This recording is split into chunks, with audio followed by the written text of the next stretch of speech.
Welcome back, guys, to the penultimate day of the Mediterranean Poker Party 2024.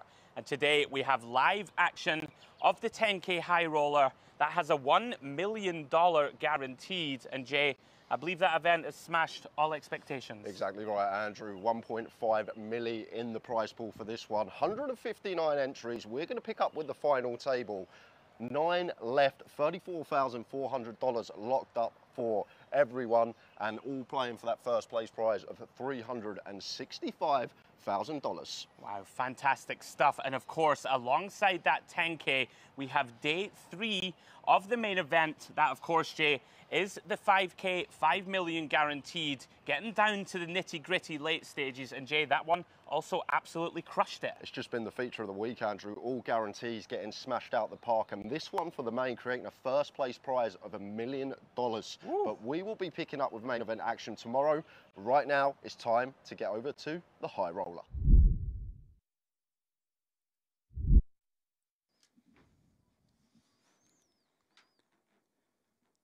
And a very warm welcome, ladies and gentlemen. Beautiful aerial shot of myself and Jay's hotel rooms there for you. Private pools, Jay, the lot. Unfortunately not, guys. That is for the creme de la creme, the elite visitors here to Merit. What a beautiful location it is. Another look at our fabulous ballroom. And we're looking forward to this one, Jay, about to get underway. You said on the intro, we're going to join the final table. Well, there were so many runners that we're joining it on the FT bubble. And there is the lineup, Jay, if you want to take us through it. Yeah, so chip lead up for our feature is Jovan Kenjic. Saw a lot of him yesterday, impressed me thoroughly. 10 million for him. Marcin Jupzizela with 36 BBs, 9 million. Michael Molinar, one to look out for with 31 BB, 7.9 milli.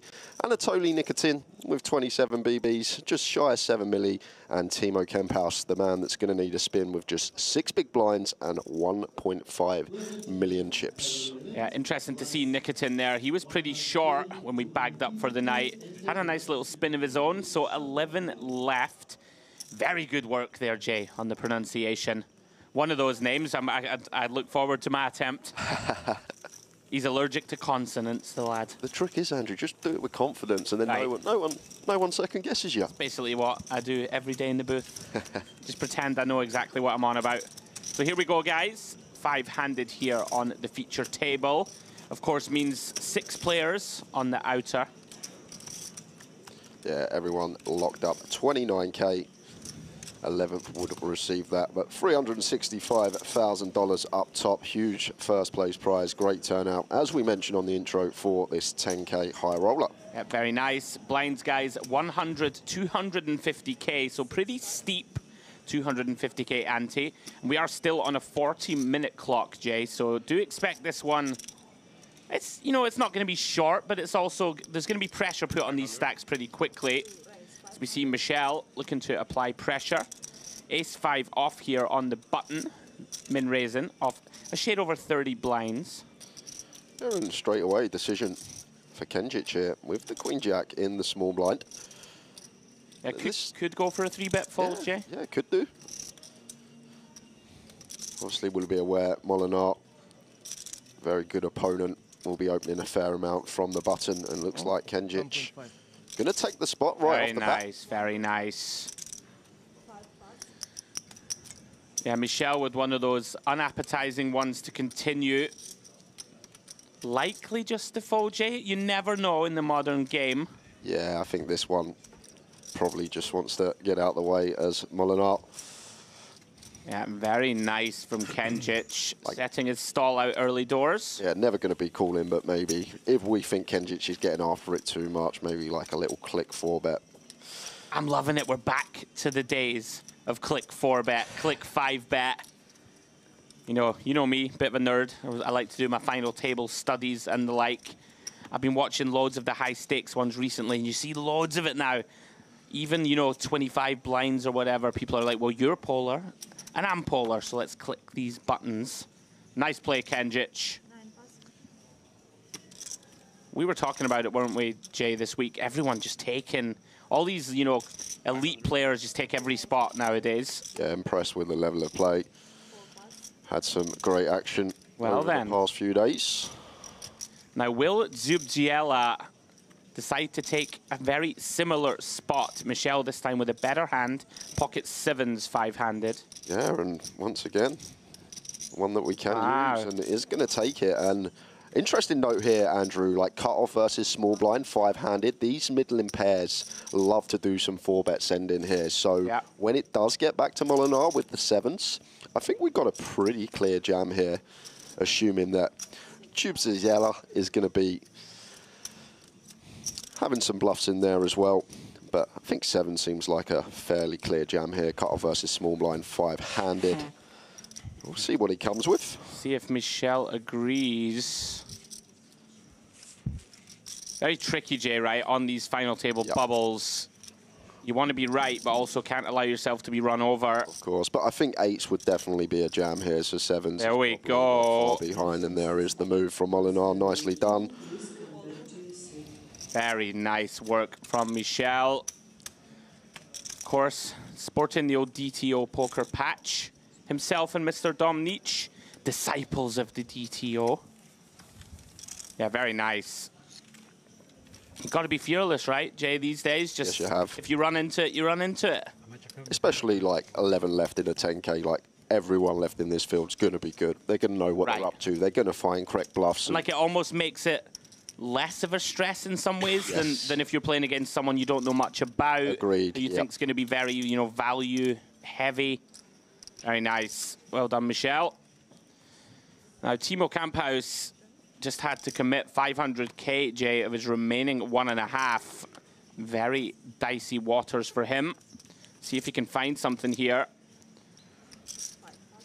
Interesting fold from Zubziela. Could have considered raise call in the big blind there, Jay, I think. It's not a lot of fun, right? But I'd like to see him take a little more time. Might be being a little overcritical, but Queen 8 going to do pretty well against sort of six bigs effective.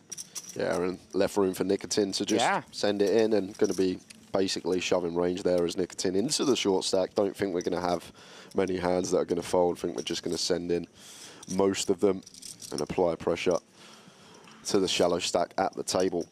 Yeah, Nicotine, super experienced player, merit regular. Had the pleasure of being on his table a few times, playing some of these tournaments out here in the beautiful Merit Resort out here in Cyprus. Another look at the trophy table. That big silver one in the middle, Jay, we'll be awarding that tomorrow night. 5K, 5 million main event is underway at the moment, day 3. We'll bring you some updates later on who's still in the mixer there. For now, concentrate on this 10K high roller. Zubziela, Queen Jack. Everyone's just passing Queen Jack around, Jay. I know. Opens the cutoff. Should be round to Michel Molnar. Has a pretty dusty one. So expect to just see raise and take. Quite refreshing here, you know, when you see two tables left, six-handed and five-handed, like especially the five-handed, you see a lot of tanking, right? Yes. Because of course you're likely to have to pay the blinds and antes a bit quicker than the six-handed table. But these guys, all experienced regular players, nobody really tanking too much. It's good for us. It is.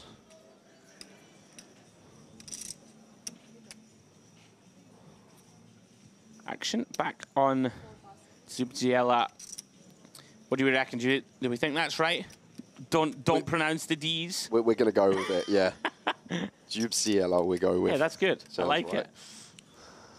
It's like Edin Zieko, isn't it? Like, it's the same sort of thing. So. Yeah, okay. And it seems like a clear one for Kamphaus here. On the bottom, we have sub 4 bigs, ace 5 offsuit. Yeah. Going to be moving all in, I expect. Pretty much delighted to find this. It's not normal to be happy at getting it in with ace 5 off, but with 4 blinds, desperate just to find any kind of hand to jam. Yeah, you may think with 4 bigs we're not going to have any fold equity, Andrew, but at this stage we will have. Yeah, we will have some. Big blind will still have to fold some hands, and here we are, 10-4 off. Probably one that does hit the mark. He might get this one through. Close one. Yeah, maybe suited we go with as Kenjic, but I think offsuit, just going to have to let this go. Just chips so valuable at this stage, Andrew. You've called it. I called it wrong earlier. I wondered So if you might spin the wheel, seeing as he has 11 mil. But does decide to let that one go. I'm with you, though. Also, it's kind of nice for the chip leader to keep this shorty in, I'd suggest. Like, probably going to be some spots where he can take some chips from Nikitin or Zubziela. Molnar can't really go after him too wide. Yeah, I see what you're saying. I could be wrong about that. Something that's mentioned a lot more in today's game, this keeping the short stack in as the big stack, because we get to apply the pressure on these middling stacks with ladders starting to get juicy at this point of the tournament.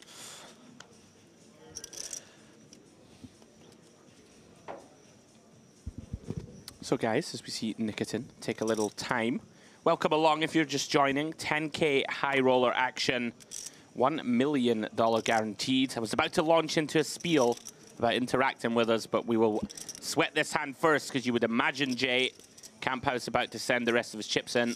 Yeah, another clear one. 6 big blinds, King Jack offsuit.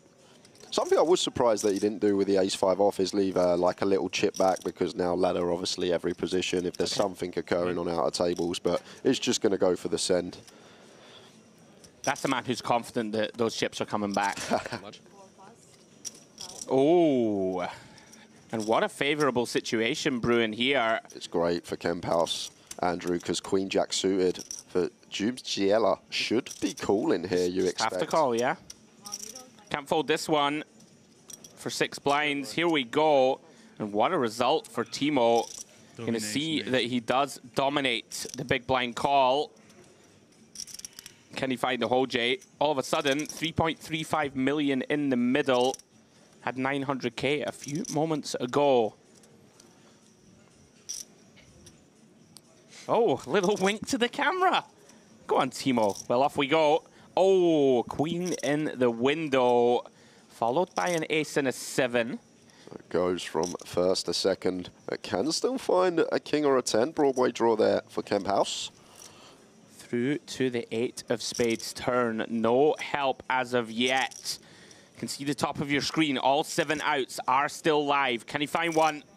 No, he can. 5 of clubs completes the board. We do lose Camp House in 11th place, Jay. Nothing to be done, my friend. Sometimes just got to hold. Yeah, that's it. Had clear as day jam. Just had to find the hold. Does take home £29,000 for 11th place. And we actually weren't on the ladder. I thought we were. Temp getting 29,000 as well. So that makes sense why he was just going for the all-in and not leaving the chip back for potential ladder opportunities. Well, there we go. And with that, we have reached the final table bubble. We knew it wouldn't take too long, Jay. There's a fair few short stacks in the mix. Yeah, average at the moment, working around 24 bigs, Andrew, so that seems not right. I don't expect it to be too long until we hit the FT, but we should be getting a player over to balance up.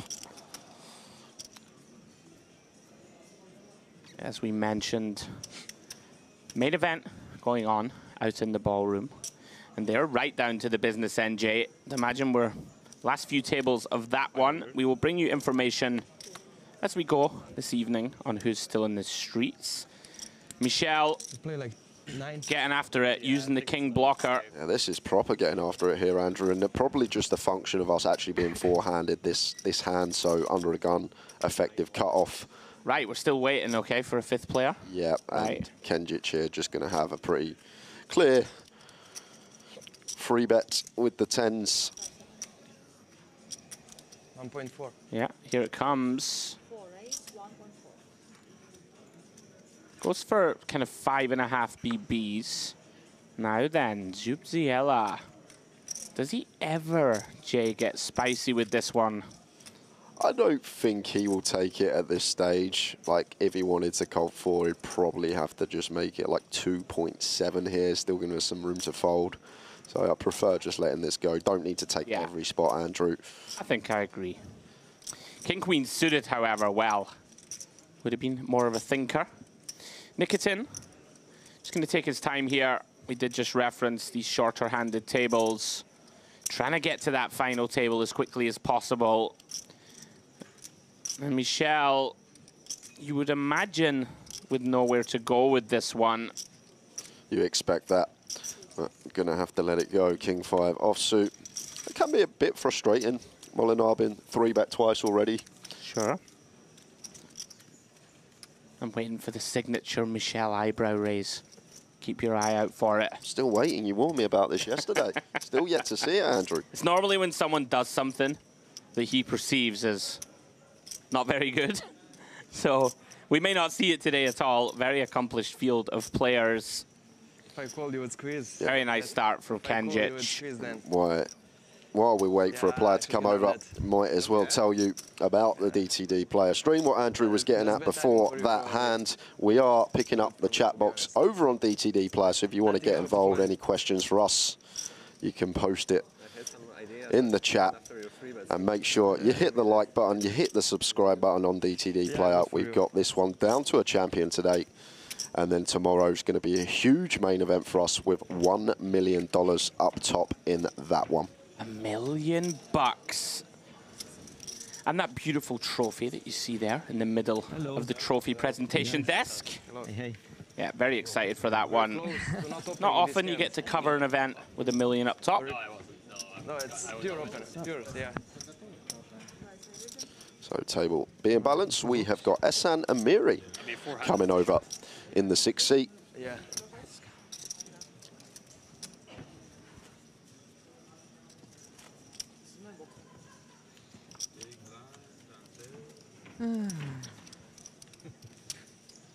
Tax. More tax.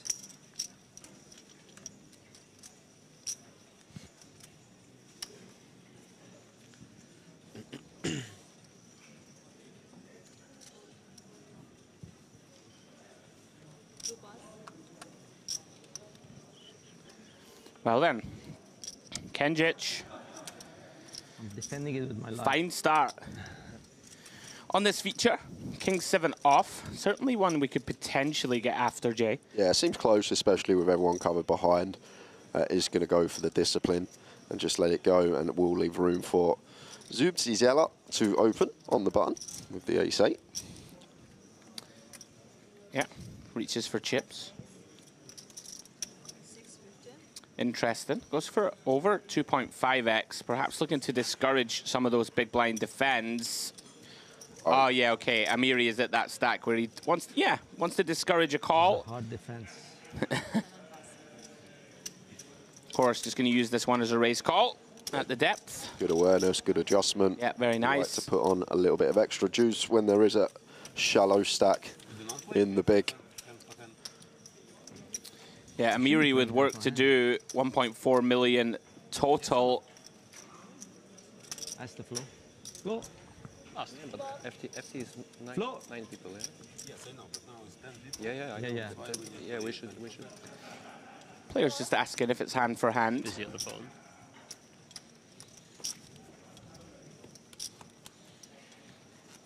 So, are you playing hand for hand? Or? We have Final table bubble. players, Yeah.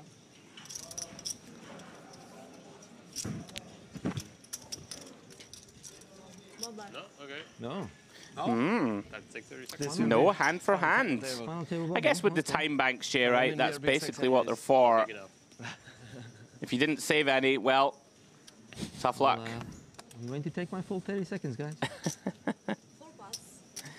Well then, Zubziela finds a real hand. Pocket queens. Going to be perceived to be a lot wider than this one. No decision for Nikitin. Just going to see a bit of this going on now. Yeah. Players just running that shot clock down.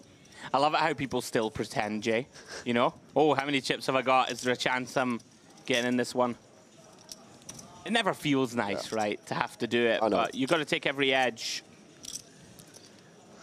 It's the ones that just every hand do it. Like they look back at their hands, they count their chips, look back at their cards. Oh, better fold this one. I like to just have fun with it. Yeah, exactly. And like say to the table, I'm going to have 8 tough decisions in a row, just to let you know, guys. Unfortunately, for the Polishman in the cutoff, Michel Probably would defend this one for chips. Likes to get in there. I don't believe he'll defend with this on the final table bubble. Into the muck they go. Very nice start to this feature for Zubziela. Yeah, the man from Poland. Been involved a fair amount this first 20 minutes. Chipping up nicely.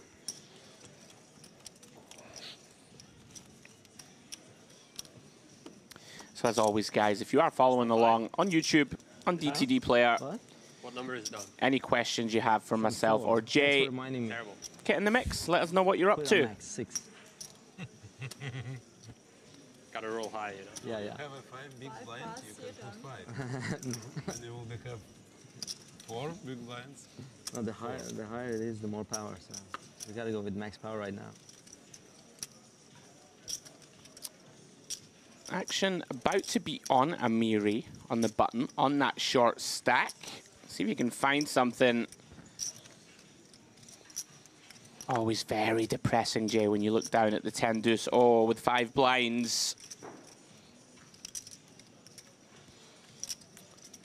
Yeah, best case for Amiri now really is should if really somehow make we can get a so we bust don't out have to do before we this have to silly- post another big blind, get that final table redraw. Well, this Yeah. looks really bad. Yeah, worth noting that Michel, not going to like his seat with kind of 2 guys covering him on his immediate left. He'll be looking forward to trying to just navigate his way to that final, get the redraw, Jay, hopefully get a better seat draw. And I think the Jack 6 finds a complete blind on blind still. I think we could definitely. I'm surprised they're not doing 750. beforehand. Oh, gonna go for the old raise up. You know, I think I prefer it to limp. Big blind going to attack you loads. Can't limp call. Just hope your opponent wakes up with something like this.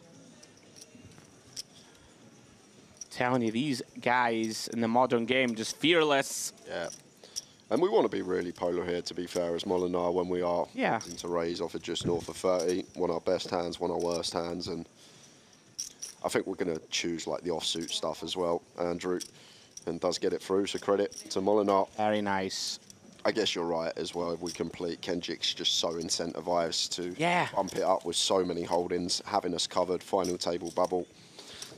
Yeah, I think any of these hands that just can't limp call, then it's just fine to mix in raises with them, right?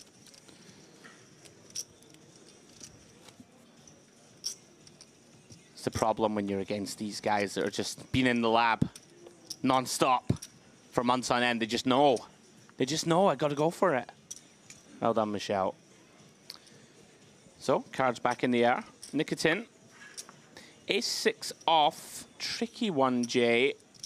I don't even think we can do anything here. It's just fold as Nicotine. I know we are 5-handed, but even effective hijack, one of these sort of middling stacks. Yeah, I'm not even loving like Ace-9 off there, Andrew.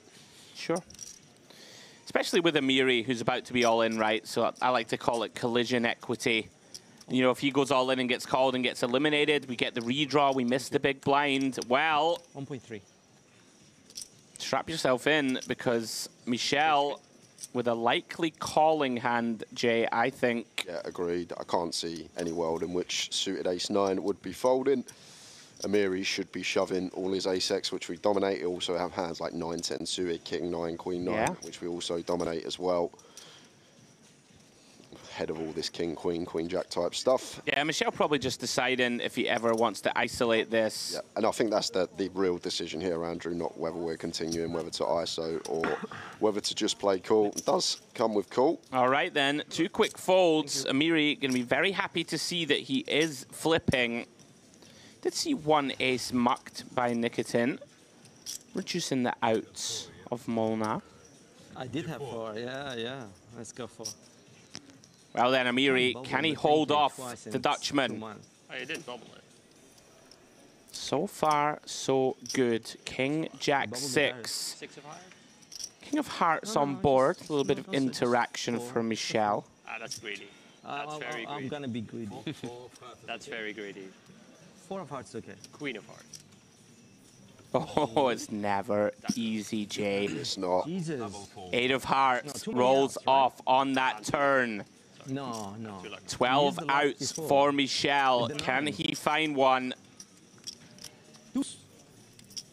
And it is a blank. Red card, Old. but the 5 of diamonds. As we see Ehsan Amiri find that critical I guess. double up. How does this? Ehsan Amiri from Australia, 1.4 million live earnings. Best live cash. Huge score, $332,000. Let's go. And that come You guys are in trouble now. 2022 when he come fourth in an So now EPT 3.2. high roller. Very Yeah, nice. this may be a bit over. 2.5. So on we go, Can be 5-handed for now. 3.5.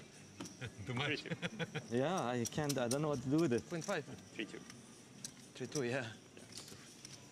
1-3, Let's see. 1-3, and 6. Loving that, Jay. It's like a little Aladdin's lamp, the card protector. 9-10 off.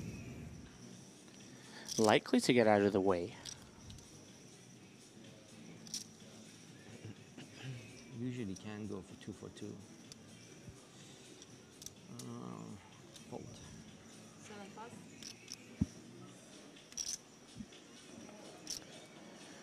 Round 2, Michel Molnar.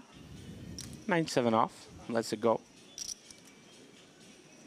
Should be a blind-on-blind confrontation. Zubziela gives Nikitin a walk. He's going to be very happy to see it. Yeah, love a walk at this stage. So good. And in the YouTube streets, Man of Straw asking, who has the most earnings here? It was the man that I just mentioned, Ehsan Amiri, 1.4 million, just shy of $1 million in earnings. Second, Mikel Molinar, the Dutchman. And to be honest, if you have a chance to have a look at Molinar's Hendon, he has been on a storm the He's a last rising 12 star, the months. lad. And it's just been crushing everywhere as well. Andrew looks like he travels all over the world.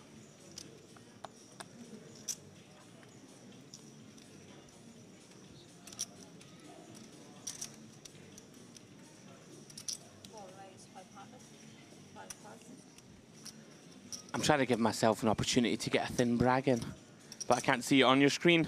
Oh, hello. Well, confrontation imminent, Jay. Kenjic from the cutoff, no less. Pocket jacks. And Nikitin finds Big Slick in the small blind. Alan? I just don't see a universe where it doesn't go in. Has to. Clear jam for Nikitin. Clear call for Kenjic. Wow, and it's such a big, big pot. Snaps it off. Can't be folding for 24 or so blinds. And look at this, Jay. 13 million chip flip. Nikitin not going to be happy with this, right? Like you don't really want to get called here, obviously, on the final table bubble. Here we go. Massive moments in the 10K. Jacks holding through the 8-7-4 board. Nikitin does have a spade in hand. Not the turn he wanted to see. 4 of hearts. So gonna need to find that ace or king. Wow, can't find it. 10 of clubs on the river. Very unfortunate, Anatoly Nikitin. Bro, you owned me. Final table bubbling, this 10K high roller, and there we go, folks. Final table is Give me a position on that. set. We said it wouldn't be long, Andrew. We thought it would be thick and fast to get down to the FT. I'm unaware of how long the break's going to be until we are at the final table, but guessing it shouldn't be too long. Yeah, it'd be a sort of 5-10 minute job, I would imagine. Well, Kenjic, all of a sudden, Jay, in great shape to make a run at this title. Yeah. So we will have a final table redraw, not used folks, to in this. a few moments as we I'll clear take it off very a fast. little look Go at the back to leaderboard. And here we go, Jovan Kendjic with that victory with the jacks, 71 big blinds. Average chips, 6.3 million, closing in on 3x average. Massive spot for him. Jubziela, very steady, shade under 10 million chips. Michel Molnar also 30 big blinds or so to take with him to that final table. And Ehsan Amiri spins it with the fours, 10 big blinds working for him. So guys, we're gonna do that redraw. Please don't go too far. Join us in 5 to 10 minutes for that final table.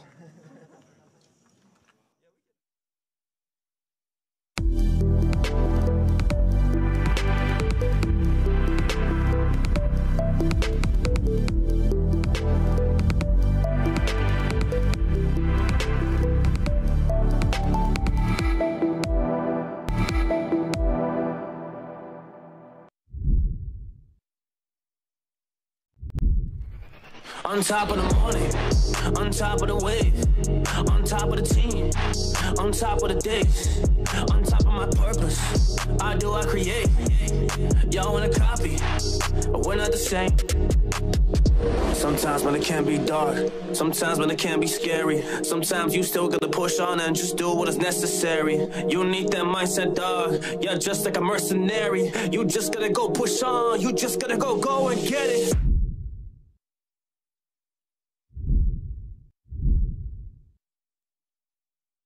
All right, guys, welcome back here to the Merit. It is, of course, Mediterranean Poker Party, but once more, poker on the back burner. It is time, Jay, for another challenge. And just a refresher of the scores up until now. It is 2 points for myself, 2 points for Andrew, and you have... 0, unfortunately. Oh, 0? Yeah, I've only played 2. I'm a bit behind on the played. We have got excuses. some air hockey behind us, which I'm pretty confident about and feel like this is what is going to get me off the board. Well, pride cometh before a fall, perhaps. But Andrew very graciously stepping aside for this one. He thinks he's got enough points already, going to rely on his poker prowess. So me and Jay will battle out for this one. And remember, if I lose, I dump it off to him. Well, guys, we're about to start the game. Air hockey. I was that bad that Jay tried to throw me the puck, and I conceded a goal. And already he's got the ball back. So here we go.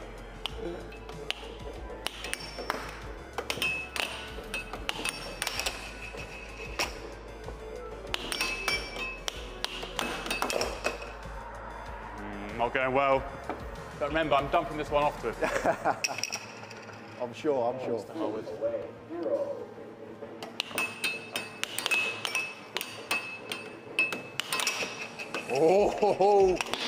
Oh, look at that, so much power. I took it out of the board.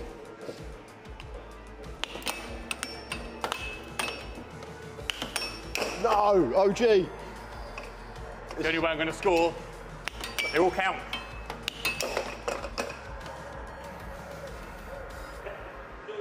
No reaction from Harwood. It's not over till it's over. I'm not celebrating too early on this one. Whoa, what's that over there?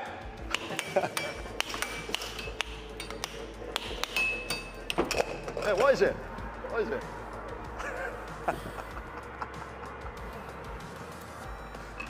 Oh, 4, away, 1.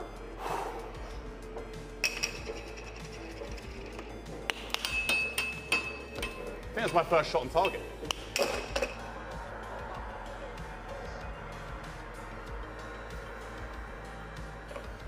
Oh, 5, away, 1. I preferred it when Jay wasn't here, if I'm being honest.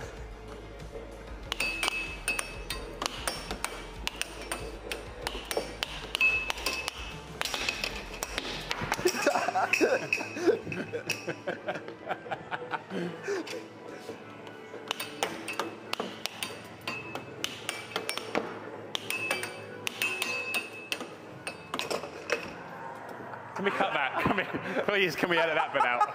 Do not edit that out. 6-1, that's it. GG. We're off the mark. Oh, is that it? We're off the mark. Oh. I was There's just getting going ready to to be make a my lot comeback. more where that come from. Can't even cheat.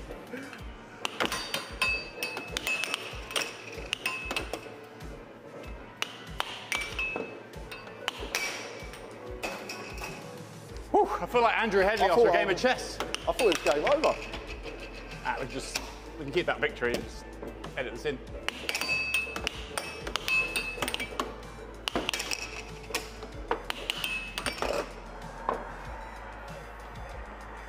I found my calling. Found it. Found it. Well played, Jay. Well played, sir. Well played. Thanks for the point. Thanks for the 3 point. He's a much tougher opponent than Andrew is, and he is now off the mark. 2-2-1 the scores.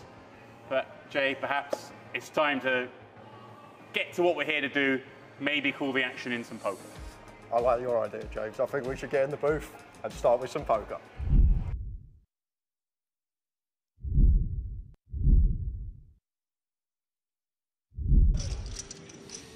Oh, pardon me. I got excited. So did I. I saw a player on their feet. It's the man from Belarus again. Yeah, that was nervy, Jay. I was scared for them, but nothing happened there. Okay, so the deuces do find the muck from under the gun. Yeah, it's a good fold. Very easy to get attached to a pair, but these small pocket pairs, ones that do want to be folded at this stage, better to open hands with good removal. Petachuk here with ace-queen in the cutoff. Obviously, kind of a nice scenario. Obviously, plenty of hands to be raised, kind of getting it in with, but you're never that wild on FT bubbles, but deciding chip accumulation is worth a lot here. I was wondering where the line is in stack size that he might just elect to open jam that hand from cutoff rather than... Yeah, probably at this stage like 13, 14. I don't think we want any jams off of 18 here with 2 tables of 5. Like, so much better to just open here, give the big blind a chance to shove like an ace-jack, an ace-10, get them to defend a hand that we dominate. Ooh. And even here, king-jack suited. These suited Broadways are very nice candidates to choose here, and it wouldn't actually surprise me if Puts went for this here. Just because he'll recognise that Petachuk has to call very tight here. Right. And even when called, these suited Broadways do very well in terms of equity pre-flop. Like, even if we're up against an ace-king, still going to have that 1 in 3 shot to get there. Let's see, he's certainly mulling it over. And he does! Well done, Jay. Well called. Putting Petachuk to the test. And... Oh. What happened if 2 players lost in one hand in different tables? Yeah, okay.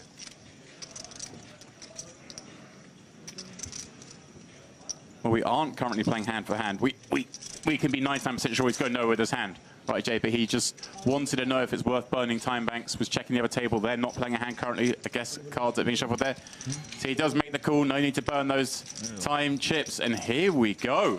A monstrous pot. Petachuk just doubled up a moment ago, and a chance to basically tie the table chip lead if his ace-queen can hold on here. But as you mentioned, these suited broadways, they do all right when called. Yes, they do. 36%. Not the hand he wanted to see, like you mentioned. No, he wants to see an ace-jack, an ace-10, an ace-5 suited kind of holding.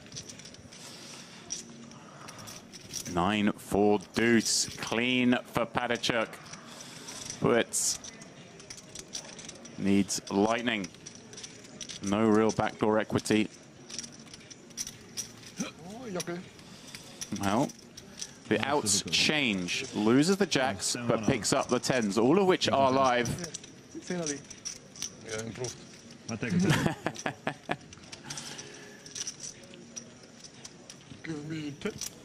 There it is. Clean run out. Petachuk continues his ascendancy. Yeah, and a great example there as well as why we just want to open these hands there. Estoy impaciente, quiero comerte. Quiero jugar, baby, una horas más. Estoy impaciente, quiero comerte. Quiero jugar, baby, una horas más. Estoy impaciente, quiero comerte. Quiero jugar, baby, una horas más. Estoy impaciente, quiero comerte. Quiero jugar, baby, una horas más.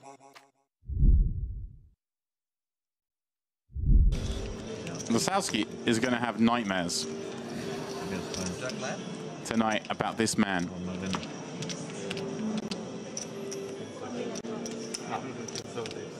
Hard to believe he only has 2 recorded caches on his Hennemob database, Aquino. The first of which coming back in March. He was third place in a high roller in his native Brazil in Sao Paulo for $41,000. And then he found his way onto that WPT voyage, the cruise that, you know, a lot of people seem to have a good time on.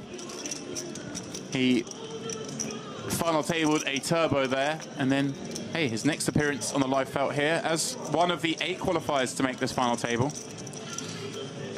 So newish, it would appear, to the live arena, but certainly not new to poker the way we've seen him play. This is a man who's done some stuff. He's got some scarring. Honestly, he has just been getting after it and finding pots that others wouldn't find. And very interesting one here for Strobel, James. Like, in theory, I think the computers like to do some jamming with these sort of suited broadways facing the button open. Like the Queen Jack suited, the Queen 10 suited, the Jack 10 suited, this type of stuff. Whether he'll taking it, he's gone for it, Strobel. Oh, here we go. And well, with the folded cards, we see this one's actually a lot closer than the players will realise. The 2 compatriots all in. And I know the chat, or a corner of the chat, will root for both these men. Unfortunately, they are all in against each other. Yeah, I know we've run into Ace-King here, James, but it's actually a high-level jam here from Strobel that not many people would find, in my opinion, on a final table. And unfortunately, just ending up running into that top end of range here. But still with a heap of equity. And a chance now for a ladder once more for the players watching on. 8 deuce deuce makes that ever more likely. Strobel need a lot of help with just 2 cards to come. 43 million chip pot, and here we go. He turns a lot more equity. And every out bar one in the deck. Look at them live as you like. It's a cruel one, a trio of ducks. Estoy impaciente, quiero comerte. For those who like what they see, get after it.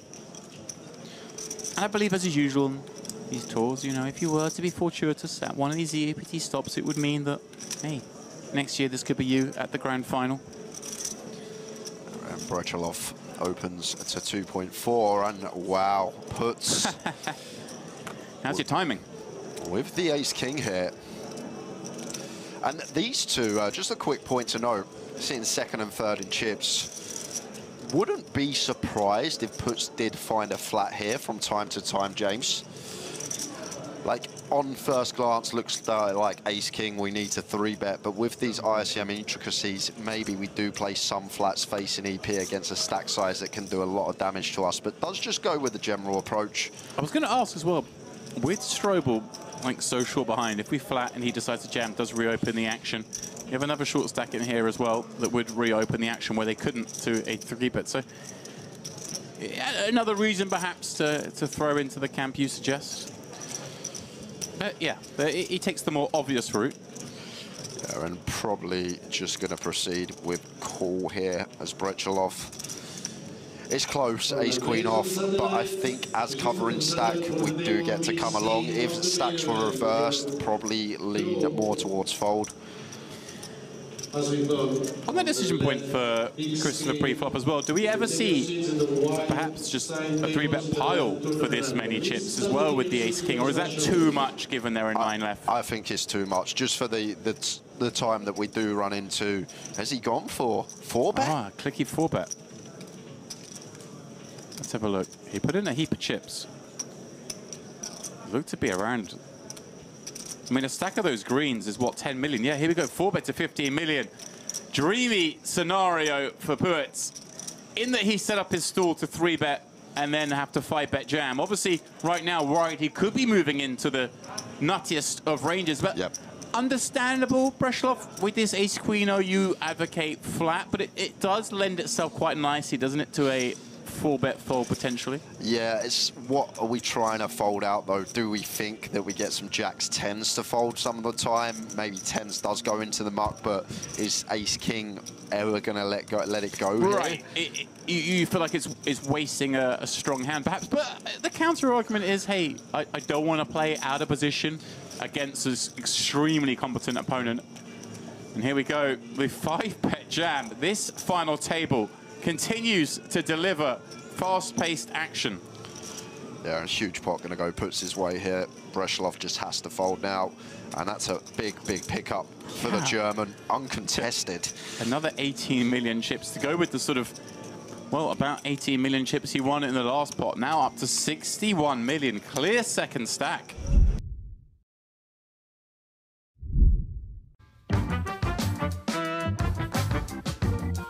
Rank number 7. Yeah. You mean pre-flop? Oh man, okay. The hand ranks 7th, so it'll be king. That's a tricky question, I know. Kings, queens. Maybe it's second, another ace, ace. Around 10s? Ace, ace, third, king, king. Jacks, 10s, kings, queens, ace, king. Ace, queen suited? Ace, queen suited? I would say 10s. 9s? It's same class. I'm a smart guy. Ooh. 1, 2, 3, 4, 5, 6, 7. Jacks. You lose.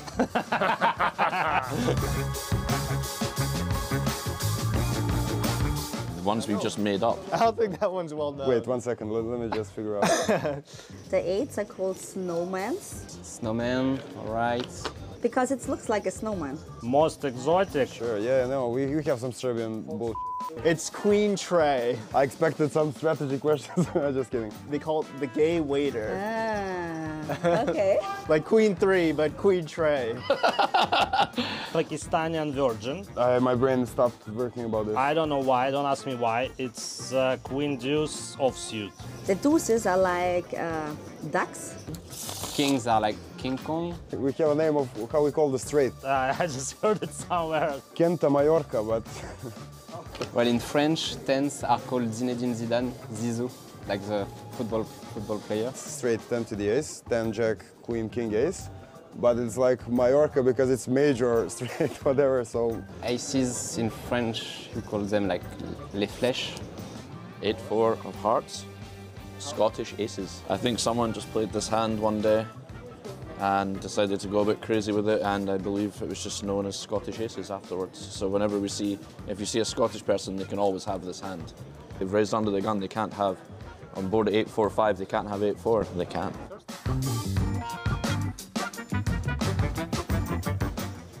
A. Nutty hand or something like that, so then the nuts. Blades. It's like bullets. American Airlines. Yeah, I heard them.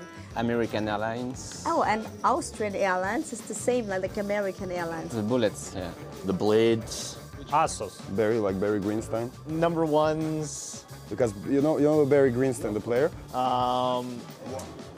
The rockets. Pocket rockets, okay. The nuts, I guess.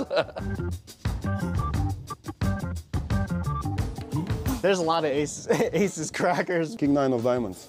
Every small pairs. By percentage is jack 10 suited.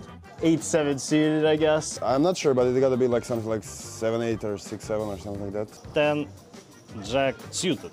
Always these suit connectors are very good to crack the aces. 6-5 and you make the lowest strip. That makes sense. Okay, yeah. But I like, Scottish aces could be aces.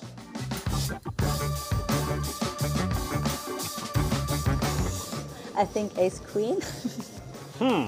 Pocket jacks, obviously. Kings? I mean, like, people are complaining when the ace hits on the flop always, but I think the most well-played hand is jacks, actually. Oh, everyone complains about pocket jacks, right? I don't know, ace jack of suit. It should be illegal to deal anyone a jack of suit. No one knows how to play it. Ace king, like Anna Kournikova. It looks good, but it never wins. Because it never hit the flop. You have to flip for your tournament life most of the time. I run pretty good, so I actually don't complain about any hands, but I guess 10s But I believe it must be jacks, must be the most complained about. Well, jacks is like the trouble hand, right? Yeah. But yeah, tens is like the cursed hand of ours.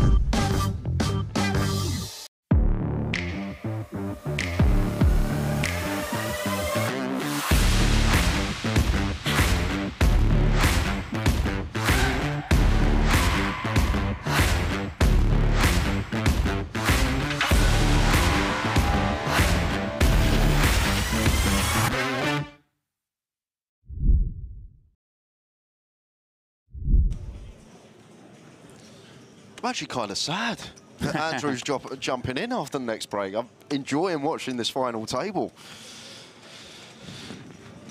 Well, we'll just keep it warm for you, and then, you know, by my reckoning, you should be in here for the culmination. Yeah, I'm hoping to be. Some positives. Lasowski finding a positive. Ace-Jack ripping it in. Brezhnev, King-Jack suited. Out behind. They're not going to be able to call, though. Pretty hand. It has to go into the muck. But this one will have to call. Umarov, 2 10s. Asks for a count. It is sub 10. And are we going to lose a player on the last hand of the frame? Yeah, should be getting it in here as Umarov. Let's see, as Levine puts behind. Like 28 million chips, really not enough to worry about those players. Has he announced call? He has announced call. For that rare situation, right? The two blinds get it in they behind. Both went all in. Yep. If one of them does, he still has to call. Both maybe folds. Lasowski's going to be happy to see that hand because Umarov rated to have Ace-Jack in bad shape at a decent frequency here.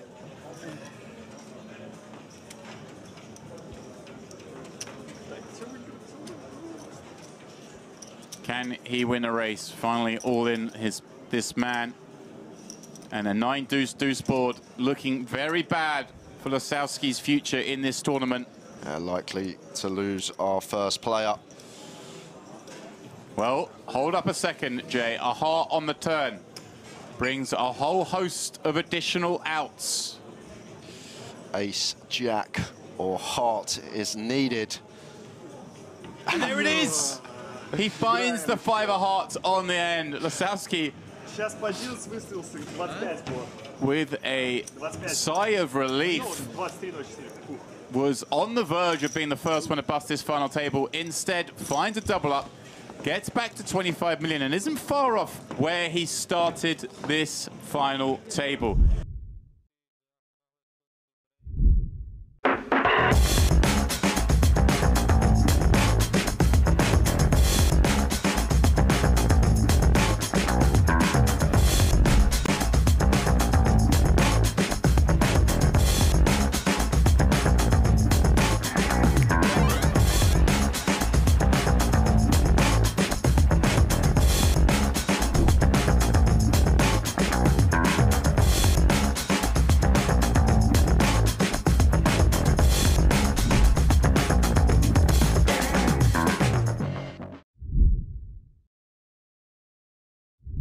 Welcome along, everybody. Yep, if you are joining us here on YouTube, we are streaming across multiple channels, but myself and Andrew do both have the DTD Player YouTube chat open. So if you do want to join in the discussion with us, that's where you need to be. And the discussion in the chat seems to be, that place looks amazing every time we go to the wide shot. And it is. Stunning venue. Obviously, we are somewhat biased, given that we are here on the payroll, but I promise you, this place is legit. It is legit. As we see, Brezhnev finds a legit open. Does have to tread carefully, as we mentioned, sort of second or third in chips. But a suited ace, these are the type of hands that play very nicely as raises on finals. And especially, I guess, going after Strobel in the big blind, taking chips off that hand. Interesting, we've sometimes seen players go for more than min when the short stack's the one in the big blind, because you do want to dissuade the weakest of hands to call. Of course, King 7 was always going to play, but just maybe a little larger sizing. Yeah, I think because he's so short. Here we go. He's so short, James, probably thinking, he's only got 2 blinds back, I can call off on any flop. Well, here we go. Strobel flopping gin, sees a bet, rips it in for the remaining 2 million. We'll get cool and get great news. Absolutely. That he is on track for a double up. 3.5. Yeah, immediate outs for Breshelov. Only the 3 aces. Does have some backdoors. Strobe will be happy that he blocks one of those backdoor, straight door possibilities. 3 of clubs is coming. Maybe not. 9 of spades. Just an ace will send Strobel out. Otherwise, we will continue 9-handed here at the EAPT Grand Final. And it is that ace, Andrew. Oh, my goodness. Breshelov finds it. And unfortunately for him,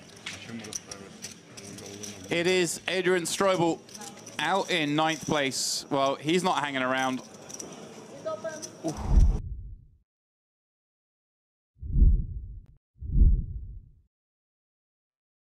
Welcome, guys, back here to the Mediterranean Poker Party, where for now, poker is taking a back seat because it is time, pardon me, for round 3 of the Merit Poker Olympics. And some of you may have noticed Andrew Headley's gone under a slight change because it is now time, finally, to welcome Jay Harwood here to Merit. How are we doing, Jay? I'm doing great. Hello, everybody. Today's challenge, we are playing table tennis, and Andrew not here at the moment. If you've seen the previous challenges, like myself, you won't be surprised knowing that he's already warming up for this one, looking for his first victory, losing the 2 previously to this man, James. Well, as he says, Andrew is out there grinding, but it is now time to get bat and ball in play. Right, guys, we're back. The next challenge, table tennis. I need a win badly. It's not going well so far, Jay. This is going to be mini games of table tennis. I'm going to take on Jay. The loser will take on James. The winner is the first person to get to 5 points. And at the end, the 2 winners will play each other to find out who wins this challenge. By God, I need it. Let's get after it. Good luck. Good luck, sir. You're going to fucking need it, buddy. I've seen you in the basketball. You're good at hitting the net. Right, Not. Oh. Right, ready? Let's go. Oh. Oh, he's sharking at the lad. All right. Yeah, you can serve this one. 1-0. Let's go.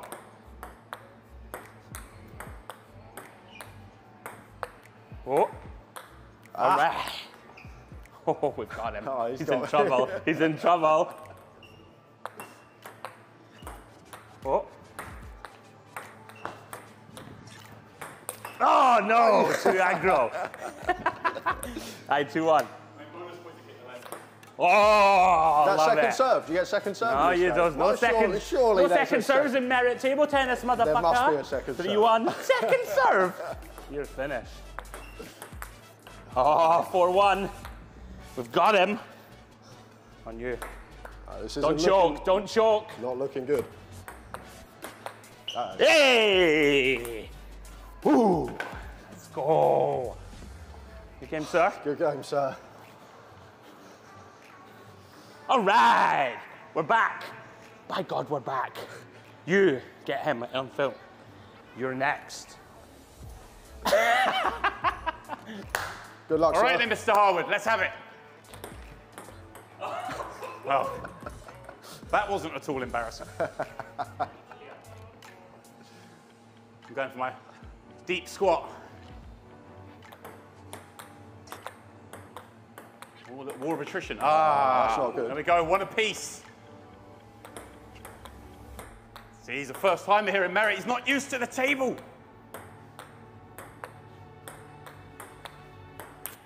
Oh, rally. 2-1. It's coming. We both want the same thing, and that's Andrew not to win in the final, so we're all good. We're all good.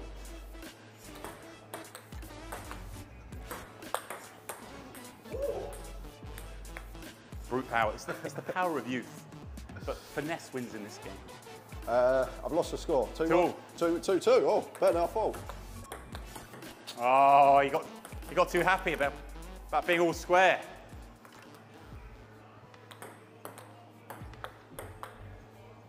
Oh, all of a sudden, 2-4 match point. It's not good. Another date with Mr. Headley. Oh dear. Well, that is the end. Terrible debut. Terrible. Jay, his first day here, his first challenge, and he's done the honourable thing and taken the wooden spoon away from my next opponent, Mr. Andrew Headley. Right, is it? Yeah. Is that, That's a big, you can't. That's a huge disadvantage. What is this? This is ridiculous. You just realised you've now Nah, started call to the use floor. disadvantage. Call the, excuse me, call the floor. This is outrageous. You now realise that's on camera, so they're going to edit that in, and Jay's going to have an out. Cheating all the time. Every angle he can take. Oh, I'm James Dempsey. I'm the man. You should be ashamed of yourself. I don't have it. Where's the ball? Oh. Are you going to do the hand thing that we do every time, and I get it wrong every time? Film the back of this. I want to know if he's cheating, because I never get it. It's always in the wrong hand miraculously. Right, that one. That one has the ball? Yeah. This one? Right, come on, what's going on? Get it revealed. Fucking unbelievable. Like, every time, whatever, you can have serve. I hate you so much, honestly. Ooga! I admire you, but I hate your very soul. Imagine losing to a man in this hat. Like, imagine I don't, it's something I do not want to even countenance as a possibility. Whoa. Oh, he's had a good start, the lads. Oh, the first point I've ever won off you. All right. All right. Oh, no. We're back. Oh, no. He's got this secret spin serve thing he does, and I don't think it's legal. If any table tennis people know. You could have had a career in it, mate. Nice you've had a career in something. Alrighty. Let's go. Let's go. 2-1. 2-1 to the man now who props up the table. Watch oh, no, the ball. he's going to muck me up. Watch the ball. Be the ball. Okay? You ready? No. You're all backhand, I've noticed. I am. Something You're going to play to my forehand, are you? Yeah. This serve is not legal. It's got far too much spin. Woo. What even is that? I don't know, but I'm gleeful.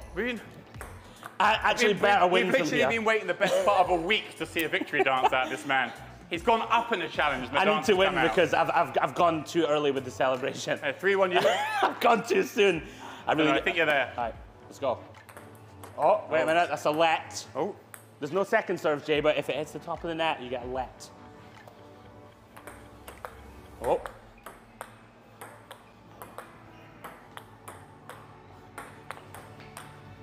Oh! Strong point. Very He's strong. put himself in the game, but no, not this serve again. I'm gonna have nightmares of this bloody thing. No, it can't be legal. What is this wizardry? It's legal, bro.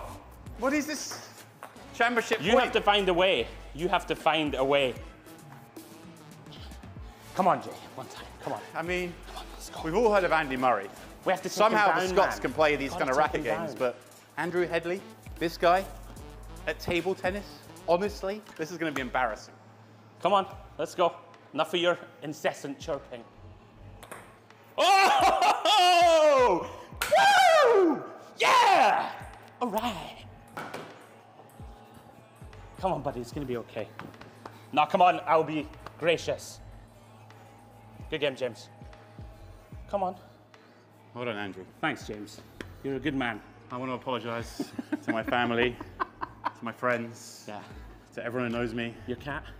And to all the people Andrew's going to gloat to. I've let us all down. I won't gloat. Good game. Jay, good game.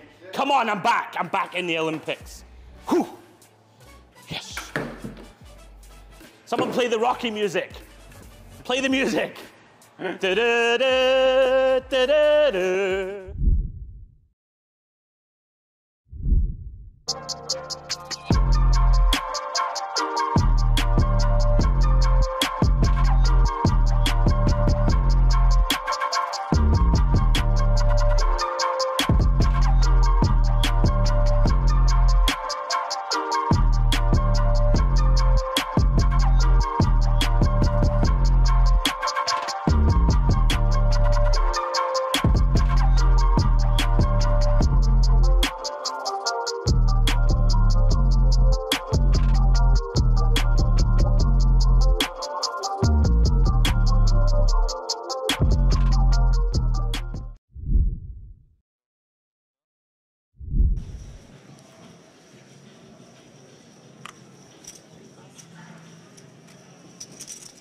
Aquino, again, going to be involved. King Queen offsuit is starting to move through the gears. Has 94 million of the 313 million chips in play. And really is working with the big M. Momentum in his favor. Yeah, such a great feeling. And if you're the sort of stack like Kolev, you don't mind seeing the chip leader kind of pound away now, do you? It's kind of a good thing if he can take chips away from the likes of Umarov, stop these other stacks attacking you. And Levine, all right, here we go. Ace Queen, a little over 20. Now, again, Aquino hasn't been hyperactive. I think he will just call this one, Debs. Yeah, it's also one of these spots busting now, a bit of a disaster. Right, if Aquino had been opening relentlessly, then Yeah. this makes much more sense as a 3-bet jam, wouldn't it? Sure. Or even maybe arguably some sort of induce, but as it is, an open gets met with just a cool and a great flop for Levine, having somewhat slow played this ace-queen from the big. Sees a dreamy looking forward. Ace-king 10, he knows this is a board the opener is going to attack, and he just gets to have way better than he's supposed to have in this spot. We know he doesn't have kings and aces and ace-king, really, bar some trappy stuff. Yeah, beautiful developments so far for Levin. And well, a little scary with the club rolling off, of course. Checks it once more to Aquino, who kind of rates to still have the best hand decent amount here. Obviously a bit scary, the clubs come. His opponent in the big blind can have clubs at a high frequency, but look at this. Yeah, this is a strange decision in my eyes. Is it a case, obviously, you know, a lot of the time he just has the best hand here. Well, not a lot of the time, but at some frequency. But also he can just start to put, like, the raggy aces under loads of pressure here. And he still has decent equity against a hand like ace-5, right? That is absolutely true. Well, not ace-5, pardon me. Ace-4, ace-3, ace-2, not ace-5. We've got very bad equity against ace-5, Andrew. If Levin has, like, an ace-4, you know, ace-7, you know, spades type hand, he's going to have to get rid of it. So it's kind of... I kind of like it a little more on reflection. I did expect just a check, though. We can just win, and you did reference the big blind's going to have a lot of flushes here. Well, look at this. 27 million chips in the pot. Aquino has swelled this one with that second pair. Levine loving life up to now. And wow, another club on the river. Well, Levine hates this run out. Now, Andrew, given that Aquino has bet flop, bet turn been called, is this a hand that now we kind of do want to fire 3? We unblock the ace-x.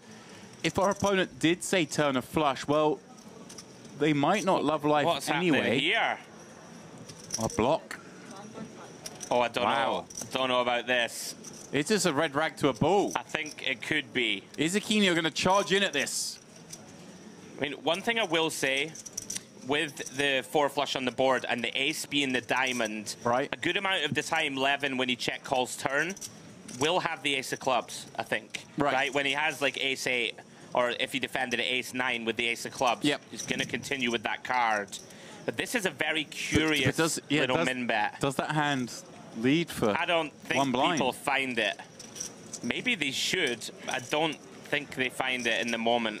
Could be wrong. Likely you're just going to check, right, and say, okay, chip leader, try and blast me off this. Andrew, I think he's going to go for this. He just has a look about him. I mean, he's going to be aware now, of course, his hand is no good. Yeah. I think he might jam here. No, he's just going to go for a smaller raise. Here we go, I the like tickle it. raise. I like it. What a play here from Aquino, yet again exhibiting his aggression post-flop. Oh, and he's made it just that little milky size, So right? milky. As if to say, I have the nuts. But this is like, not necessarily trying to make him fold a hand like 6-8 of clubs that maybe is called from the big blind, turn the flush. Now, basically, he's trying to make this kind of hand, maybe more the 2-pair combos, right? The ace-4, ace-5, king-5, whatever it could be in there that blocks and now hates life. And credit to Levine here. He's still thinking about this. Is he thinking, hey, would Aquino bet flop with an ace, yes. If he had the ace of clubs, would he always bet turn is the question, or would he allow a check back, pot control with the one pair and the nut club? Kind of allow me to make an inferior flush, perhaps. Really But with this sizing, hand. does this sizing perhaps even lean towards being like, hey, it doesn't have to be the ace of clubs straight here? Queen of clubs for sure can be in there with this sizing, definitely. So, incredible stuff for Makino. Wow. Gets Levin to fold, and now has 110 million chips. Andrew, over a third of the chips in play. I would suggest trouble ahead for the rest of the table.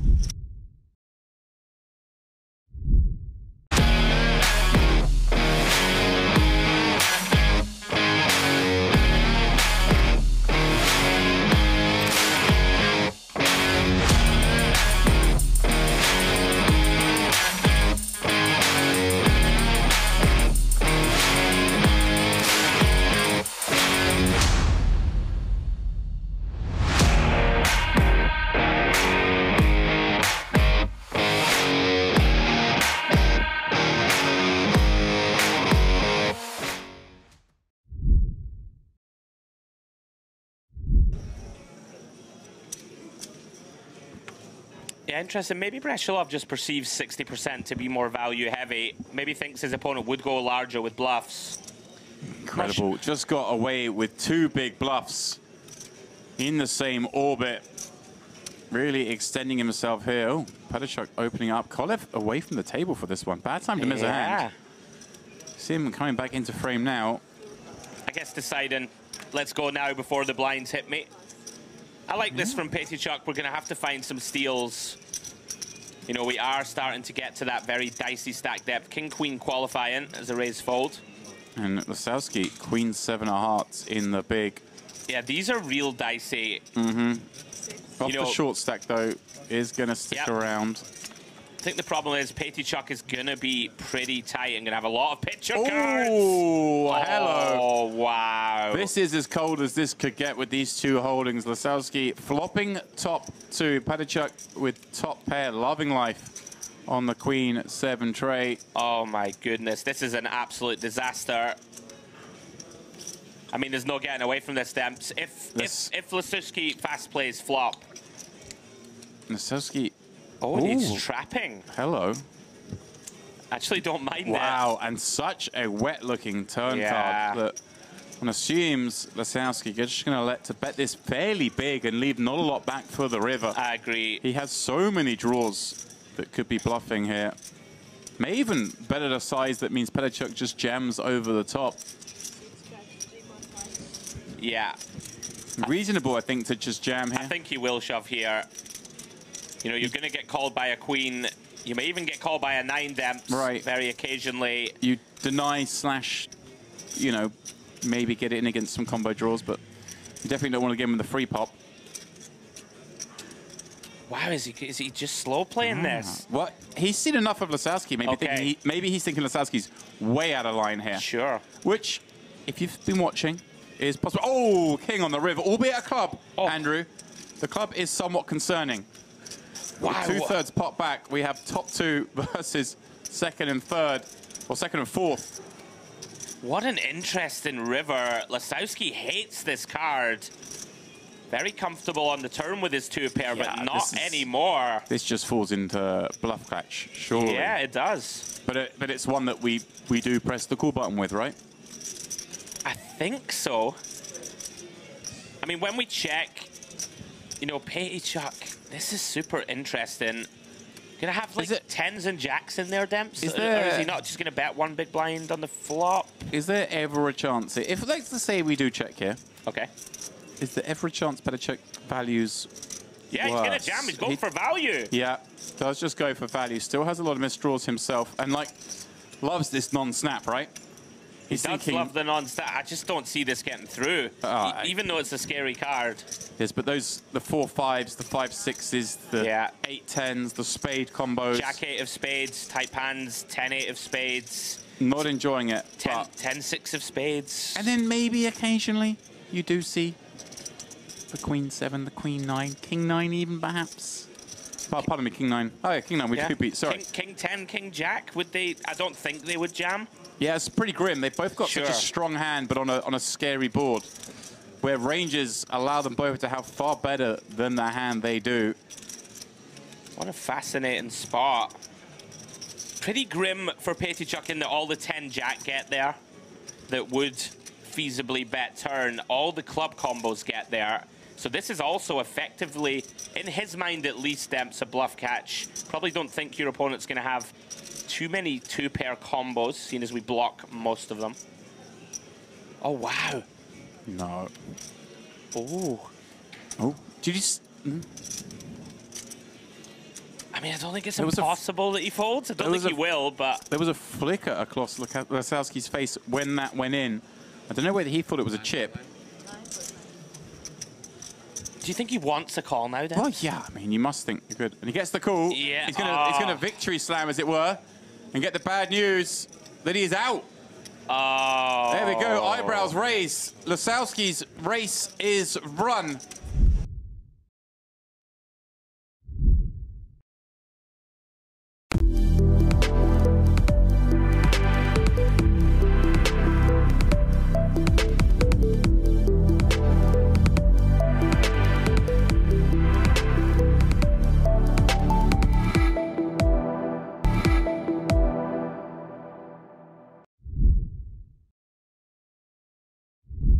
I was just looking through.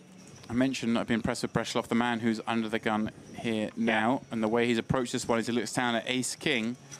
And I showed a look. He was here back in 2022 for the MPP, where he came 21st in the MPP Open, 14th in the EAPT, 12th in the Malta Poker Festival event, wow, and 15th in the Irish Open event here. We had all these sort of brands here together. So 4 very deep but non-final table cashers. So nice to see this year he has got here with this big stack. And, wow, a great situation for him here because it looks to me like he may get well, we did fair just amount of action. see Umarov fold 7s from +1, which I really like.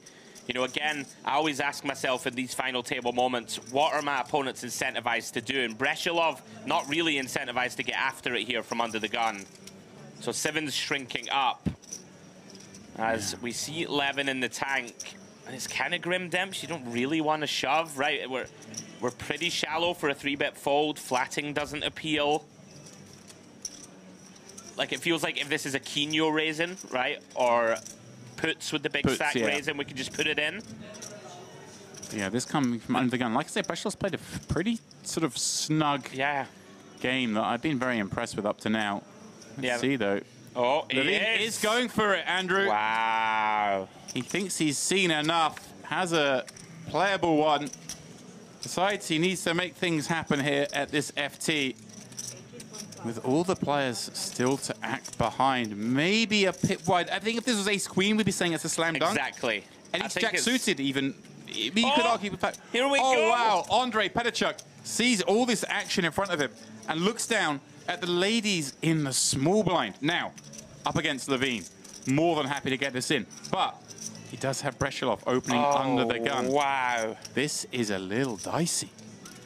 Again, queens surely just too much hand. And he does go for it. And now, what is Breshilov going to do with ace-king seeing this action? What hand does Pettychuk put all these chips in with, Andrew? I think you can fold this hand. Yeah, he does, and he just and he quickly does it swiftly. I like it, honestly. Wow. Pettychuk never has worse. It's like queens, ace-king plus, I think. Yeah. Maybe jacks very Do you occasionally. think partly that was the speed at which Pettychuk put the chips in? I think he's just super aware, Breshilov. He knows that Pettychuk has to have just such a narrow range. I spent the start of this hand heaping praise on Breshilov, and brilliant. Then that hand comes up, brilliant, just signifying how good he really is. As we see a 10-9-3 flop, we will flip back, of course, to the action here. As Levine has just, what, 2.5 million chips back. They're surely going to go in now. Pettychuk asks for it, and Levine's like, well, this isn't great, but here we go.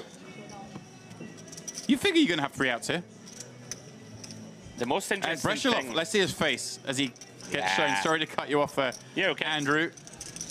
He's going to feel very happy about the fold he's made when he sees it was queens. He kind of knew it was queens plus, maybe ace king. Probably chopping it best against Pettychuk, I would suggest. Great, great fold. But it means Levine is live, Andrew, of course. If it was a 3-wall in, would basically be dead here. Right. Can find an ace or 7 or queen now. Would do the job. Although, looking at the folded cards, there aren't many left. 3 of the 7's gone. And the river being the offsuit, non-connected, 4 of clubs, sends Levine out in 7th place. Good for 78,000. And maybe, just maybe, a little wonderment as to whether that was the time to make his move.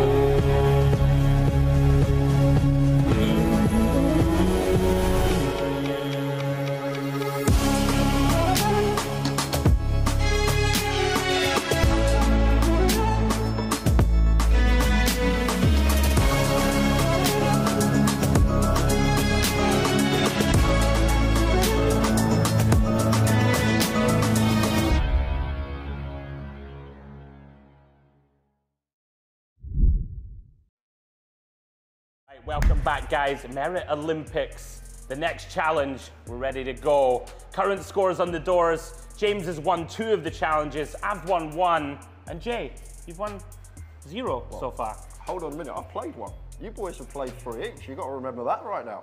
You should have been here. Well, I was working. I've gone from work to work. I've got to catch up somehow. We've got to find some way for me to get in, surely. Excuses, my friend. You'll have your opportunity now. Next challenge, we all love it. Pool, me against you, my friend. Not sure where Demps is. Think he's been called away to a business meeting or something, or that was what he claimed. Jay, me and you, let's get after it. Good luck, buddy. Good luck. Right, guys, we're getting ready to go. The challenge, as we already said, is pool. Jay, we're gonna decide who gets to break. I'll hold the white ball in one of my hands behind my back. Yep. You choose. If you get it right, hang on. If you get it right, you get to break. We'll go with your left, my right. This one? Your left. Okay, up to you, sir. Unlucky, what can you do? I get to break. All right, brilliant. Good luck. Good luck. Good luck, Jay, mate. The very best of luck. Let's get after it. I'm sorry. All right. What are you doing with that cue? I have the weirdest strategy ever. Everyone always comments on it. They call it the claw. The claw. Have you seen Scary Movie where the guy's got the weird hand? I was more thinking Toy Story. Unfortunately, that's me. I haven't left myself a shot, though. But we play to win in this game. Right. Let's go. Oh! He's made it. I hope you got that, by the way. That might be the best shot I've ever hit in my life. Right.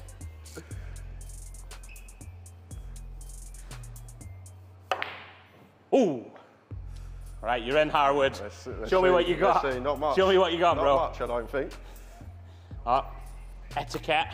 I won't stand in the way. Very nice. Oh, get there! No chance. I might be in a little bit of trouble. Are you hustling me, Harwood? I would never do that, Andrew. I don't know, like. There you okay. go. There's a no hustle. This is what they do, right? When they play snooker, and they look pensive, as if they're surveying the table. They definitely do that on the telly. They do, right? Pretend to know what they're doing. Oh, it goes. It goes.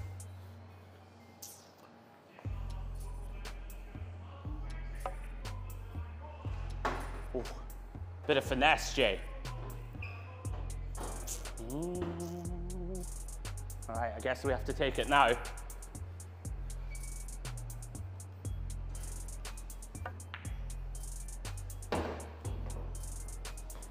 Oh, you hate seeing that. I love seeing that. You hate seeing it. Oh no, could be in some trouble. Look at this, Jay. You've seen this technique from a man before. Oh, all right. It's a pretty good game, this. Maybe there's a future in pool, Jay, for us. Yeah, a little double. If the comms doesn't work out. Oh! Not like that. Not like that. I tried to go off the jaw, but there we go. Maybe we should stick to the comms. Yeah, stick to it. It could be the way. Right. We broke. What's the rules? Behind the line? Behind the line, I believe. Two shots. 2 shots. Carries over to the black. Carries over to the black. Right. Not sure what the play is here. Guess it's gonna be this.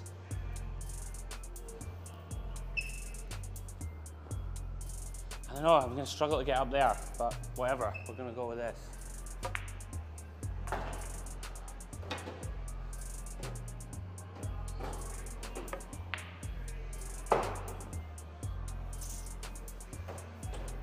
It's gonna be tricky.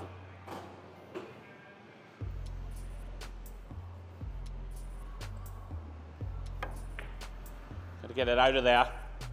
Okay. Over to you, Harwood. Do you not have 2 shots? What? No, it doesn't carry. I'm a fair man. We're not doing fine. none of that. I wouldn't carry, fancy this cut into the middle either, to be fair. Oh! Whoa, whoa, whoa! That's being a gentleman. No, good. If I'd known that you were weak mentally and that you do 2-shot carry, you know, I'd have gone for it.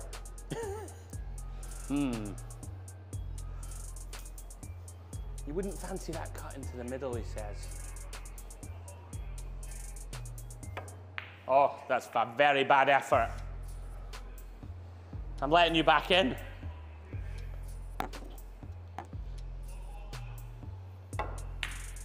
Shot. Shot. He's all business stamps. Oh. Was there a little nick on that? I don't know. I heard a little nick. Can we get a sound test? You heard a nick. You heard a little nick. No, here it comes. There, boom. There's the nick. Oh yeah. A little nick. Controvert. Where's the rest? Your little finger's the rest. From what have you seen? Have you seen? That's my rest. All right, whatever. Oh Jesus. Little finger gets the job done. Just like in Game of Thrones. Do you like that pun? I've never seen it. Oh, for God's sake, Jay. Right, I don't think this can go in, can it? Up and down. You reckon? Yeah. Oh, the little doubler? Yeah. Yeah, you might be right. All right then, let's try. Oh, he's fell for it. He's fell for it. You knew that was going to happen, didn't you? Hey? There's no carry, by the way. Oh, no carry? No carry. Oh! Oh, no! No! Bounce! Yes!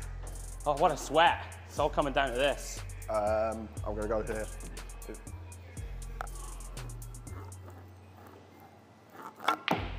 Back down.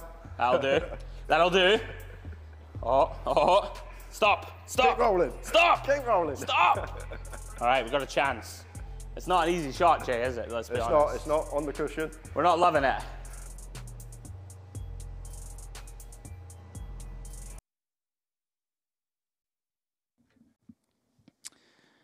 And welcome back, ladies and gentlemen. Little longer break than we expected, but we got to get ready for our final table ceremony, Jay.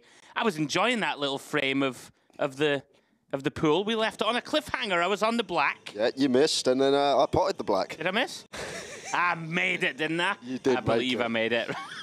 Right, guys, final table time. 10K high roller. Little look at the chip counts. Jovan Kenjic. Well, he's got I wouldn't say stranglehold, Jay, but he's got a lot of chips in great position, just a shade under 18 million. Then we have Kirichenko and Zubziela, both with around about 40 blinds.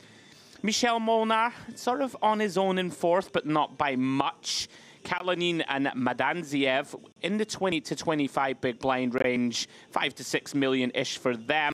Then we have three shorties, Zakharov and Amiri, both with 10 to 14, and the short stack on 3 big blinds.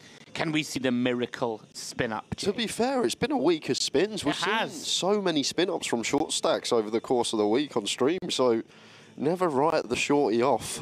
Right, over to our announcer, Milbutis, for the opening ceremony. Tournament of every poker series. But the Torino Poker Party is not an exception at all. And usually, this field is the toughest one. And I have the list of those 9 remaining ones. They are really competitive. So it's time to meet the first one. Is it accident? He's running as a chip leader with 17.9 million in chips. Let's meet from Serbia, Jovan Kinjic.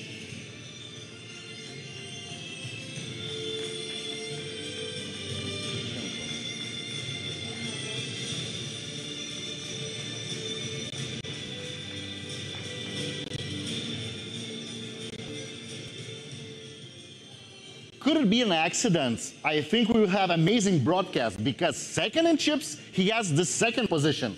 So 10.3 million, it's Alexander Kirichenko.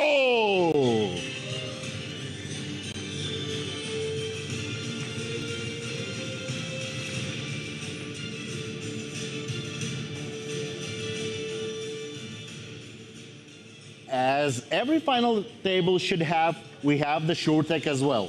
And this one, extremely tiny, less than a million. But I think he has big hopes to do something. So let's meet Anvar Muratov.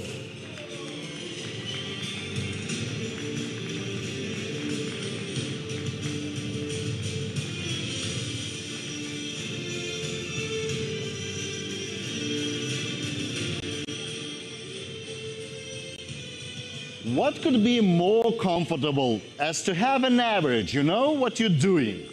This is the guy, 9.5 million in front of him. It's Marcin Dubjela.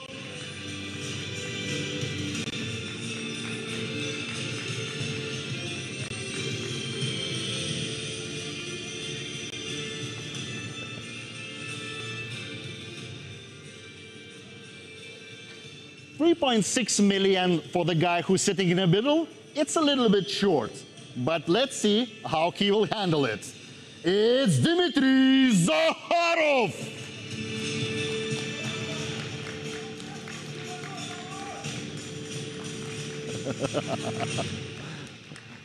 Bravo.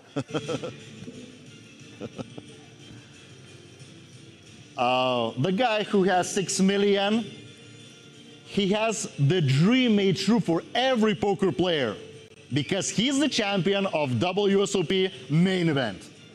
Let's meet from Bulgaria, it's Stoyan Majanjev.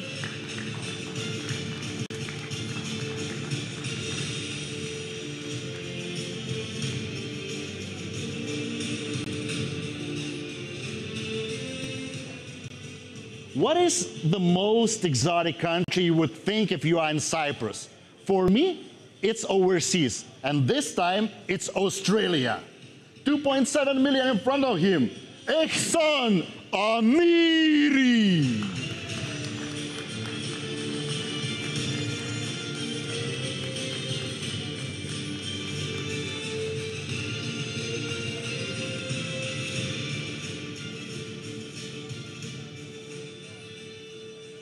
The seat number 8 and 6.2 million in chips. Let's meet Russian Nikita Kalinin.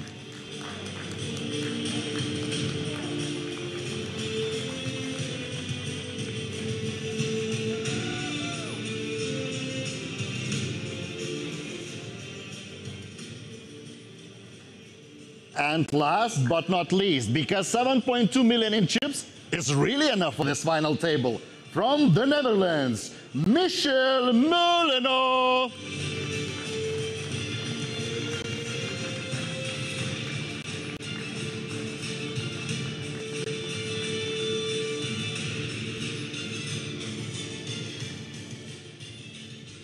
Look.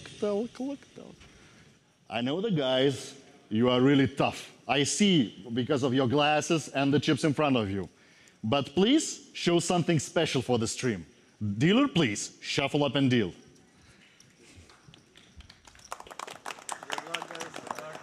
Well, there you have it, guys. Shuffle up and deal indeed. Milbutis always with the legendary intros.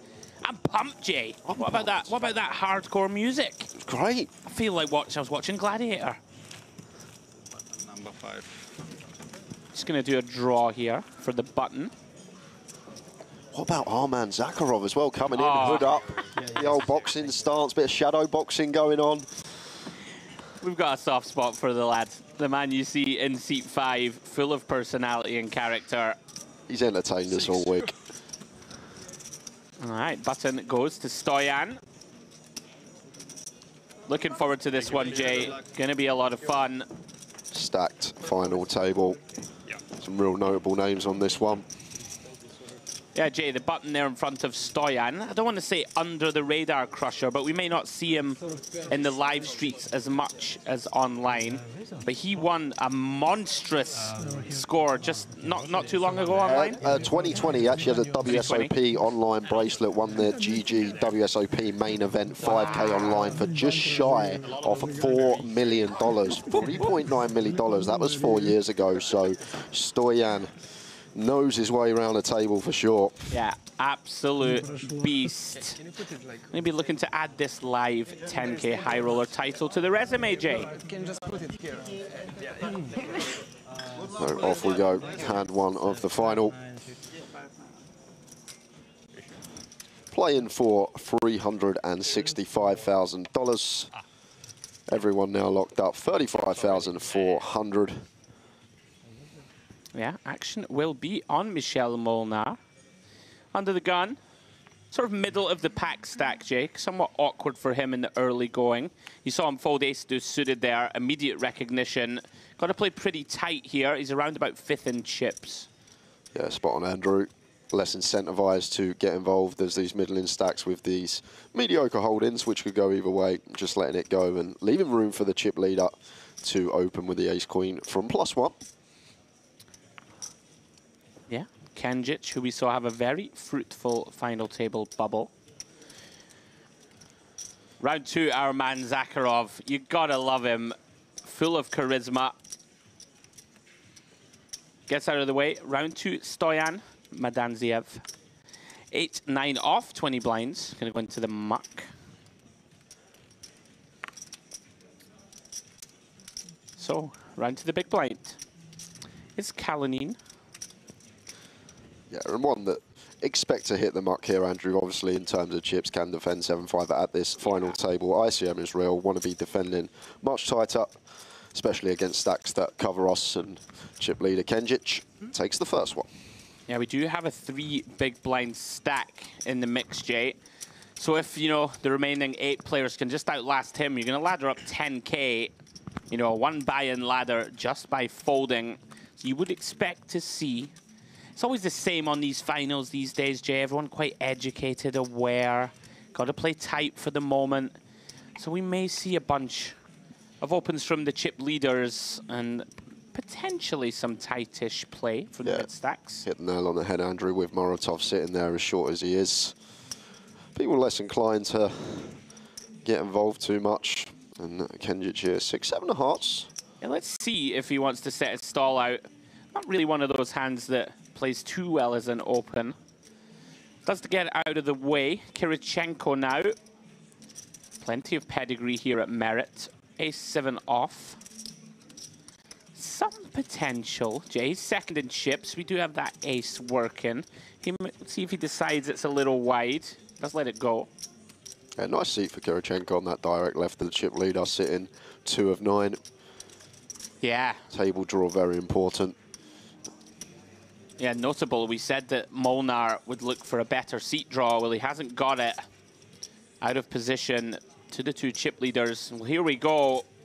Immediate decision on our resident Rocky Zakharov. Tricky one, Jay, 14 big. I believe it is, Andrew, because we've noticed, well, noted Moratov stack. So there we go. Yeah. Does go for fold because I don't even hate it. I think a lot of play is just going to revolve around Moratov getting that stack in and see what happens, whether he busts, whether he doubles. I think Madanziev here, though, this hand too good not to be opening. Ace-2 suited. Just nice opportunity to put some chips in. Oh, is that a limp? It is a limp. Very intriguing. Okay. It does make some sense to have a limping strategy here. You know, players should play quite honest anyway, right? So, you know, the small blind not incentivized to complete with garbage. We have a very capable player in the big who can reshove. Don't mind this. So, Michelle, round to you. King 5 off. Very likely, Jay, you would imagine to check. There is some scope for creativity here. You know, if you think Stoyan never has a strong hand when he does this, is going to take a look at the first three.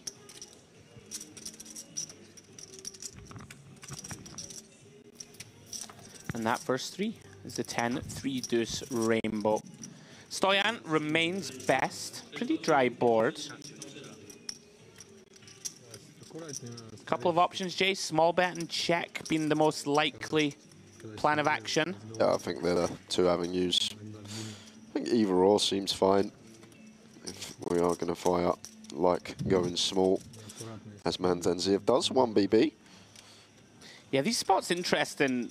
You know, typically this isn't going to connect with the big blind much, but it's a limped pot, right? So Michelle now, of course, going to have all the kind of, all the 10x, all the 3 and deuce x, all the 2 pairs, all that good stuff. As it stands, just with King 5, you would imagine not quite enough to continue. 800. Oh, wow. These guys, they just take every spot. Take every spot, Jay. Makes it 800, and now Stoyan in a real tough one. Yeah, and really expect this to work here, Andrew, because Molinar the covering stack here, and bottom pair, only really the backdoor will draw.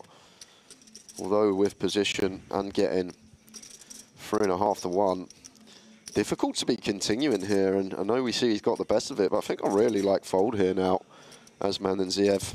I mean, even if you suspect, right, that your opponent has the old 4-5, 5-6, we can see as wide as King 5, the old 3 to a straight. It's just a hand. It's just a hand on all turns if met with a barrel. Like we can only really continue on the ace and the deuce. So just let it go. As mentioned before, Moratov sat there with 3-4 big blinds. A lot of play. Should be revolving around, seeing what happens with him. Yeah, Molnar sets out his stall early. No easy chips to be had, you would imagine, on this FT. Action now on Kirichenko. We are playing on a 40-minute clock, guys. So action should be pretty quick. Next blind's up in 6 or 7 minutes. Zubziela is 6 of hearts. Comes in for a raise.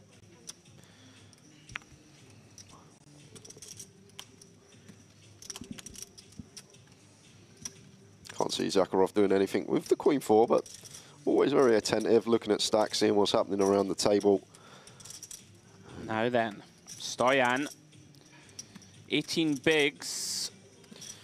Seems like one at this stage, just goes into the muck. Yeah, you called it. Yeah, it's just not appetizing to be continuing. I thought there was a chance he would 3-bet fold this one. Decides with that short stack in play to get out of the way. I'm just used to them, Jay, taking every single viable spot. Aaron Callan in here with similar holding, and maybe he is going to take the spot. He is going to get after it with the ace-10. I like it a lot. You know, Zubziela, kind of third in chips, is going to be a little wider than some of the shorter stacks. Looks like perfect timing. Yeah, I can't see Zubziela continuing here. Nice little size choice from Kaelin, goes for the 2.5x up. Yeah. In position. And we're going to do this with our real value. I'm going to do this with some bluffs. Very nice. Immediate illustration, Jay. Molnar hand 1, Callan in hand 2. It's going to be tough today. People are just in there, man. I feel like whoever takes this down eventually, Andrew, they'll know they've won a poker tournament, because this is a stacked FT, as noted earlier. Every single one of these lads can play. Yeah, they're going to have to earn this one. If you are just joining us, folks, myself, Andrew Headley, And Mr. Jay Harwood bringing you the action all the way to conclusion. This is the 10K Mediterranean Poker Party High Roller. Had a 1 million guarantee. We smashed it out of the park. 1.5 times the prize pool was generated. 365K. Gonna go to the eventual winner. As action folds around to Amiri, out of the way.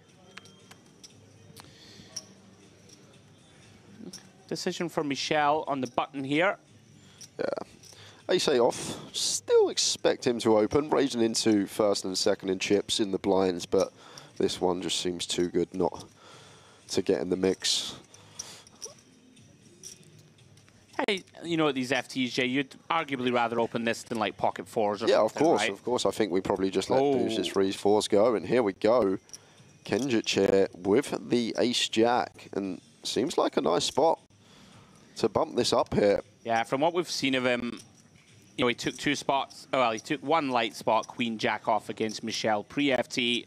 Can't imagine he ever declines this one. Oh, very interesting. Okay. He's just going to play cool. Kind of like it, right? If your opponent is going to have some hands that we dominate, it's nice to have some disguised stronger hands. Maybe deciding J flat this one and 3-bet a worse ace, right? Yeah, Stuff like potentially. Maybe like an offsuit ace-5 or something seems like a better candidate. Yeah, off to the Queen 5 deuce flop. Kenjic. Not going to hate this one. Jack of hearts in hand, ace of clubs in hand, blocking some of these back doors. Michel, not thrilled with it. Just ace high. See how he proceeds. He's going to go check, and wow, here we go. Trouble ahead for the Dutchman, potentially. Kenjic turns the best of it. Both players, of course, with that top pair of aces now. Yeah, probably going to still see check here from Kenjic. Andrew Molinar as the opener. Still going to have all the stronger ace-X and maybe a card. The times that he doesn't, he will represent. Savvy elected to check back, for example, a King-Jack, King-10. Seems like a nice one that would delay continue. I'm a big fan of the check. And over to Molinar now. And it's an interesting one, Andrew, because I don't think we're ever going to get 2 streets for this hand. And yeah, there it is. Does go for the check back. Oh, hello there. Offsuit 8-ball on the river. Now then, Kenjic is going to think, Jay, that he's just way in front here, right? Of course. An opponent that's open, check back twice. Can't imagine Michel checks back a hand like an ace-5, an ace-deuce suited, an ace-queen, never going to have them. If he does have a trap like a set of queens on the flop, going to bet turn. Now then, this may come down to sizing. Wonder if Michel ever wants to seek more value, but it looks like pot. Yeah, overbet. Just a call, never raising against this size. I think so. And he may. Kenjic think he's good here, and rightly so. Wow, very sad river for him. Big swing. Molnar up to 11 million. Delicious river card for him, because probably would have had to pay off a bet anyway after checking back turn, but finds the 2 outer. Yeah, we talked about, you know, this one not so much hidden run good, but right, we talked about the importance of it, of course, in these tournaments. Very likely could have been down to sort of 4 million there, Jay, if not improving on that 8 of diamonds. What a result for him. Up to 11 million now, second in chips. Yeah, big moment in this FT. Like the line from Kenjic, really nice still. Recognizing on the river, mostly going to go for big bet or check. Unfortunate for him. To run into that river 2 pair. Action round to Stoyan Madanziev. Big hand, pocket jacks.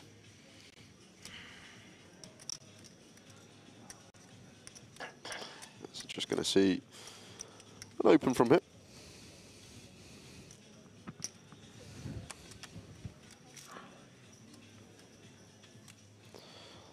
Pretty looking hand for Amiri, but can't do anything but fold here. Gets out of there and over to Kalinin. We saw him take the spot with the ace-10 off. Not going to take this one with the king-queen. Well-timed fold. Yeah, I think recognizing Stoyan, world-class player that he is, not really incentivized Jay to get too out of line at the moment with that short stack in the mix. 18 blinds, right? He should be fairly snug here from this position. We'll see how Kirichenko perceives him, because he has a candidate too. Ace-10 off here in the small blind. Is the short stack in the big? He is, right? I believe he is. He is. Moratov is in the big, so... Let's hope my muscle memory is good. Yeah, this is interesting. Yeah, because it seems like all options available here, Andrew. Yeah. Like with the short stack in the big. I don't think we'll ever call. The thing is, Mandanziev here off of like 18, opening from EP, he's going to be fairly tight. Oh. So looks like is just going to go for the free bet. Yeah. Assuming with the intention to cool off here. I think he'll 3-bet fold this, Jay. Oh yeah, of course, yeah, 3-bet fold.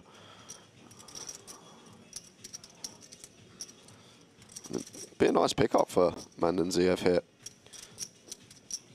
Yeah, I mean, you're not absolutely thrilled with this. But you would also imagine, I think, like, this is super polar, Jay, right? Lots of hands might just jam, right, for 17. That's the thing. I think that's the thing here. Now it's like we're repping real strength or a 3-bet bluff. I might even expect, like, this type of hand to jam as well as Mandanziev. I wondered if it was possible that he might, maybe ace-10 suited, more inclined. Is call ever an option here? Nah, I don't think he will. I think we're not quite deep enough. Oh, he did. Go on, Jay. I guess recognizing, right? Just the stack depth of Moratov. That's all this has to be. I mean, also, right, these is sort of like an ace-X that we do very well against, or we're in really terrible shape. And look at this. 10-5-4. Pop behind less than. Wow. It's going to work out like a dream for Mandanziev. You nailed it, Jay. I guess deciding. Just going to call. Look for a no-ace board and probably just go with it. Yeah, probably over 2 streets, though, here for Kirichenko with the ace-10. Very small, you expect to see on the 10-4-5 as the 3-bet up. Now then, decision on Mandanziev, whether to send it now, Jay, or just call. It's just so awkward with Moratov sitting there as short as he is as Mandanziev here. And like you think as well, Kirichenko is going to be aware once we open from EP off this stack depth, the way the stacks are distributed, that we're going to be tight. Like, we're not going to be opening stuff like ace-10 off ourselves or like ace-jack off may even just fold. The really sick thing here, sorry Jay, if I interjected through my excitement. If he jams, like, what are the bluffs? Exactly. Like you're saying you think Kirichenko could bet fold this, the top pair, top kicker? I mean, there's no way ever that Stoyan has Jack-10 suited through King-10 suited. He is just calling. I wonder how Kirichenko perceives this. Yeah. Because this looks like a trap. It could. Right? Yeah, exactly that. And it's not a full trap, but it's kind of a trap. And I know we said, like, Mandanziev, like, he's flattered the jacks here, but he may just expect jacks, queens, kings, all this stuff to just rip it in pre-flop as well as Kirichenko. I thought he would put jacks in and just accept his fate if he was crushed. Kirichenko, this is fascinating. And the crazy thing is, look, there's the all-in from Kirichenko. Like, we're not even loving this spot as Mandanziev no, we now. really are not. We're absolutely hating life here with jacks because we don't beat anything for value. And what's Kirichenko going to find here is some bluffs, like some ace-X of diamonds, perhaps?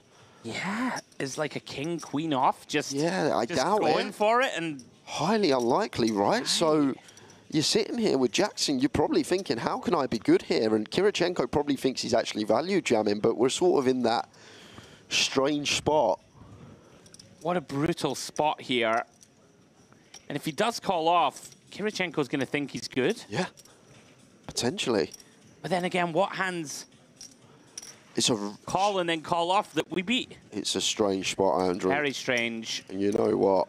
We're in the weeds somewhat. Now I'm really thinking about this. I don't fold is out of question here because he does fold what do we be? And it. is Kirichenko, like you say, just run like an ace-king, a king-queen, this type of stuff? The bluff's probably only some ace-x of diamonds, which isn't always going to 3-bet pre, going to play some flats as well. So maybe just says, okay, our man's probably got queens, kings, aces here and lets the jacks go, and Kirichenko gets away with one. Wow. And there's no way that he can know it, Jay. Absolutely none. Wow, what a hand that is.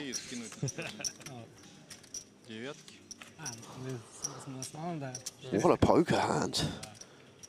Oh, and Stoyan. Little did he know it, Jay. If But he it makes call, so much sense, Andrew, because our range just has to be super tight pre-flop. We still call the 3-bet, and our opponent's still willing to shovel all these chips in. Wow. Just don't really expect him to ever have a bluff, and like we don't really beat any value, right? That's one we're going to have to dissect again later. Part of the problem, Jay, you're left with 8 big blinds yourself now. And, you know, far from us to be critical of an elite poker player. Yeah, this is like one buy-in pay jump, is it? But I guess it's more to do with the fact that he just literally perceives Kirichenko to always have value. Exactly, because we're supposed to be super snug. Kirichenko knows that, so... Yeah. It's a real fun one to get into. We'll come back to it. Amiri opens the Jack-10 suited, making it 1 million to go, so putting in a decent percentage of his stack. Yeah, what a hand that was. Well, Amiri looks like he's gone for the old commit if we are up against one player. And here we go. Muratov manages to find one he can go with. Yeah. Pocket 8s. In they go. 1 BB, pocket 8s, or 1.5 BBs with the small blind. Well, finds himself in a race situation. Looking to get back to 1.5 million. Good luck. Critical pot for Amiri also. Here we go. Look how close those equities are running. Very small favorite, Muratov.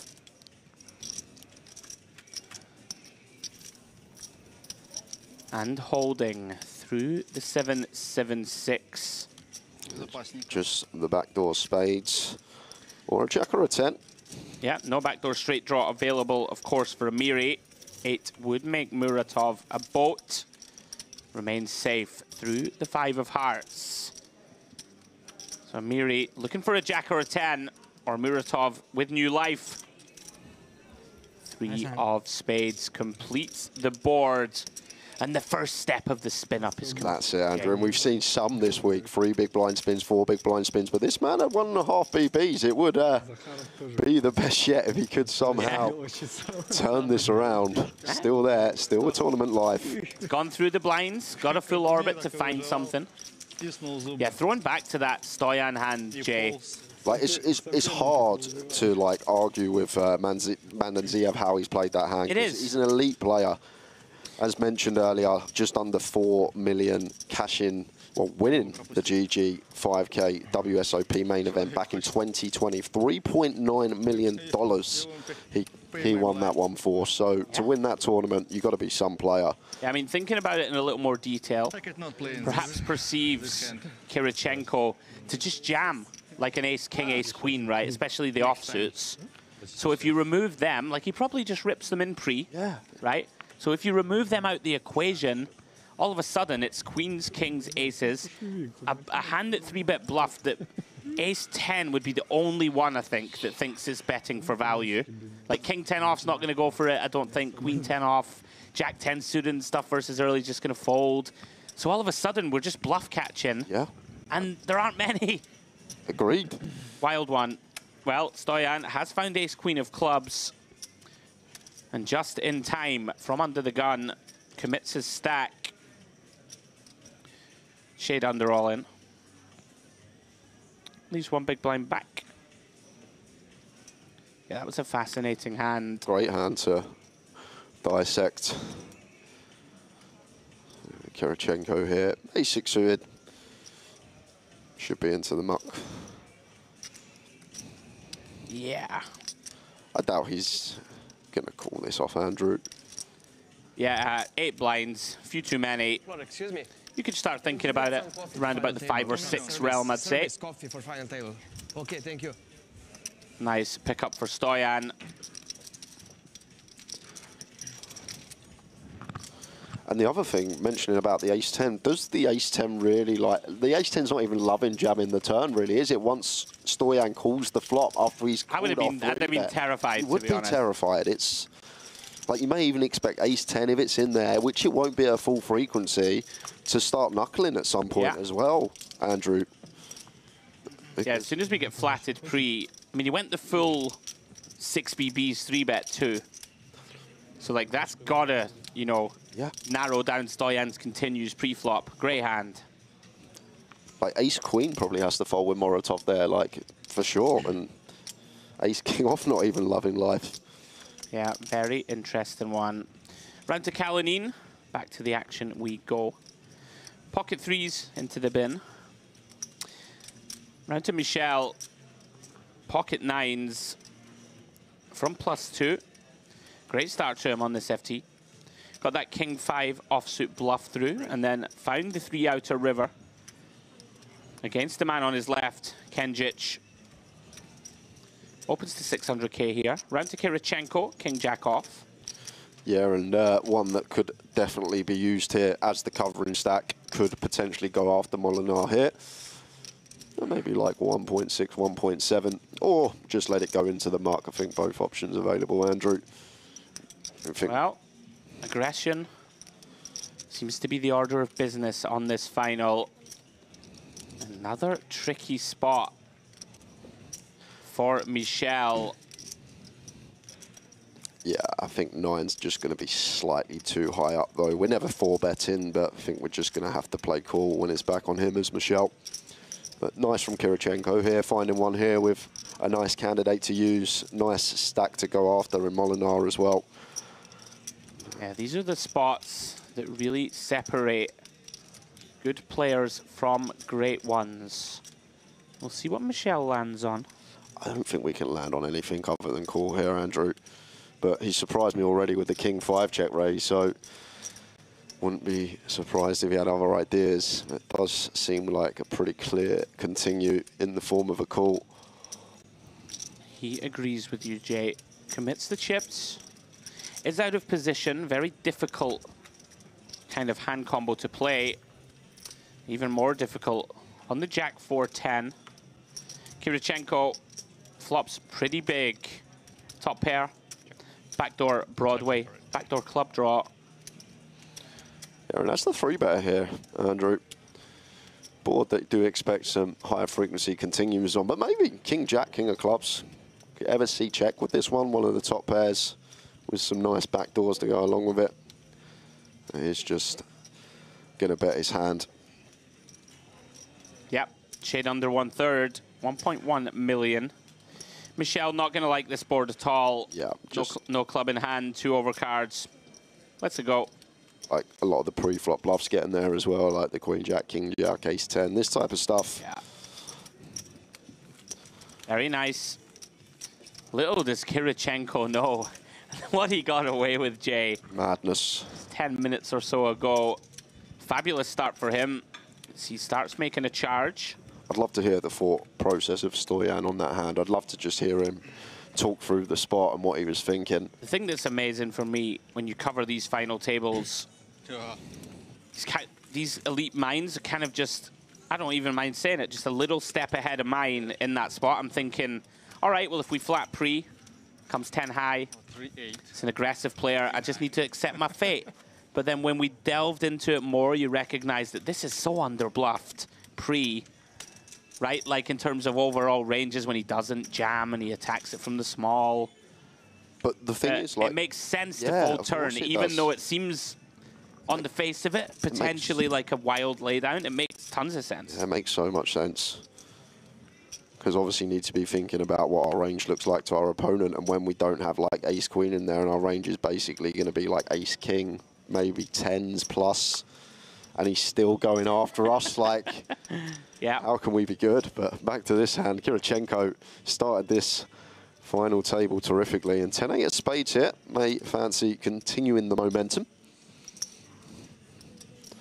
Does open for 2 BBs. And over to Moratov with the king at 10. Only 5 bigs. Not going to be getting Kirichenko to fold. No fold equity. Just let it go. Wait for a better spot. And here we are. Jubziela. First time the boot's making an appearance on the high roller FT in the cutoff. It's a pretty good spot, Jay. Above average. I wondered if you will ever trap here. Like, I wouldn't hate it. You have 2 rejam stacks behind that will not play call, I don't think, ever.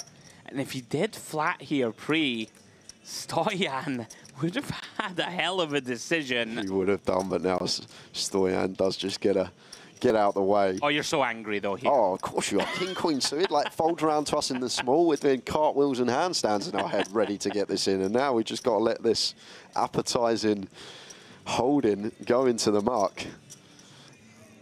I mean, I'm greedy. I like to see fun and games for us. Like, this looked to me like such a good... I'm not sure Stoyan jams over this peel anyway, with no perceived fold equity.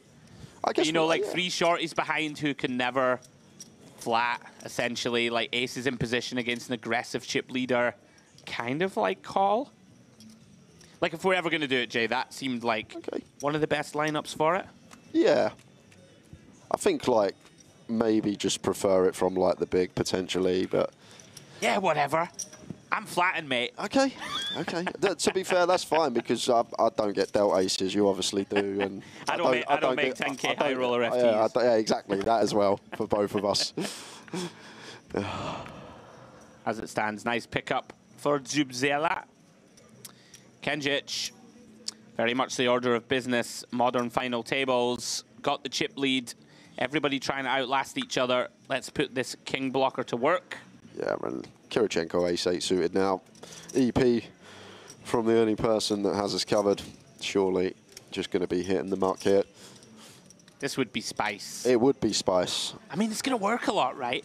It would work if he can find it. I just don't see how we can. I would fold too. We're not really incentivized to go after the one guy that can bust us, and just let Kenjic go about his business. Let him get after it. Let him knock a few players out. Get ourselves some ladders sitting second in chips. Yeah, Kirichenko's absolutely loving it. You know, 14 million position on the chip leader. Ton of shorties.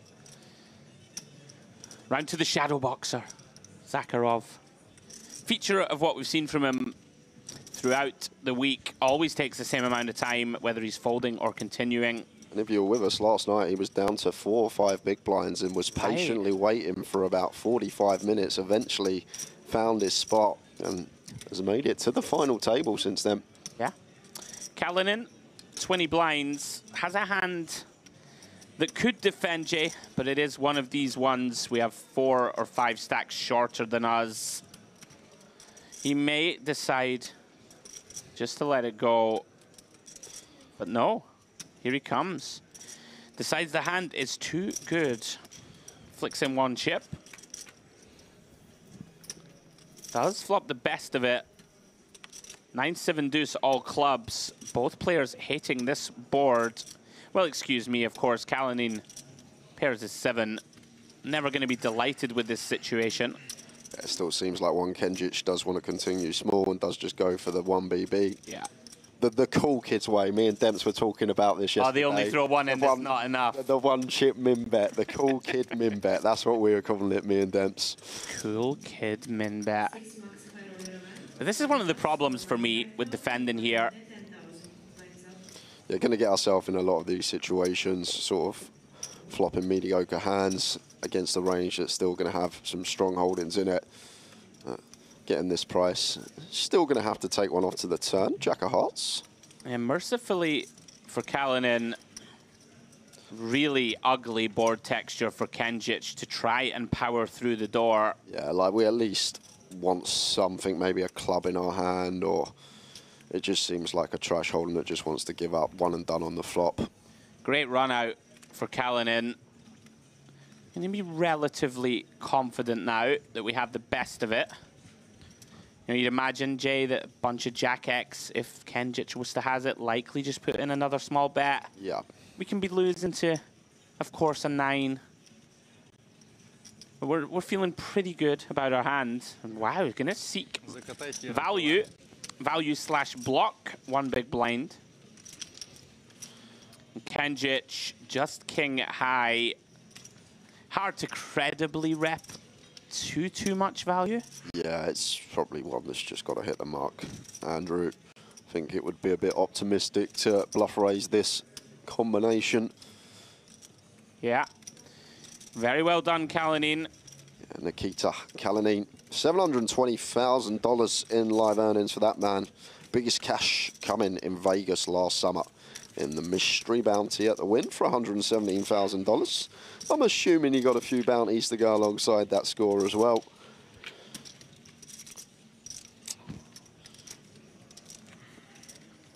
Yeah, that's a huge pickup in the context of this final.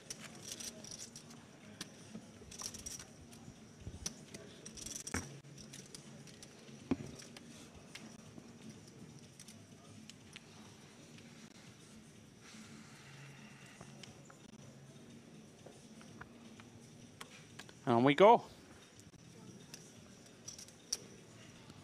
Kirichenko, ace-8 of hearts, second in chips. Hello. From +1. Get 1 double espresso, please. Yeah, should see an open. Always nice when we get the green light as well. Chip lead up. Folding on our right. And Moratov here with the 8-9 suited. Unfortunately for us, gonna have to let it go. Just trying to find that spot to get them 5 BBs in. Over to Zhubs-Giela. Don't really want to tangle with second in chips, hitting 4 or 9. Probably wants to be letting the ace-9 suited go. And does exactly that. Over to our man Zakharov, and does find a pair, but once again, seems like a hand that does just want to hit the muck. Yeah. Small pocket pairs, reducing in value at these final tables with ICM over our heads. It's annoying. We're short, we find a pair, and we have to fold it, but be surprised if the 6s went in here from Zakharov. The thing I love about these spots is you know that your man Kirichenko is likely, like, you know, I don't want to say messing around, but, you know, he's going to be a lot wider than he has to be, right? Like, with this chip position and the way the stacks are distributed. So you probably know, Jay, that you even have fold equity here, right? Like, you're going to get hands to lay it down, but 6 is just such an unappetizing prospect.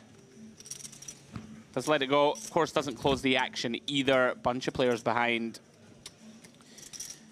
Amiri, similar situation, but with no fold equity. Into the muck.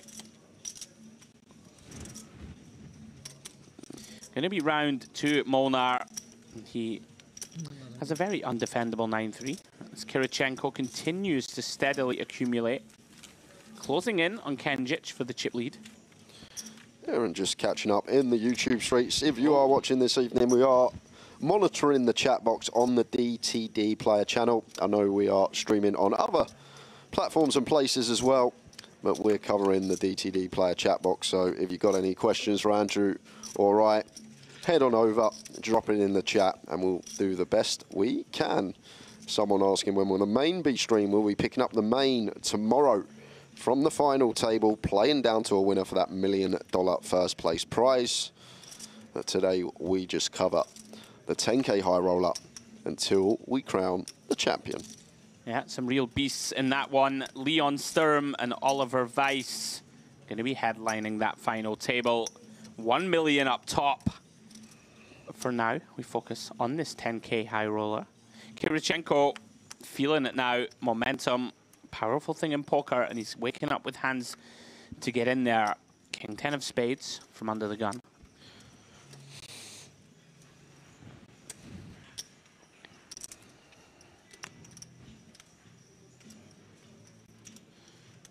Round to Michel in the small.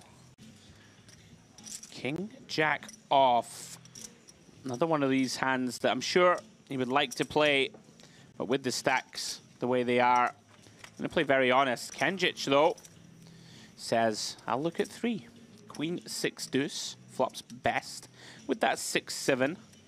Kirichenko, king 10, 2 spades, no spade on board.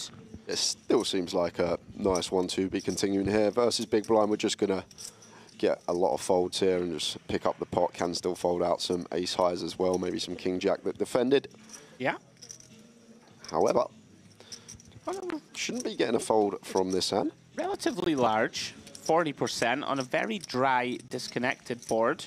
Maybe just trying to, you know, Jay, put a bit more pressure on hands like an ace-10 type, right? That'll fold potentially to this size. Yeah, and even some stuff like king deuce suited, jack deuce suited, that like will pocket 3s, 4s, 5s, like try and just disincentivize continues from the weaker parts of the defend range. Well, Kenjic going to be very happy to see that 7 of hearts roll off.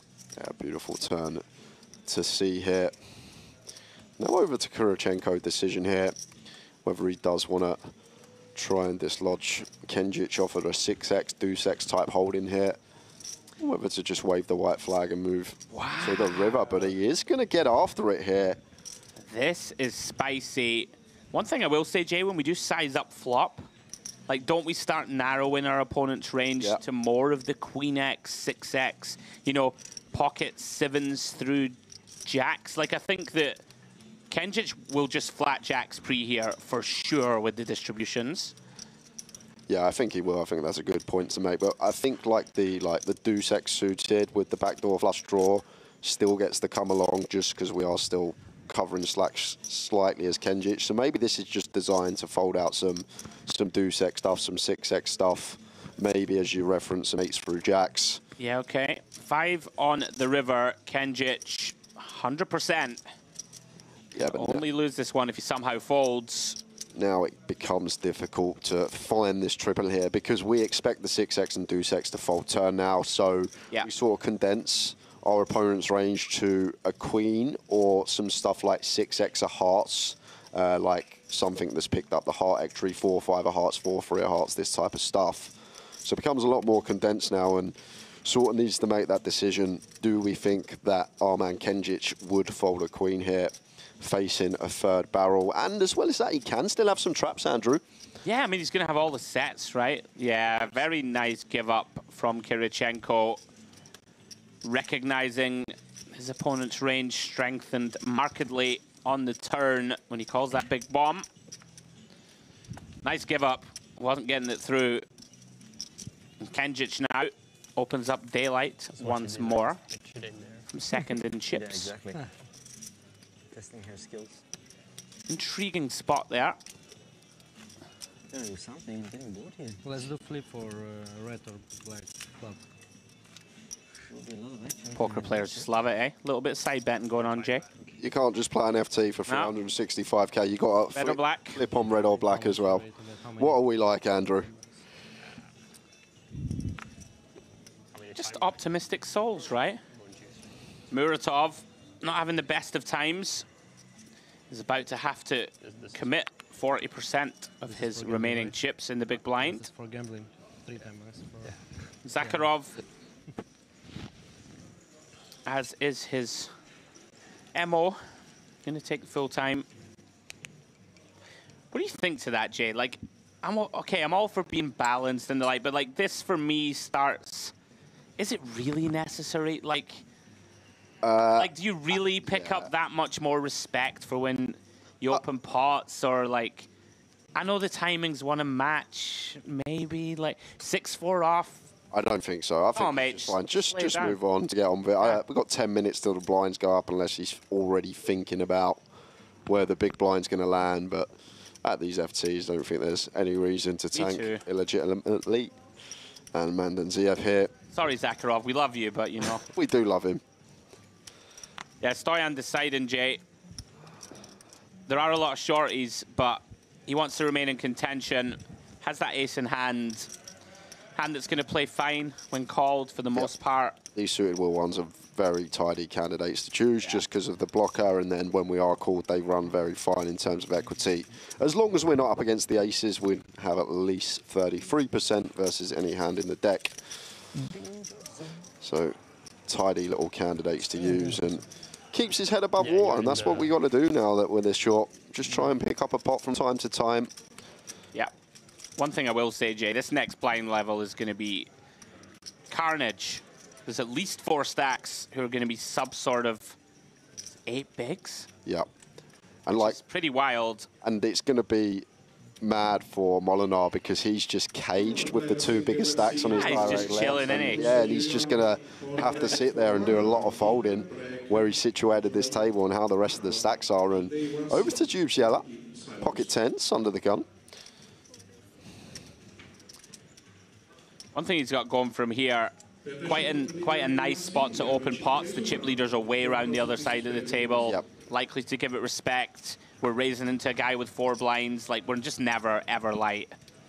Or, you know, you understand where I'm coming from. You're not opening a king 10 off, king jack of course we're not. From here. Like, might even fold king 10 suited. Like, 8s would definitely go into the muck here for me, the way the stacks are around the table.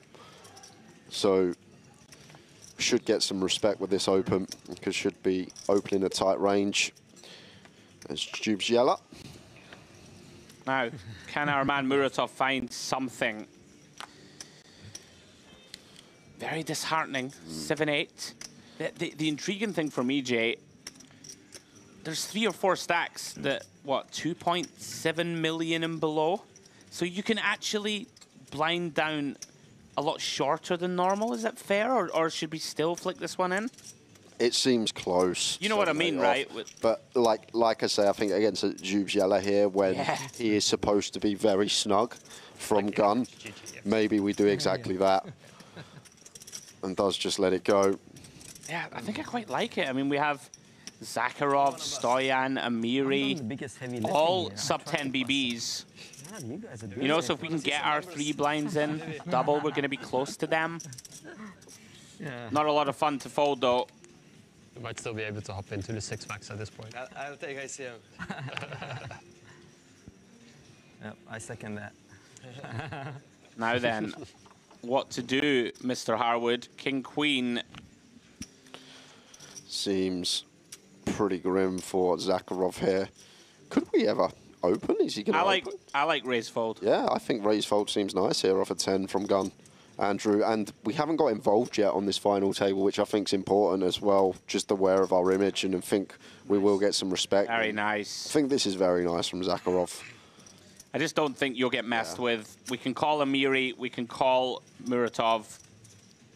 Oh, wow. How's your luck? Faintly brutal for Zakharov. How much you have? Is it 20? Runs into the kings. 2,000,006. Yeah, and it's funny here for counting what to do, because I think our hand's way too strong to jam. Could we ever just make this 900k? I think people will make it 1.2 as like a standard here. Yeah. Well, you called it, Jay. It goes for a milli. It's a slightly more than a click, but I think this is the best way to proceed. That's Kalinin. And it's just so unfortunate for Zakharov that we've run into this hand. Yeah. Can't argue with you. But this is why we just open as well, Andrew, rather than going for the open send through, trying to get through the whole table. Will Zakharov feel compelled, Jay, to try and crack a big hand? Wow. Okay. Yeah, he's going to call. Okay. Well, we can see he's in horrendous shape. Yeah, this comes queen high. It could be good night, Zakharov. 9-9 deuce. 2 spades. He really is box office. 2.75 million in the middle. Zakharov, 2/3 pot back. Kalinin going to be pretty happy here, Jay. Knows his opponent never has a 9. So unless we're being trapped by exactly aces, we've got the best hand. Oh, and he checks. Okay. I guess, like, trying to range. This one's mine, right? What kind of stuff does Zakharov min raise and call this small 3-bet? Don't expect King Queen off to be in there, that's for sure, because need to be aware of our image of Zakharov, and Kalinin knows we haven't played a hand yet and we've been folding, so once he 3-bets our gun open, surely he's never going to have a bluff here, Andrew, because we should be getting some respect. Right. And probably going to be well up the top of his range as he is. So maybe Zakharov with a slight misstep pre-flop just probably got attached to the 5.5 to 1 price and thought, oh, I'm getting a great price here. But when you really think about what hands Kalinin would do this with, it's just going to be super nutted. When I win, do I get this one? Interesting that you got a free turn, I guess. Kalinin just knows the only real bad card's an ace. Well, Zakharov did improve to a gut shot. But, I mean, just can't continue, Jay? Yeah, this line does look a lot like aces from Kalinin. I'd probably think he's got that hand holding king-queen, blocking the kings and queens. The check back flop, the now tiny bet on the turn, it just seems so milky. The click size in pre-flop. I think it would have been fine for Zakharov just to fold this one pre, although getting that attractive price, Andrew. I'm with you. And you know, every big blind, incredibly important. But it's okay, you can keep it. Don't waste. Yeah. Does use another time bank.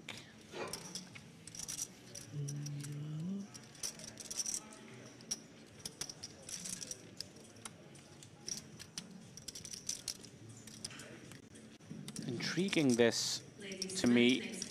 Don't really want to burn them, Jay. Unnecessarily. Like, is he ever considering something crazy here? Don't think we can call. You know, it's such a significant portion of our remaining stack, Jay. Oh, wow.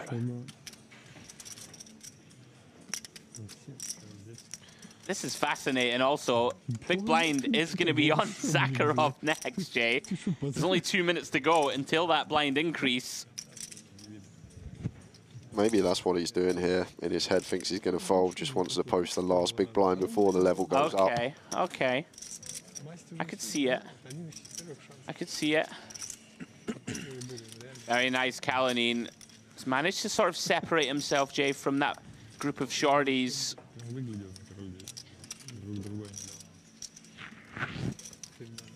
Great result for him. Что, ты король валет занес?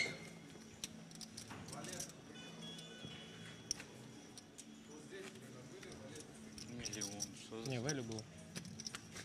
Вот это. Жоля, что у тебя? Тут здесь? А, у тебя тут здесь? Первый трибете. Это что было? Девятка, что ли? Не. Ну, топ-пара? Отскочил, блин. Можно так сказать. А? Я не скажу, что у него валета, блин. Well, Stoyan, ace queen under the gun, 10 big blinds, Jay. Yeah, it does seem like one that just likes to play open. Right, with ICM Extreme at final tables, like Gun can even start opening off of like some 8 BBs, but it looks like he's just going to go for send here, Stoyan. Stoyan's a killer, in for the win.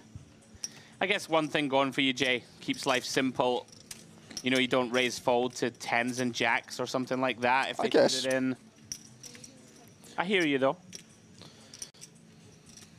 Actually, maybe more inclined now I think about, because of Zakharov in the big, to play open jam to stop him from going for defend and some stop and goes. Sure. Round to Kirichenko. Queen 9 of clubs. Into the muck they go. It's going to fold round to Zakharov. Got a feel for him a little. Now, 1.3 million. And he's timed the time banks to perfection, Jay. Yeah, look at this. In the small as the blind. Quickly get that small blind posted, pal. So, nice. A little move from Stoyan does get it through. I think he might be forced to pay a little bit more. Oh, here we Dealer go. change. Little look at the leaderboard, Jay. Kenjic still out in front. 17.6 million, good for 44 big blinds. Followed by Kirichenko, Jubziela, Kalonen, and Molnar. They've kind of separated into 3 tiers here, so to speak. 1 chip leader, 4 guys on the mid stack. Stoyan, 9 bigs or so. Blinds going up, and look at those shorties, Jay. 3 big blinds, 3 big blinds.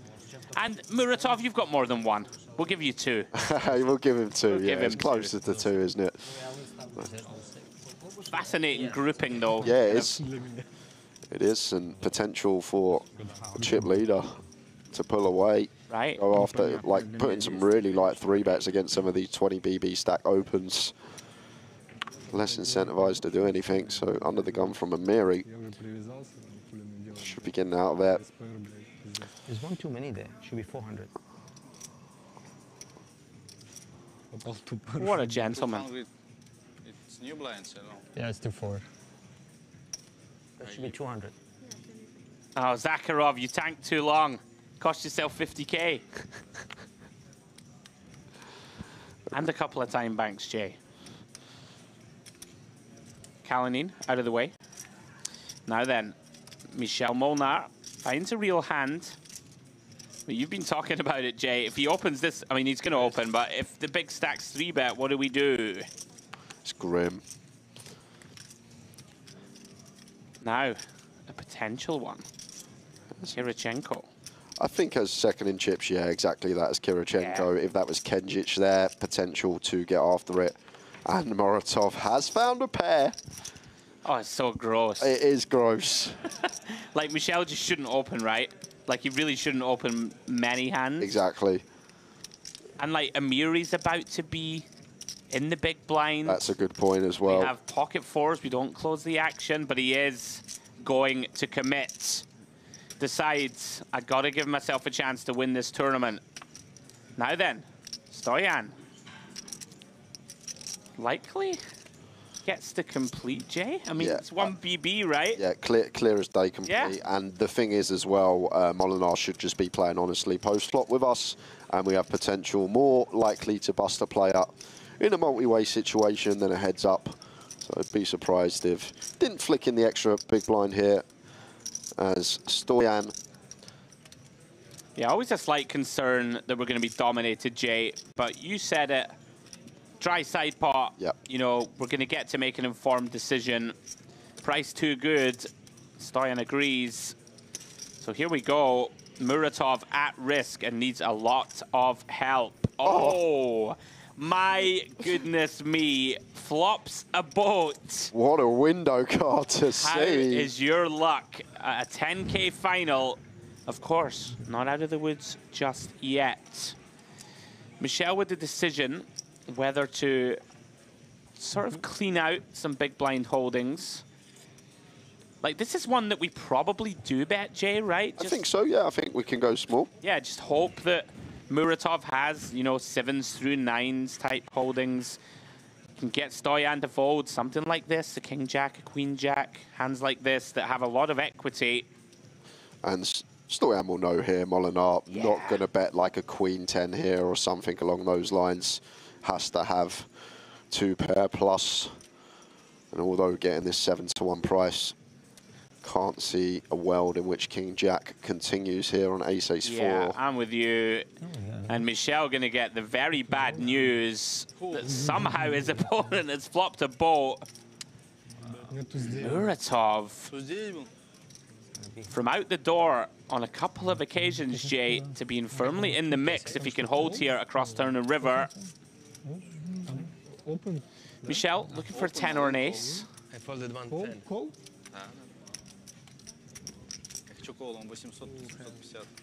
He has 4s, he has 10s. Fascinating spots. I'm not even. I have no idea if the 4s is a call, pre-flop or not, with the distributions. As it stands, 88% to double. Jack on the turn. No help to the Dutchman. Muratov, can he fade it? Yes, he can. 5 of hearts completes the board.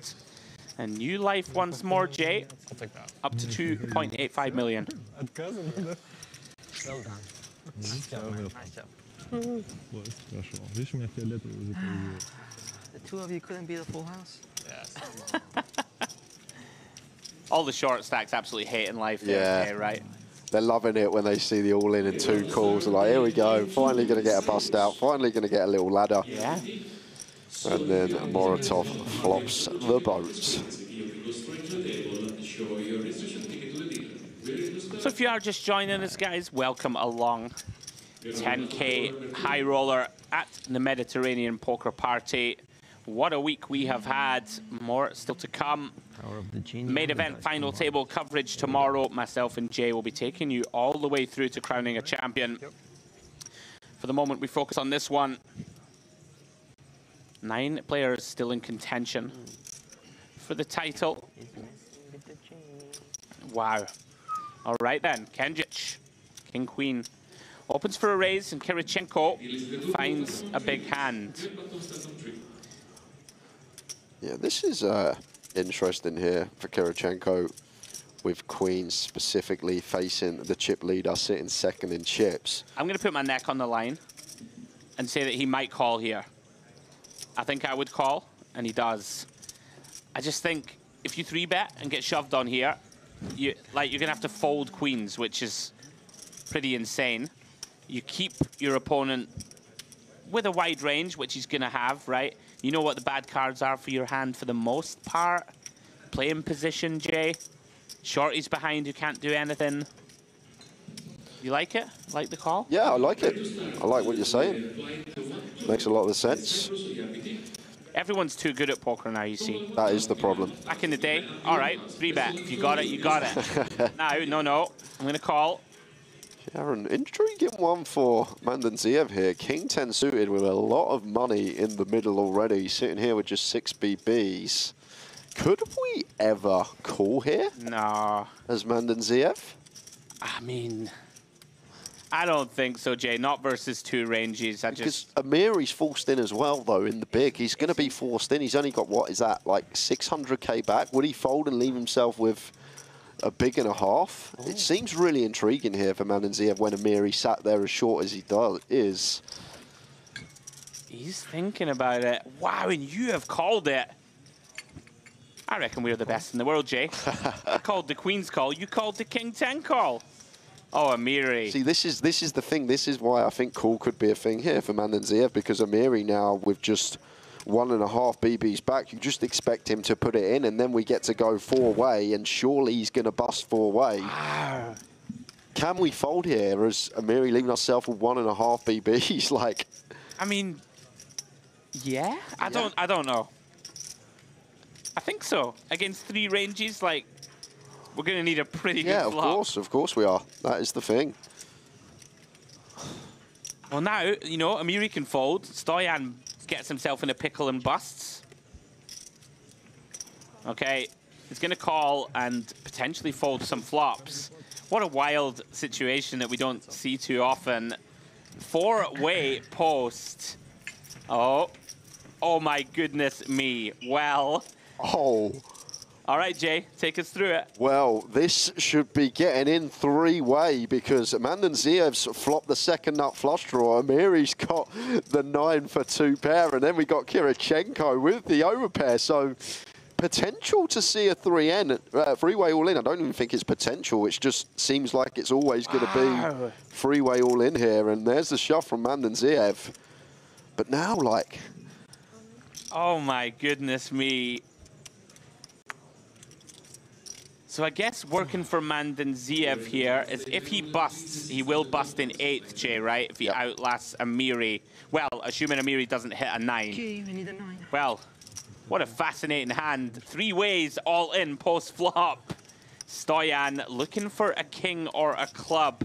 Amiri with 2 outs, drawing to a 9.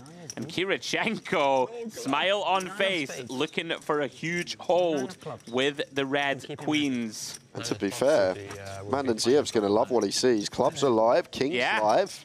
Got a backdoor, or no backdoor straight draw with the queens out there, but going to like what we see here as Stoyan.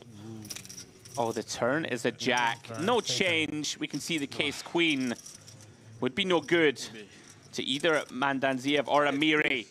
Kings, clubs, and nines to fade for Kirichenko. And he does it, Jay. River is the 3 of diamonds. And we have a double elimination on this high roller FT.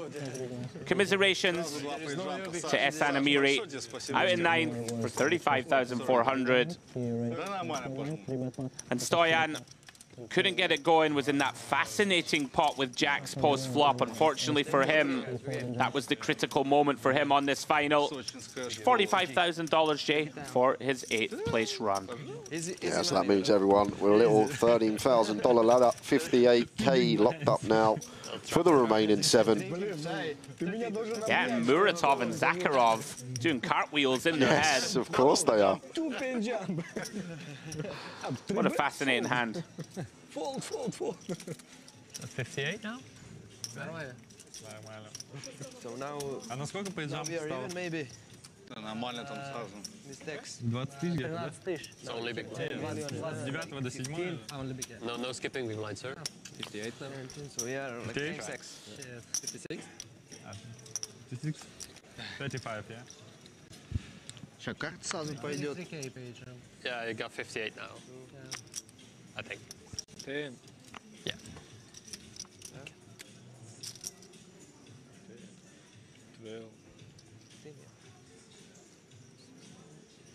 Raise. Yeah, I think we are the same. Cool. Well then, little pause for breath there for us in the booth. Back into the action. Molnar under the gun, King, Jack of diamonds. Gonna bump it up to 800K.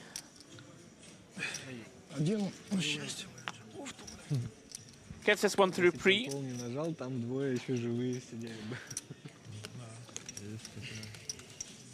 Intrigued to see if we light the blue touch paper, so to speak, Jay, after losing a couple. Folded jacks on take a board. Yeah. Yeah. He shoved ace-10 for a value. He folded jacks or pair. When? Here, this one. Yes, it was 3 apart. It's one all in 10 on the flop. First or second hand? 10, 5, 4, turn 7. Just talking about the Jack's hand that Stoyan folded. Probably the talking point of the final table so far. And Kirichenko wipes the sweat off his forehead after hearing that. And the pocket 3s here. And now with some chips, like one of the players that will get to open this hand, now having everyone covered, get to ask the questions, opens to 800K.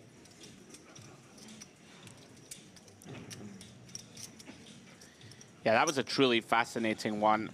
Ladies and gentlemen, next hand lines up, small line 300, big line on 600. Round 2, Kalinin, likely to be getting out of the way. I say likely, he definitely will. Right? Yeah. Round to Michelle. Well then, ace 6 of diamonds. Decision point on him. Yeah, I don't think any decision here. Seems like one that just always defends. Never 3-betting, never folding here. This is when he just goes and makes it like 2 million or something, yeah. Nothing would surprise me in this game. This level of player does flick and call. And sees 3 middling cards, 9-7-5. Does flop a gut shot, no diamond on board. Kirichenko, as is pretty standard for this holding, facing 3 overcards. And a texture that will hit the big blind a decent amount, Jay. Perhaps a little less than normal. You're spot on with that, because like now we probably eradicate the 9-7 off, the 9-5 off, this stuff. It's more the suited hands that continue from the big here, just because Molinar not really incentivized to tangle with Kirichenko. Right, not going to have a hand like 6-8 off, Jay, for example. Yep, spot on. But it's still going to connect with, you know, some top pairs, some turned top pairs for sure. See how he perceives that check back from Kirichenko. It's going to check again. One of these spots that large parts of his range are going to need to tread with caution. You're going to have a good amount of hands, Jay, right, that would just want to seek showdown. You know, paired hands, right? Not just these ace highs. River pairs 10. Very unlikely, in my eyes, that Michel will turn this one into a bluff. Yeah, too high up, Andrew. Still Probably knows that, like, we're not good very often, right? Still beats some stuff from time to Queen. time. Yeah, exactly. Like King, Queen, King, Jack, the suited King X as well that would open. Yeah. This one knuckles down. Kirichenko delighted to rake in 2.2 million.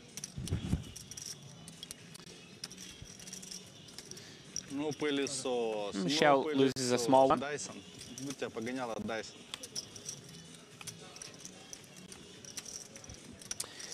So then on we go, 7-handed. All players now, $58,000 in the bag. Live a little. Ladder's starting to increase. When we get to 4th place, that's when we reach the 6-figure club, excuse me. 122K for 4th, right the way up to that 365K up top. And Kirichenko, Jay, the real big mover on this final. That ace-10 hand, that was the key point of his final table. Critical moment. Got his opponent to fold the best of it in a massive pot when he probably thought he was value jamming. Very fun one. Callan here with Queen 8 on the button. He gets out of the way and looks like it's going to be Walk. Yeah. Or Kenjic. Yeah, tight is right for those mid-stacks at the moment. Looking to get rid of Muratov and Zakharov. We should, in general, Jay, you know, if things go that way and the shorties bust, when we get 5-handed, you should see the sort of shackles cast off from the mid-stacks and see them start to go on the attack. Try and, you know, have that freedom just to play their game, try and get that big stack and go for the win. Yeah, exactly that. Like a lot of players revolve around these short stacks right now. The chip leaders get to do their thing and just put some pressure on. And you got Molinar and Nikita Kalinin, who need to be pretty tight. Credit to Muratov. Just somehow has had 3 big blinds, 1 big blind. He's in there with 7. He's not out of it, Jay. 2 double ups. All that is required to be right in the hunt. As we see, King, Queen of Spades of Jubziela. Nice one to use. He's going to be tight, but not going to decline the opportunity to open this one. I'm loving Zakharov still. He's just so animated at the table. I want to go on a night out with the lad. I do too.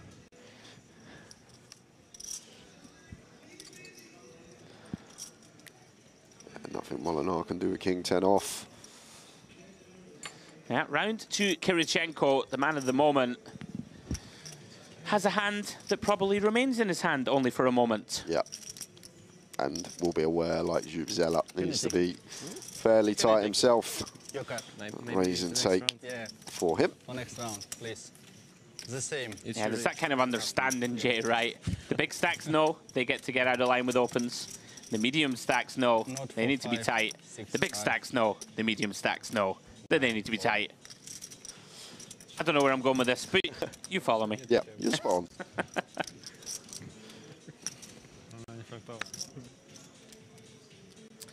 Muratov ducking and diving in the big blind once more. Jam, king, queen. Do you call? With queens. When you hit queens, will you call if I just jam? Jump? Yeah. Yes, of course. Slap. Almost all. Almost all. Yeah. And a really awkward one here for Zakharov because it's a situation when we go through the blinds, we're basically going to be forced all in anyway. So going to do exactly this. And I kind of like this from Zakharov. 1.1 milli. We've got just shy of 3 bigs. We're going to be forced all in the blinds anyway. And the great thing about it, we are shoving into Muratov's big as well, so if it does get round to him.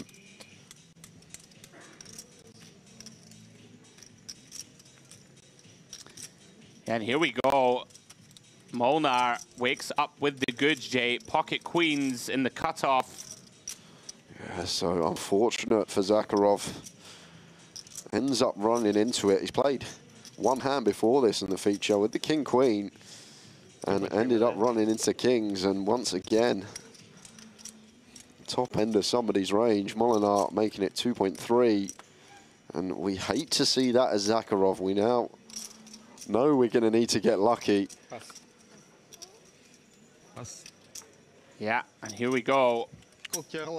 And what about this for Moratov as well, Andrew? Coming with 3 big blinds, outright short stack, was 9 of 9, had 1 big blind at one point, and he could potentially be laddering to 6th here.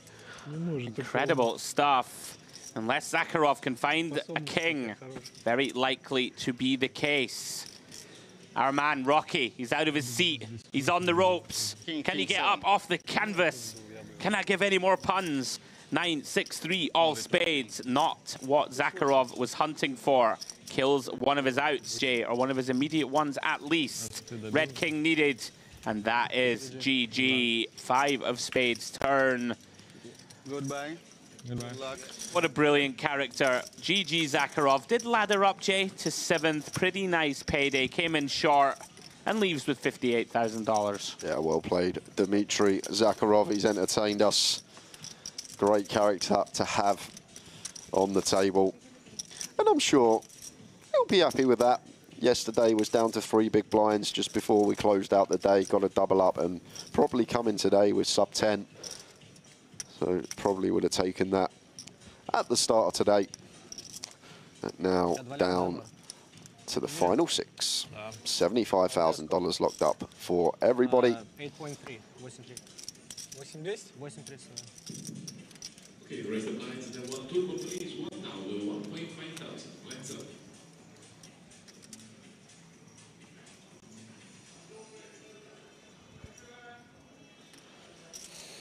Kalinin ace queen from Gyan should open this one. We do need to be tight, as mentioned, as middle in stat, but we've just lost another one of these shorties and still want to open these types of hands. Can't just fold everything. Opens to 800.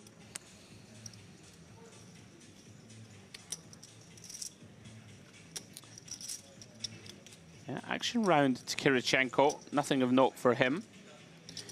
Muratov, tell you, this man has staying power out of the way.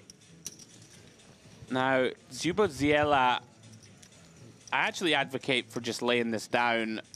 I think I like fold as well here, Andrew. Like Kalinin still needs to be tight, likely to be in a dominated spot. Yeah, just like so many reverse implied. Very nice. Kalinin has done a great job of keeping himself in the mix here. Saw him defend that Queen 7 of Hearts and pick up another nice couple of pots. It's like a balancing act, Jay, right? Between sort of playing too tight and, you know, accepting your fate in 6th or whatever and saying no, you know, making a stand. I want to be the one who's in this final 3 or whatever. Credit to him. It's just all about knowing when this is the good spot where we can potentially just pick up a small pot, just keep afloat.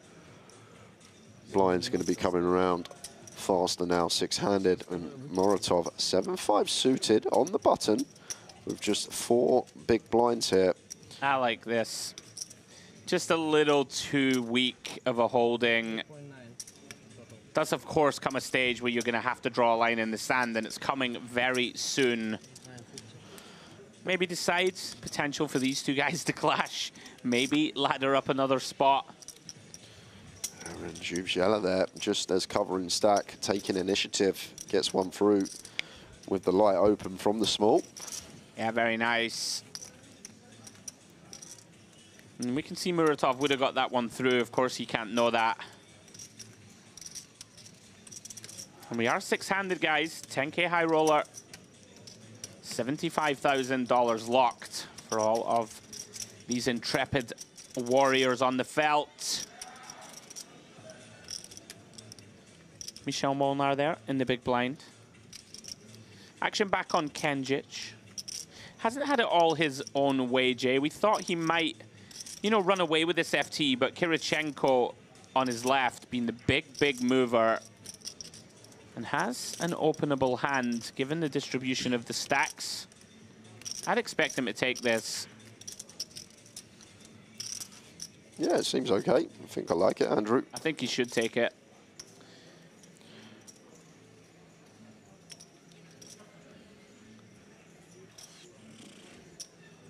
You know, we can call Muratov. I'm somewhat surprised to see him lay that one down. And I'm a little surprised that Muratov didn't jam that one. But they're both better than me. Ace King of Hearts. Zubziela finds it behind. Makes 800K from the button. Action on Michel. And again, just awareness of the situation.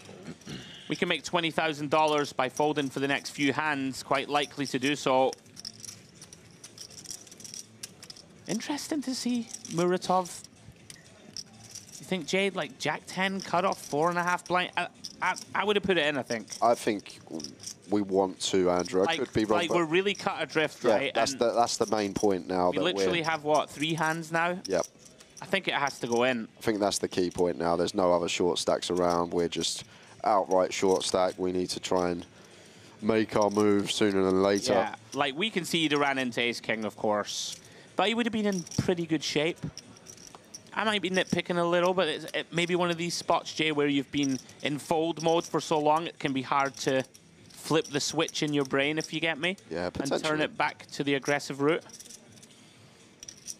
You know, it can't be too critical. Oh, there we go. He knew what was coming next hand, Andrew. Yeah. Maybe that's it. He didn't want a jack and a 10. He wanted 2 10s. Well, Muratov has put on a short stack clinic, in fairness to him. Has gone from being likely 9th place finisher up to 6th. And now has a chance, Jay, to get back in the hunt. Yeah, essentially laddered 40K. Was coming in with 3 big blinds to this final table. And some great short stack play to get those ladders. And now gonna need to win a flip. Good news for him. Kenjic folding one of the remaining kings, you would imagine. Guess just checking if he has any latitude to enter this pot. Yeah, we just can't. Especially with Kirichenko still being able to open the action behind us, reopen it. So have to get out of the way with King 3, and Kirichenko knows he's got to call this off, and here we are. Yeah.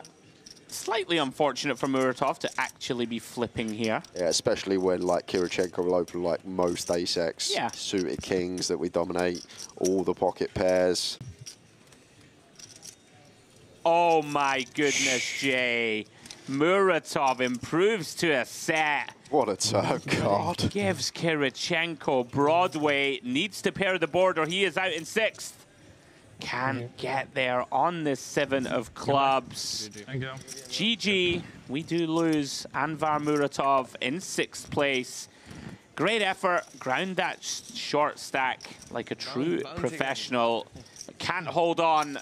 And Kirichenko, the man of the moment, Jay, sends another one home, and we are down to 5. Yeah, Alexandra Kirichenko, $920,000 in live earnings. Best live cash just north of 6 figures. Plays most of his poker over in Russia, and here in Cyprus seems like a regular here at Merit. Plenty of flags on the database for him. Seems like been coming here year in, year out for a fair amount of time. Which is the fixture, as we see, Andrew. Most people that have been here once, they always tend to come back. Yeah. And why wouldn't you at this amazing complex and unbelievable guarantees? Tournaments are ran fantastically by all the staff. You won't find much better service anywhere you go as well.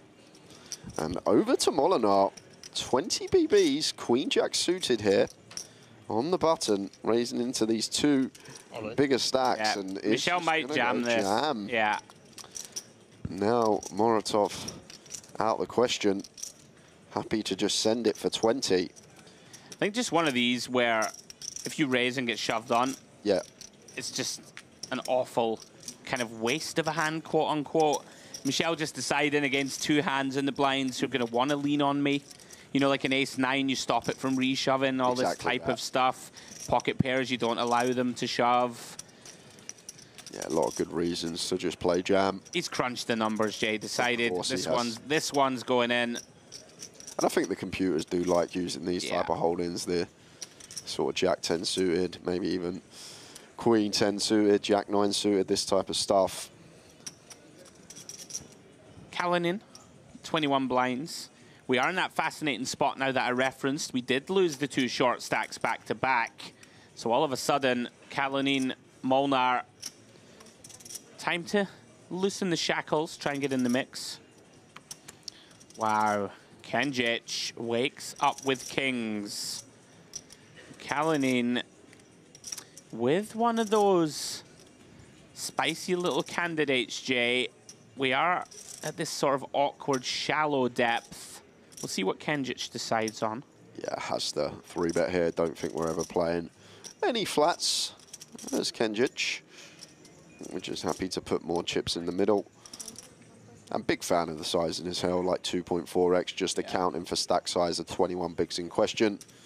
And as well at final tables do tend to scale down them sizes. Now then, not out of the question, Jay, for Kalinin to continue with this one. It's not, but I think the only option is to 4-bet. I don't think we ever want to play cool here. So maybe just fold. Really comes most of the time, maybe 4-bet some of the time, and if we really think Kenjic is getting after it that much. Really comes to the perception of how he thinks Kenjic constructs this button range and makes the right decision. Well done. You know, Kenjic probably does take, Jay, like an ace-8, ace-9 type hand as a 3-bet bluff. There's going to be some, right? Yeah. King 10, Queen Jack. We like to use the ace-8 off, the ace-9 off in these sort of situations.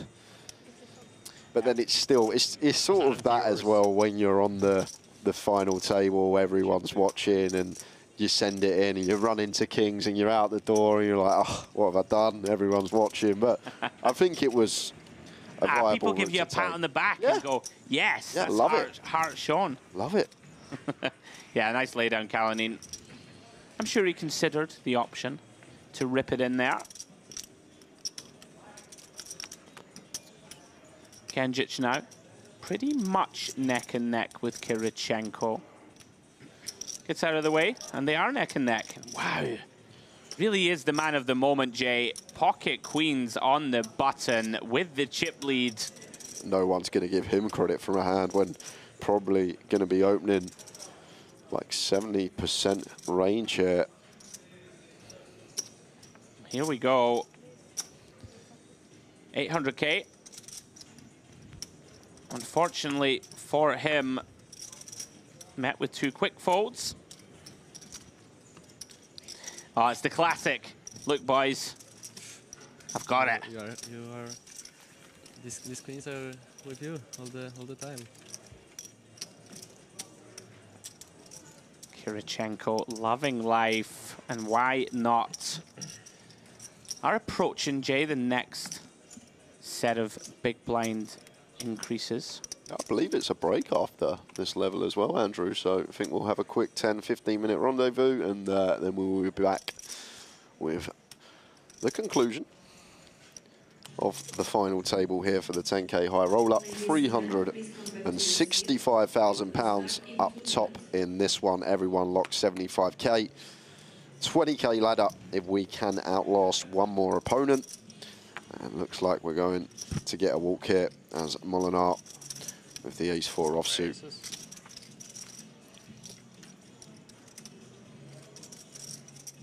Still good enough.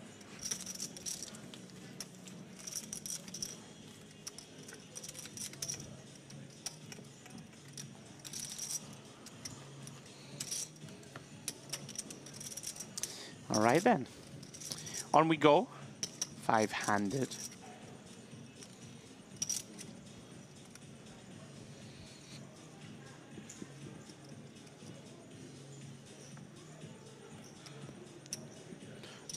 does have chip lead, but this one, be surprised if he done anything with, as Kirichenko from guns specifically.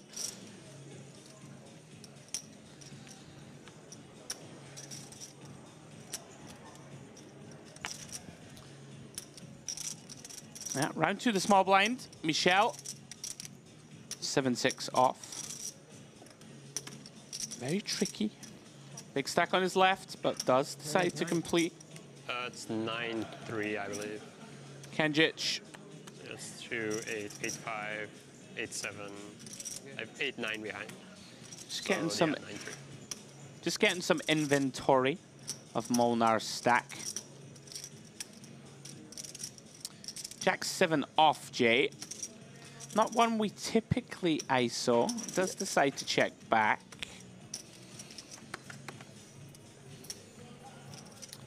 Through to the king 9 deuce. Michel wrapping around that 9. Not too much else working for his 7 high. Maybe could be one. Yeah, he's going to go for the stab. Just 1 BB.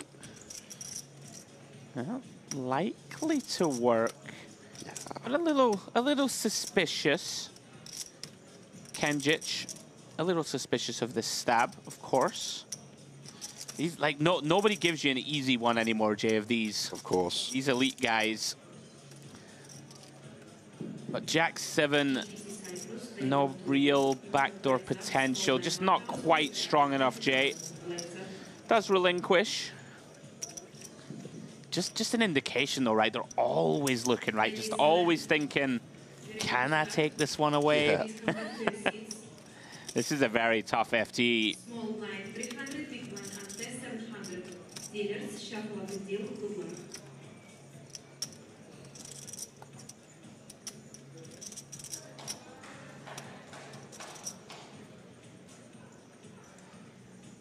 So last couple of hands, guys, before the break.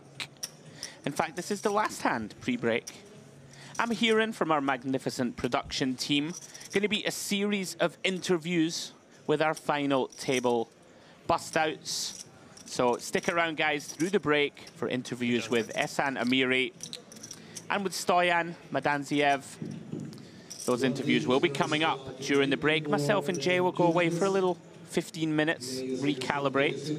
So we see Michel opening from the button with Jack 10. On to Kirichenko. Oh, Jack 6 off, Jay. Well, we saw what can happen with this hand earlier in the week. I don't think Kirichenko's thinking along the same lines as the Brazilian Aquino, though. Maybe he knows about the hand. Do you know what? Imagine he just 3-bets this. If everyone's seen the Jack 6 off hand, he's just going to play defend here. A little surprised at this, I must say. Feels a bit too wide for me. It does, but does have Molinar covered. You saw the hand, I'm telling you. It must be. It's the new Robbie, or whatever it was.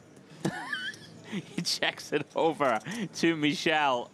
1 BB. I think this one clear as day, the King Deuce with the Jack 10. 400. Yeah, here he comes. Agrees with you. And we'll just take a small one for the last hand of the session, but not sending the Jack 6 off into the muck yet. If he continues here, Andrew, he has to have seen the hand. 10, 15, 15, next 10. Surely There's nothing going for us as Kirichenko. Maybe actually what he's doing here, he's tanking to make sure gets the full break. Could be running down the clock just so we don't play another hand and we head out and get the full 15-minute break. But he's used the time back, though. Maybe wants the big blind to go. Oh, my goodness. Getting after it. The Jack 6 off, some special powers this week. Wow. He's seen the hand for sure. Small check raise. My goodness. And that will be that. Wow. And the Jack 6 off. Well. Yeah, again, a big final table. There we go, Jay. It's Kirichenko's world at the moment. Guys, that takes us to the break. So stick around for those bust-out interviews, which are about to be on display as we take you through these chip counts. Kirichenko, 52 bigs, followed by Kenjic, Jubziela in there in third, and then Molnar and Kalinin bringing up the rear. Guys, we're going to take that break. We will be back in 15 minutes. How was the whole tournament for you? The series wasn't great, but this tournament was good. Obviously, I went deep in this 10K. It was good fun. Unfortunately, didn't get any hands on the final table, so it was a little bit boring for me. I like to play. But you know, a win is a win, so you know, I'll take ninth. It's a second ninth in 1 month, so a bit disappointing, but it's okay. Second final table of a high roller.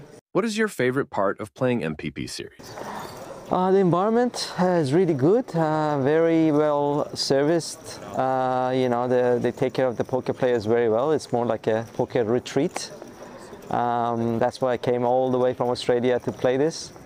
So 34 hours, door to door. So it's a long way, but definitely worth it, I would say. I wish I ran a bit better in the main, obviously in this event, but it's always tough. Tournaments are not easy, so but it was good fun. I enjoyed it.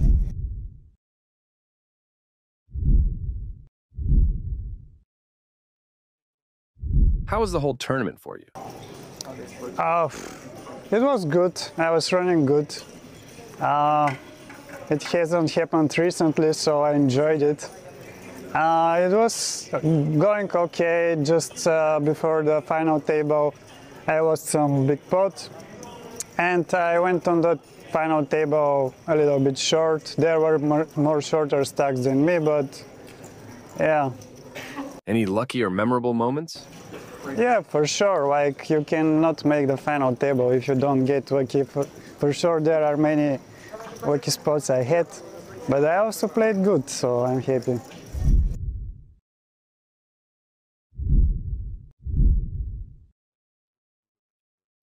How was the whole tournament for you?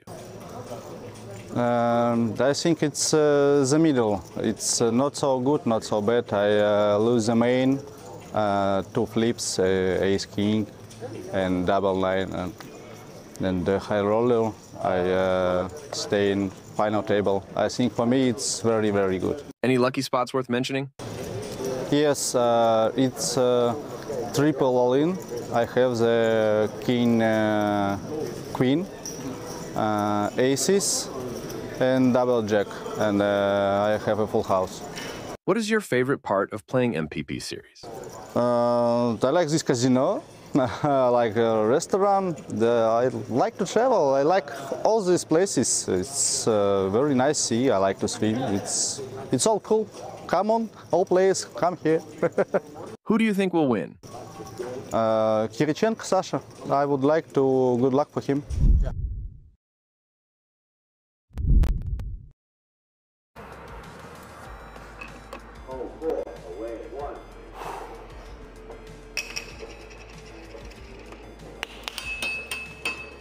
I think that's my first shot on target.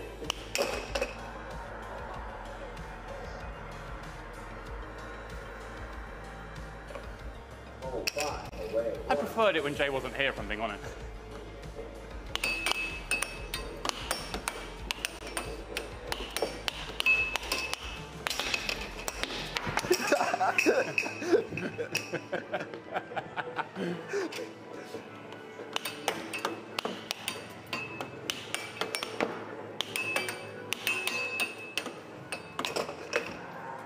Can we cut that? Please, can we edit that bit out? Do not edit that out. 6-1, that's it. GG. We're off the mark. Oh, is that it? We're off the mark. Oh. I was There's just going to be make a my lot comeback. more where that come from. Can't even cheat.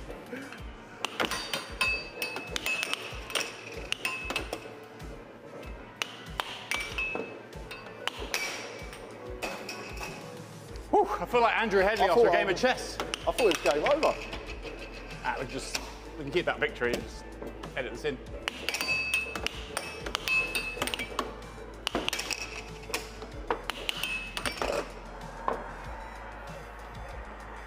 I found my calling.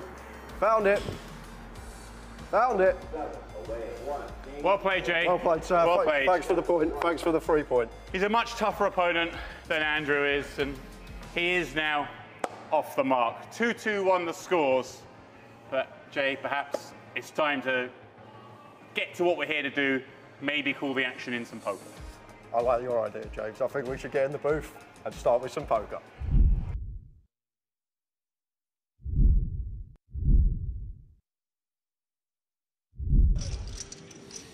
Oh, pardon me. I got excited. So did I. I saw a player on their feet.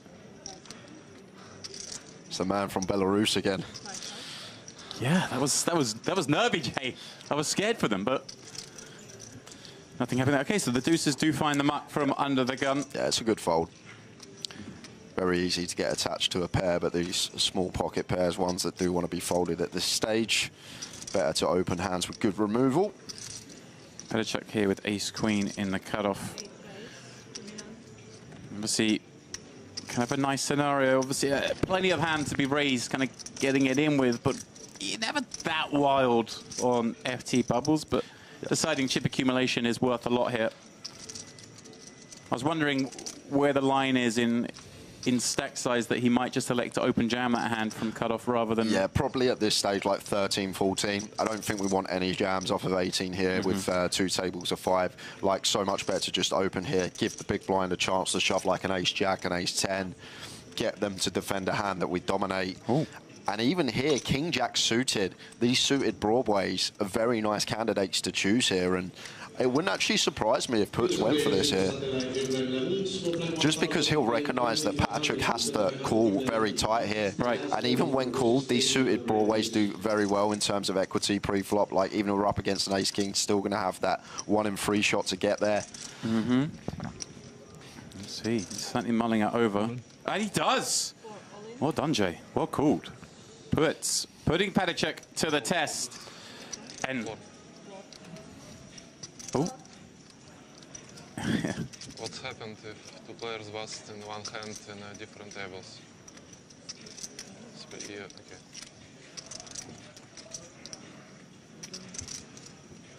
Well, we aren't currently playing hand for hand. We can be 99% sure he's going nowhere with his hand. Right, Jay, but he just wanted to know if it's worth burning time banks, was checking the other table there, not playing a hand currently. I guess cards that are being shuffled there. So he does make the call, no need to burn those time chips. And here we go. A monstrous pot. Patrick just doubled up a moment ago and a chance to basically tie the table chip lead if his ace-queen can hold on here. But as you mentioned, these suited broadways, they do all right when called. Yes, they do. 36%. Not the hand he wanted to see, like you mentioned. No, he wants to see an ace-jack, an ace-10, an ace-5 suited kind of holding. 9-4 deuce. Clean for Patrick. But needs lightning. No real backdoor equity.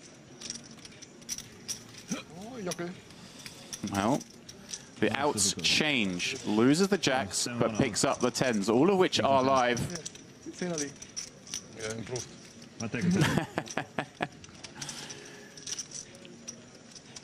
Give me 10. There it is. Clean run out. Patrick continues his ascendancy. Yeah, and a great example there as well as why we just want to open these hands there. Estoy impaciente, quiero comerte. Quiero jugar, baby, una horas más. Estoy impaciente, quiero comerte. Quiero jugar, baby, una horas más. Estoy impaciente, quiero comerte. Quiero jugar, baby, una horas más. Estoy impaciente, quiero comerte. Quiero jugar, baby, una horas más.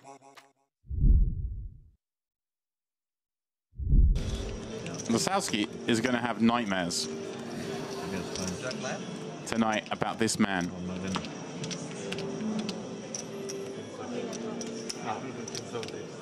Hard to believe he only has 2 recorded caches on his Hennemob database, Aquino.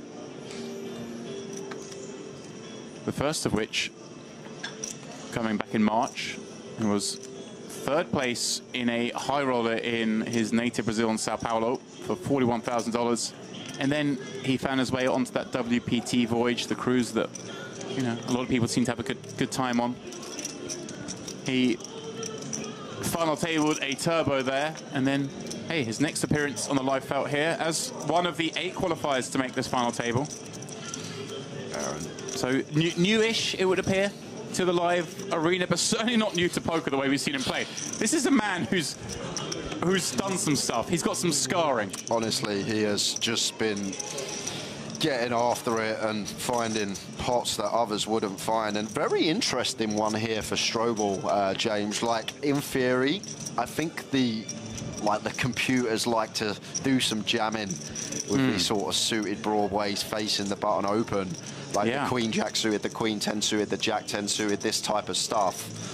Whether he'll taking it, he's gone for it, Strobel. Oh, here we go. And well, with the folded cards, we see this one's actually a lot closer than the players will realise. The 2 compatriots all in. I know the chat, or a corner of the chat, will root for both these men. Unfortunately, they are all in against each other. Yeah, I know we've run into ace-king here, James, but it's actually a high-level jam here from Strobel that not many people would find, in my opinion, on a final table, and unfortunately just ending up running into that top end of range here, but still with a heap of equity. And a chance now for a ladder once more for the players watching on. 8 deuce deuce makes that ever more likely. Strobel need a lot of help with just 2 cards to come. 43 million chip pot, and here we go. He turns a lot more equity. And every out bar one in the deck. Look at them live as you like. It's a cruel one, a trio of ducks.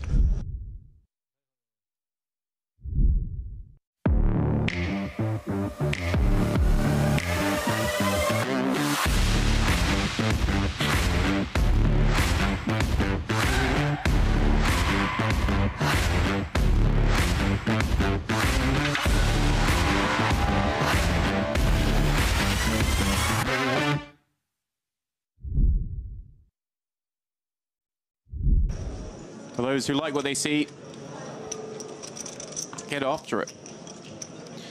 And I believe, as is usual in these tours, you know, if you were to be fortuitous at one of these EAPT stops, it would mean that, hey, next year this could be you at the grand final. And Brechelov opens to 2.4, and wow, puts... How's your timing? With the ace-king here. And these two, just a quick point to note, sitting 2nd and 3rd in chips, wouldn't be surprised if puts did find a flat here from time to time, James.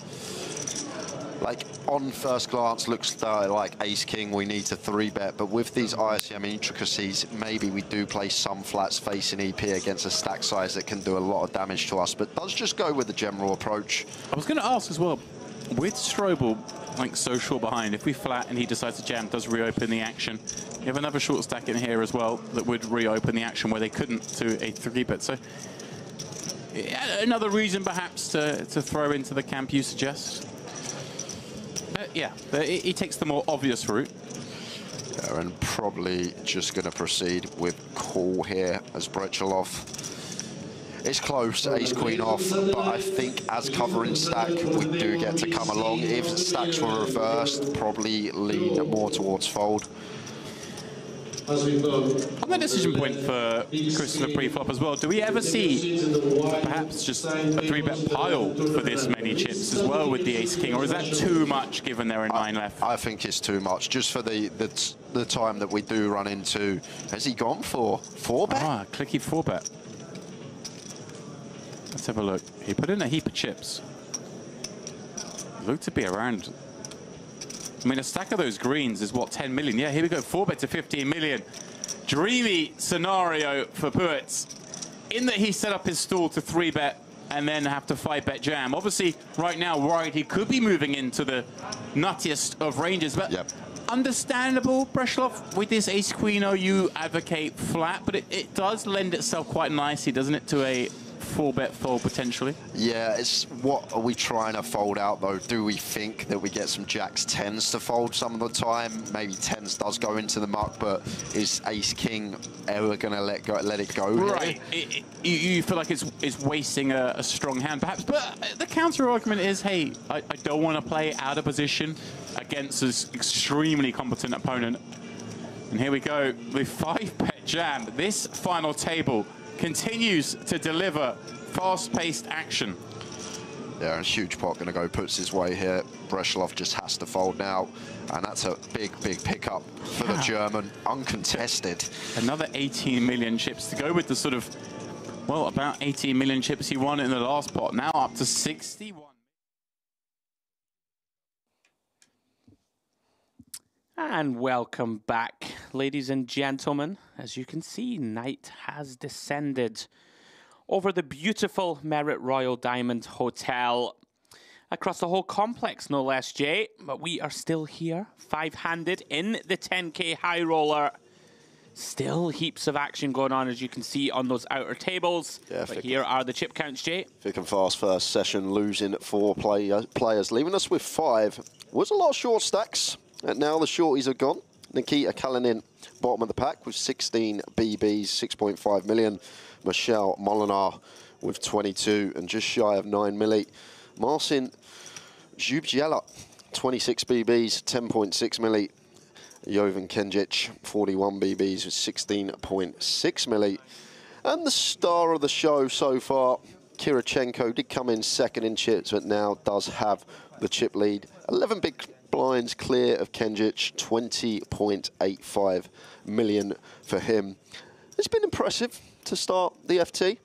Yeah, like a mixture of like great play and some run good mixed in. He got that fold from jacks on the 10-5-4 board that, you know, yeah, it's tough to say. Like, I would love to see his thoughts after the tournament. Like, did he think, oh, I just need to put it in and hope for a fold? Or is he confident he had the best hand? We saw him win that 3-way all-in with queens against king 10 of clubs and a 9 on the 9-5-5. But then getting after it, like this jack 6 spicy number before the break, calling the open, getting the check raised through on the flop. So a big mixture of like some great play. And, you know, you need a bit of run good to take down these titles, Jay. Yeah, exactly that. And maybe the jack 6 off was a feature of what happened the other night on one of our final tables in a huge pot involving that hand.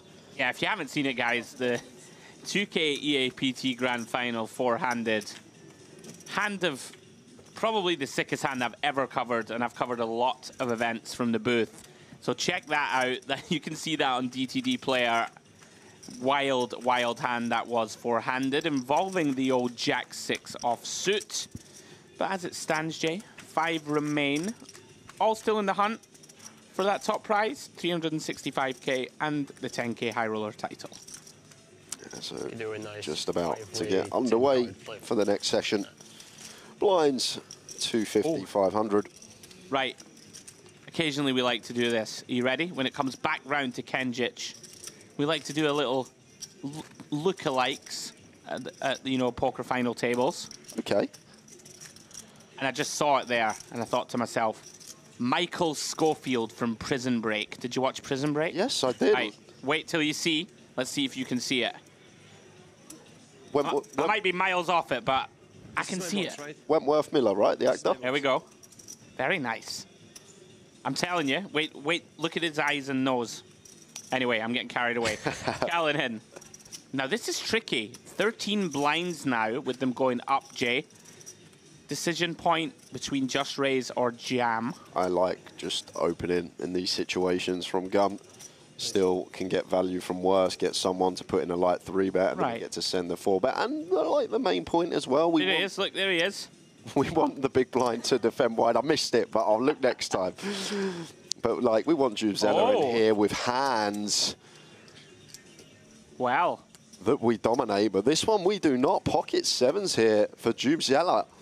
And 5-handed. Yeah. Do we ever just send this into the middle? No. I think I would. I think I would have jammed. I think it's definitely an avenue to take, Andrew, but just going to take the passive approach. And wow.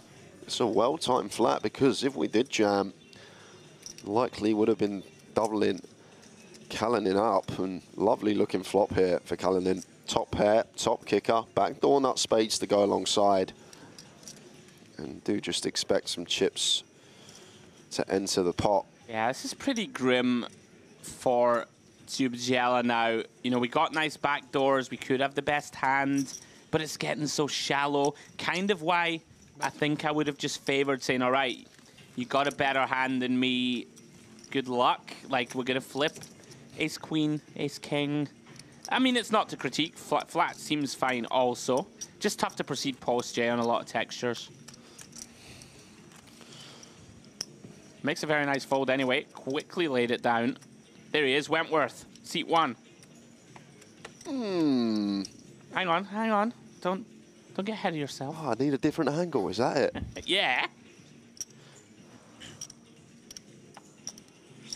Look, I can see it, the eyes, He's yeah. there. I can That's him. see it. If you shave his head, you might have an absolute doppelganger. Fresh from breaking his brother out of prison, they escaped over to Cyprus.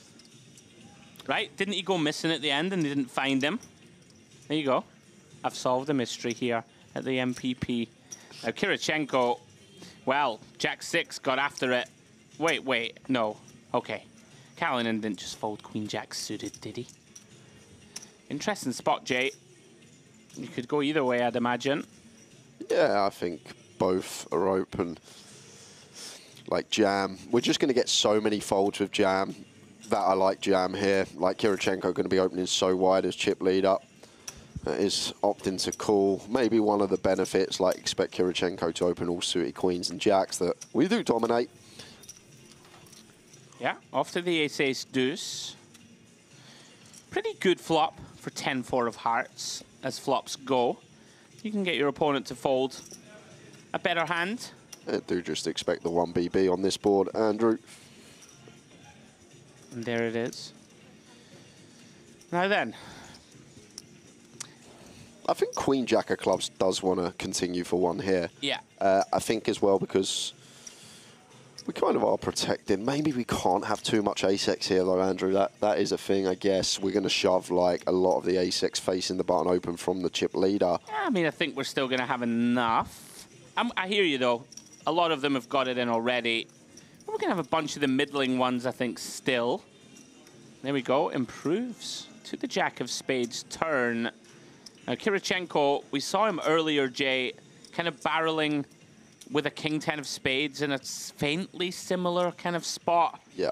Where we're trying to dislodge our opponent from, you know, a relatively strong range. See what he comes with here with the 10-4, and Wow. looks like he's going for double barrel just north of quarter pot. And now Kalinin definitely going to have to strap along for one more street here with the Queen Jack. And one thing that's great about this for Kalinin, Andrew, once we call again, like we're not going to have a deuce, it looks a lot like from Kirichenko's perspective that we have an ace, so we're protected on the river. He's less inclined to bluff, which I think is really nice for us here. Yeah. Because now as Kirichenko, you're going to be thinking, right, he's called twice. If he did have a deuce on the flop, he's probably going to fold. And now I don't see how Kirichenko gets to bluff this spot, because we just get snapped off by an ace a lot of the time, unless he is eradicating a lot of these from range, because a fair amount do want to do some shoving pre. Yeah, and like on the turn, trying to dislodge, like you say, a deuce. King high, right, is going to be one that we're attacking a lot. Yep. But once like King high could hero us here, right, on this run out as well. Once we get called again. Oh, okay. Time bank being deployed. If he finds this, it's pretty sick. He's got some heart if he finds this, I'll tell you that. Because Kalinin, once he calls twice, it does seem like range is going to be pretty condensed. Like deuce X, we expect to fold on the turn. Like can have some jack, but only going to be like Queen Jack and King Jack specifically that we target. Because like the Jack 10 just going to fold flop. So I think I like shutdown here. It probably would work, Andrew, but I think I'm a big fan of shutdown from Kirichenko. He announced check. Kalinin knows he's good. Tables the Jack. Very nice. pickup for him, fresh from that break. And all it takes, Jay, you know, is to wound Kirichenko in a couple of pots. Kalinin now, 11 million. Going to be good for 3rd place in chips, I believe. Very nice.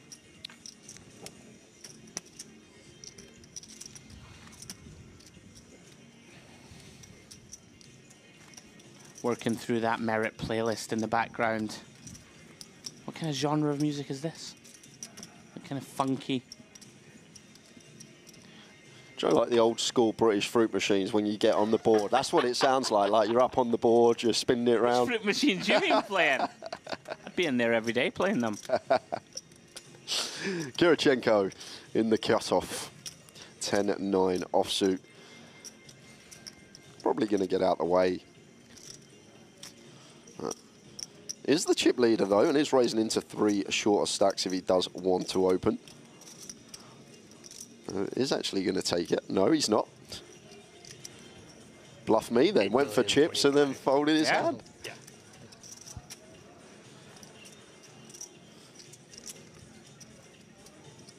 Kalinin, Jack Deuce. Pretty unappetizing from the small. Just a shade over 20 big blinds deep with Molnar. Yeah, maybe one that can use once in a while. Offsuit. High-low, slight blocker, best unblocker that is just going to give Don't mind it. Michael the walk. Nice. And the king 4 off for Molinar. Suited. Double suited. Double suited, yeah. Okay, where's the blind in the Cyprus? They want 2 ball, 1.5 thousand. So then, everybody, good evening to you all. Watching at home, hope you are enjoying your evening. We are certainly enjoying our week here out in Cyprus. Mediterranean Poker Party, penultimate day of coverage. As we turn down the homeward straight, so to speak, Jay. Main event coverage, guys. Final table is tomorrow. We will be bringing you all of that through to crowning a champion. And of course, that landmark sensational magic number of 1 million for the win. But that's tomorrow. This is today. 10K high roller. Jubziela, ace-9, gets one through. And all of a sudden, Jay, with it going to 250, 500K, everyone getting a bit shallow now, right? 2nd place in chips has like 30 blinds. You know, the next level in particular, I think we're really going to see the cat amongst the pigeons, as it were. Yeah, I agree, Andrew. Just things will start to shallow up, like even now. A lot of these sort of 20 big blind stacks. Like even at the end of this session, 40-minute clock, last level, 800 BB. Right. Would put 80 big blinds in play. So something will give eventually. As certainly will. Kalinin here with the King-8 suited. And seems like a nice one. 2 open. Yeah. And the Russian agrees with you. One of our Russians, should I say. Now then, Mr. Schofield. Kenjic, Queen 10 off. Very tricky, Jay, at this depth. Seems to be debating whether we can step out of line. Does let it go. Does have Kirichenko behind him, right, also. Tricky spots at these depths. Kirichenko, 9-7 off, Jay, in the big. Yeah, I think I like defend with this one. As Kirichenko, we are covering stack, do get to defend wider than anyone else as the chip leader at this stage. They probably fold 9-6 off. Well, looks like it's going to be disciplined here. And just give Kalinin credit. I think Kalinin been pretty snug, right? Maybe some credit given there from, you know, Kirichenko, that Queen Jack of Clubs hand, recognizing that he's not someone that you can easily trifle with. Let's just let it go. I could see either being fine there for sure. And he's creeping his way up the counts, Jay, up to 12 million. Always find these stages of the tournament fascinating. A lot of jockeying for position. Kalinin again here. Jack 10 offsuit, 5-handed, first to go. Yeah, effective hijack, but don't think we want to get in the mix. Does choose to fold, and over to Molinar in one that could potentially think about opening. Yeah, here. he's taking this. King 10, making it 1 milli. We'll lose Kirichenko in the small. I've played a lot of poker recently live with Michelle. We've been on the same table a few times out in Vegas. Likes to put chips in the middle as often as possible, as most good poker players do. Round to Jubjiela. 7-8 off. Yeah, he's also going to make a pretty snug fold. Kind of makes sense, right? With like these guys, they all have 20 blinds basically. Like Molnar, Jubjiela, and Killinen, right? All kind of 20 bigs. Kind of makes sense to defend tight, like not put yourself in these awkward spots post J. Yeah, I can see it. But as you said, something has to give eventually. Going to be confrontations as the stacks continue to shallow. Michelle, King 9 into the muck. Round to Kenjic. Does have the inherently uncomfortable situation, Jay, of being directly out of position to the one man that covers him. Yeah, that's the thing here for Kenjic. 7-8 suited. Kind of awkward, but is going to choose to open here. Makes it 1 million. Yeah. Kirichenko on the button with Jack 9 offsuit. Doubt going to see him get involved. Jubjiela out the way in the small, and over to Kallinen in the big blind. 8-6 offsuit here. Probably just going to continue playing tight, letting this one go. Next hand, another raise and take. Feels very much to me like the cam before the storm. Speaking of storms, I know it wasn't thunder and lightning-esque one, but you saw all these pictures being sent over of the northern lights. Yeah. What was it? A geoelectrical storm, someone was telling me? Or something? I'm not sure. I'm not a very scientific man. Looked beautiful, though, didn't it? All the pictures. It was like they were Photoshop we were getting. It did look beautiful. I'm not sure where I was going with that reference, but, you know, Northern Lights. Apparently you can see them again tonight, folks, so... But don't do that. Stay with us. Good show. Follow the action. Kirichenko with that chip lead. Suited queen in the cutoff. Won't be thrilled to hold the 3 of hearts. Yeah, I think still fine to open here, though, as chip lead up. Suited queen from cutoff. Yeah. Getting in the mix. Making it 1 milli to go. Jubjiela out the way with the 8-3 off. Wow. And Kallinen here in the small blind. Really good spot to move all in here with the pocket 7s. Saw him earlier not take the queen jack of clubs. This one does seem a lot more clear against a man that's going to be opening a decent proportion of range from cut-off. Very nice from Kallinen.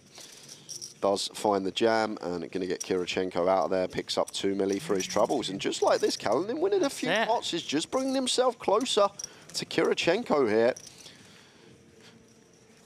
Kind of been a feature of the week that, you know, as we approach the end of these final tables, the structure gets shallow. It really is a case of if you win 1, 2, 3 small pots, all of a sudden you're chip leader. You win 1 big all-in, all of a sudden you're a huge favorite. It's dicey, it's tricky to navigate. It's compelling for us. Kirichenko licks his wounds, looks down at the ace-jack off. And once again, we'll be opening slightly higher up this time. Yeah, makes it 1 million. Gonna get round to the blinds. Molnar out of the way. Kenjic now with the chip lead once more, or basically exactly joint chip lead with Kirichenko. Yeah, and does seem like one. I think it's nice. Like, prefer like 4 or 5 off than like 6, 7 off for the times that we make the wheel, likely to be up against some ace-X from under the gun. And does flop best in the former middle pair here. Plays check over to Kirichenko. I think one that could be c-betting here on the 8-high board. Yeah. Think on like an 8-6 Check or big bet. type. Check or... I think at FTs, we always kind of downsize a little, so but like a third. Yeah. Potentially. Yeah. Certainly, you know, non-FT, certainly a board that you could have some big bets, properly big bets. You tend to downsize in these... Yeah, scale down. Yeah, in these FT situations. Now, Kenjic, we've defended 4-5. We're going to stick around for at least one more street. I'd imagine going to land on just call. Can't really see any other approach other than call. We'll stare at his opponent. 9 of clubs turn. Kirichenko not going to like this card. Yeah, and I think one that probably want to be shutting down on.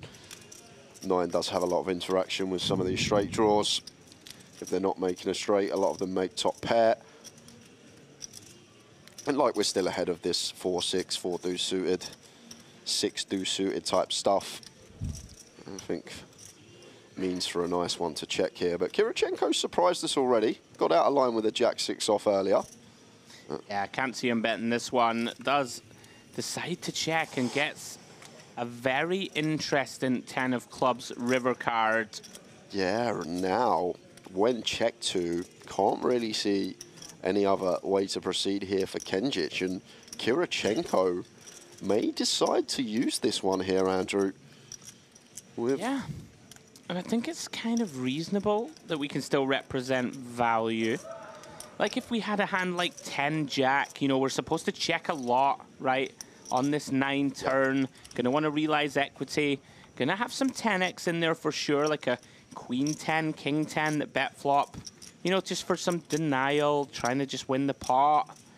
Of course, and even like a hand like the nut flush draw, Jay, right? We're just gonna check back for sure. Some flush draws that we can have that want to check back as well. Ace 5 of clubs type holdings. King 5 of clubs, right? We're the chip leader. We can have all of these. Really like this. Big situation brewing. Now, the intriguing thing for me is sizing here, Jay. Yeah, He's because... gone very big. And I think, like, maybe, like, half is better here, because once we go big, we're basically saying, like, we're not value betting a 10 for this size now, Andrew. Like, now Kenjic gets to eradicate all this jack 10 through ace 10 from our range, and, like, our 2-pair plus on the turn is just going to want to keep putting chips in. So basically saying we have something maybe like a 10-8 suited or a flush, like queen jack potentially there as well. But I think this size is really interesting, because if you sat there now as Kenjic, you sort of don't expect Kirichenko ever to have 1 pair for value, even if he's checked back, say, jacks through aces here, because of the size he's elected to choose. And we assume that 2-pair plus is going to bet turn. So basically saying he's got to the river with a check back flush, and we've got the 4 of clubs in hand. He might call here. Yeah, I think he can. King 4 of clubs not a thing. Ace 4 of clubs not a thing. Stuff that could potentially check back to realise equity with their flush draw.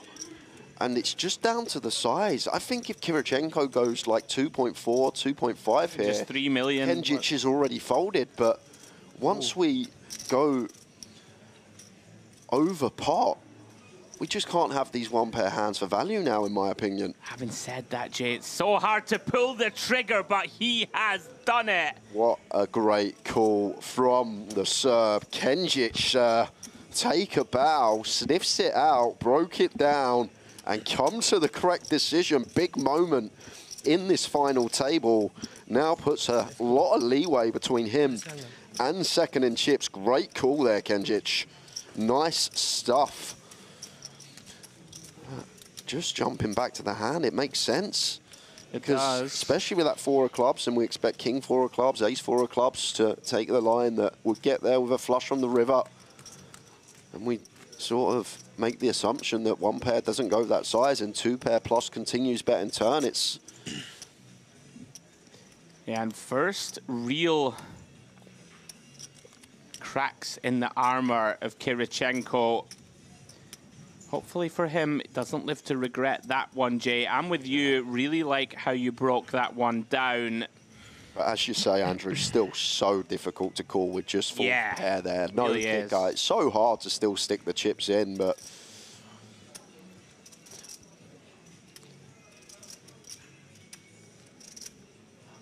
Well, as we see, Kalinin getting back after it here. Ace-Queen in the cutoff. And Kenjic now feeling it. King-Jack in the small. 12, 9, 13. I don't expect to see fold. Maybe one that can play cool here. 5-handed King-Jack from the small. Chip leader now. Yeah, kind of awkward. 24 bigs back for Kalinin. Like, if we had King-Jack suited here, I could see shove. Yeah. You know, really makes it like your opponent is just in a horrible spot having to call off, essentially second in chips now. You know, with Kirichenko shifting down the counts, it really changes that dynamic. I think all options, Jay. I don't think he'll fold this one. But I don't think probably deciding call 3-bet fold. Could jam. Like, I wouldn't rule it out here. Like, how can your opponent call a hand like Ace-Queen? Looks like 3-bet fold is the order of business. Okay, so that's what he's landed on, and lovely little... I mean, you're loving this in theory. Of course you are, as Kalinin. It's great for us now, because like Kenjic is incentivized to get after us now that we go 2 second in chips after Kirichenko losing that big one against him before. So going to be a lot of stuff in here that's just going to be 3-bet folding, and then we just pick up a nice healthy 6 big blinds. Is he? Oh, he's gone for a time bank. Thought he was thinking about call. I think it's reasonable to think this one through. Big moments. We are second in chips, but as you say, Jay, sometimes if they have it, they have Yeah, it. it's just it seems way too high up here, Ace Queen Andrew. I think so too. The In a five-handed game. Let's see what he lands on. Oh, that is the... Hey. I weren't expecting to see that from Kalinin. Just gave Kenjic credit, but Kenjic is supposed to be putting some pressure on us and getting after it. Like, could take a lot of offsuit ace-x there as well, in theory, and we just pick up 6 big blinds so often, Andrew. Yeah, I think it just has to be a function of Kirichenko blasting off, you know, 7 million or so of his stack. Yeah, potentially. Recognizing we're second, like, doesn't want to jeopardize his tournament life. That could be the case. I think it has to be. Well, Kenjic, what a 5 minutes or so for him. All of a sudden, stranglehold on this tournament. Can he push the momentum forward and take it down? It's a queen at 3 suited here on the button. He'll be feeling it now. Everything going his way. Wow, well, not anymore. Jubziela finds the goods, Jay. Can he find a flat, though? That is the question, Andrew. 15 bigs here, like, we're going to defend wide enough. Like, keep our range wide. Kenjic on the button, going to probably be opening 70, 80% of range, maybe. And he's just going to go for the 3-bet from the looks of things. Yeah, it certainly is the one. This and aces. And, you know, got to take some risks, I would say. You know, basically joint second almost here, like absurdly so. You know, the stack's so bunched together. Has decided to 3-bet. Of course, can't blame him for choosing this avenue. Fortunately for him, Kenjic, not with a hand. It's going to continue. And of course, just by 3-betting, Jay, you consolidate 10 million. It's hard to be too critical. Yeah, of course. But I'm with you. I'm just... You're against like 2 unders a lot, right? Yeah, exactly that. Like, I'm a big fan of just flatting because of how like our hand performs in equity versus that opening range of our opponent. And as well as that, like, potentially can barrel off down the streets to us, get our double up that way. I think important to recognize also Kirichenko there, 18 bigs. Bunch of the ace-X going to open shove from button. Yes. So if it comes ace high, we can viably station down, right? Yeah, interesting one. Does decide the more traditional route. As we see Kenjic now, king 3. Wonder if he is deciding to put the foot to the floor, but does get out of the way. Kirichenko now, head will be spinning a little, Jay. First kind of adversity at this FT. Being hero called in that big one a few moments ago. Round 2, Zubziela, 9-7. Offsuit in the small. 20 big blinds effective. Wow, okay. Just gives a walk to Kalanine. Seems kind of tight, but well timed. I think it's reasonable, really. It's so dicey. Everyone effectively with the same stack. Something to be said sometimes for just staying out of the way of trouble with these marginal hands. Onward we go. 5-handed, guys. 10K MPP high roller. On our second to last day of streaming, Jay. Been a fabulous 10 days or so. We're taking you all the way through to crowning a champion here. And of course, the big one tomorrow. MPP main. Round to Kalanine with a similar holding that we just saw Zubziela get rid of. 9-6 off.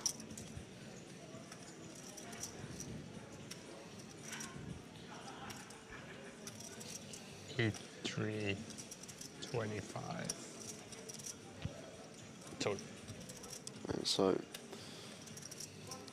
it's pretty low down in the range, and looks like it's going to use it as one of these polar raises.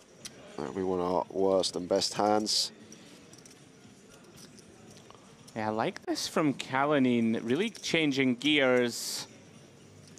Molnar, though, wakes up with a hand that's likely to want to continue. Queen 10 offsuit, 16 big blinds behind. Yeah, it won't be folding here, Andrew. It's just whether we go for flat hit as Molinar. Wow. Exactly. Michel goes for the jam with the Queen 10 and does get it through, gets himself back to 10 milli, finds it. Telling you, this kid is a killer. Does just take the spots, Jay, that others may shy away from. I think that could potentially be the difference here at this final table, Andrew. Seems like now 5 left, people are aware how cagey it's gone with stacks between 5th and 2nd so tight now. If someone could perhaps just get a little bit more aggressive, take some initiative, yeah, would potentially work out for them. Absolutely. Yeah, Michel just pouncing on that. I think recognizing that small blind's going to go all in with a bunch of hands, right? Sort of 16 big blinds sort of range. So it becomes pretty polar when they decide just to open. Pounces on it. So we see Kirichenko back to work. Ace deuce of diamonds. Gonna fold around to his nemesis, Kenjic. Fairly weak holding of Queen 5 off. It's the chip leader, though. Does get to defend wider than anyone else, having everyone covered. Under the gun open here. Seems slightly too trashy here, Andrew. Like Queen 8. Probably be in. Queen 7, kind of close. I think Queen 5 maybe one that... Yeah, I think if anything, would rather 3-bet than peel, and I don't foresee that. Yeah. In this lineup, you know, Kirichenko sort of joint shortest. It's not that appealing to go ahead and just go for him here. Yeah, good to see fold. I'm with you, like it. And he's in a great spot to just, you know, apply pressure with just opens, it would seem. Probably doesn't need to take too many marginal spots for the time being, at least. Nobody giving an inch, Jay, in this lineup. We've seen that throughout. Zubziela in there, King 9 suited. More than enough to open to 1 million. The offsuit version for Molinar on the button. He gets out of the way and over to Kenjic here. Oh. In the small blind and gonna have a nice, easy all-in here with effective stack. Kirichenko behind. One thing I will say, Jay, is that something that I've sort of noticed creeping back into the sort of toolbox is that people will widen sort of to still 3-bet call here. Like if Jubjela, like he's going to have hands, right, that for the most part either raise fold or 4-bet jam. Yep. And you do give like an ace-jack, sort of ace-10 suited type, king-jack suited type hand the opportunity to like stick around and potentially 4-bet shove if they think you're up to no good. I think he will shove, to be clear, but it wouldn't shock me if he goes 3-bet non-all-in, and I love this. Yeah, it's going to go for that. I think that this is great. Like, nothing too bad can happen, right? Like, if he peels, that's okay. The SPR is going to be shallow. Kind of want to give him the opportunity, right? Yep. To look at us and say, this guy's at it here. I really like it. Basically saying you want more hands than just aces and kings. Yeah, that's what I'm saying. For our value, for our 3-bet, not all Yeah. in here. Maybe throwing an ace-queen suited once in a while, something that can happily 3-bet call off to try and induce. Yeah, and like there, right? He's looking at him thinking, I'm not sure I believe you. Yeah. Okay, so maybe next time he doesn't believe him and puts king-queen off in, right? I really like it from Kenjic. The real question is, how wide do you go down, right? That's like the thing. Ace-jack suited, 3-bet call seems kind of reasonable to me, right? You can mix it up a little bit. Very nice play. Kenjic starting to create daylight, Jay. Callanan with the quick sprint back to the table. He could have taken a few extra seconds. Hope you washed your hands, fella. 8-4 off into the muck. Such a low-hanging fruit joke. I apologize. Wow, look at this. Wow, the man of the moment. Kenjic, another huge hand. This time from the button. Kind of praying for either of the blinds to wake up with any sort of playable holding here. Yeah, exactly that. Wow. Bottom of barrel for Jubjela. Raise and take for Kenjic, and around 45% of the chips in play, Andrew. Approaching that half of chips in play mark. We have been waiting for somebody to announce themselves and take control. And Kenjic, going to be tough to stop him now, Jay. There it is, Jovan Kenjic from Serbia. $674,000 in live earnings, but over half of that coming from one tournament. Biggest live cash of $364,000 was when he finished 4th in EPT Monte Carlo last month. Oh, there you on go. A bit of a heater. Well, there we go. Poker certainly a game of momentum. 10.5. And Jubjela, shade over 15 blinds behind Jay, finds an offsuit ace-3. Typically going to be a jam. Hard to argue for any other course of action here. Yep, easy jam for Jubjela. Oh, here we go. Oh, here we are, running into it. Callanan. Count, please. Stop the clock. I think just taking his time, Jay. Like, making sure you don't make any mistakes. That seems reasonable to me. Can't be folding this one. No, we cannot. Blind on blind, 15 effective. Ace-10, going to dominate all this worse ace-X. He won't fold. He's just making sure. Here we go. In they go. Very unfortunate for Jubjela. Runs into it. Is dominated. Ace-10 of Callanan. Big favorite here to send us four-handed, Jay. Jubjela does have live hearts. Some potential wheels in the mixer to go along with that 3, but he's going to have to get there. Here we go. Oh, and it comes 9-5 deuce. It's coming. Oh, he thinks it's coming, Jay. Looking for a 3 or a 4 to take the lead. And there it is. We said it was coming, and he wasn't wrong. Fading 3 outs now. Forward chop, but doesn't want to see a 10. And there's the ace on the river. So Zubziela up to 16 milli, and we've got Kalinin now just with 5 big blinds. Unfortunate for him.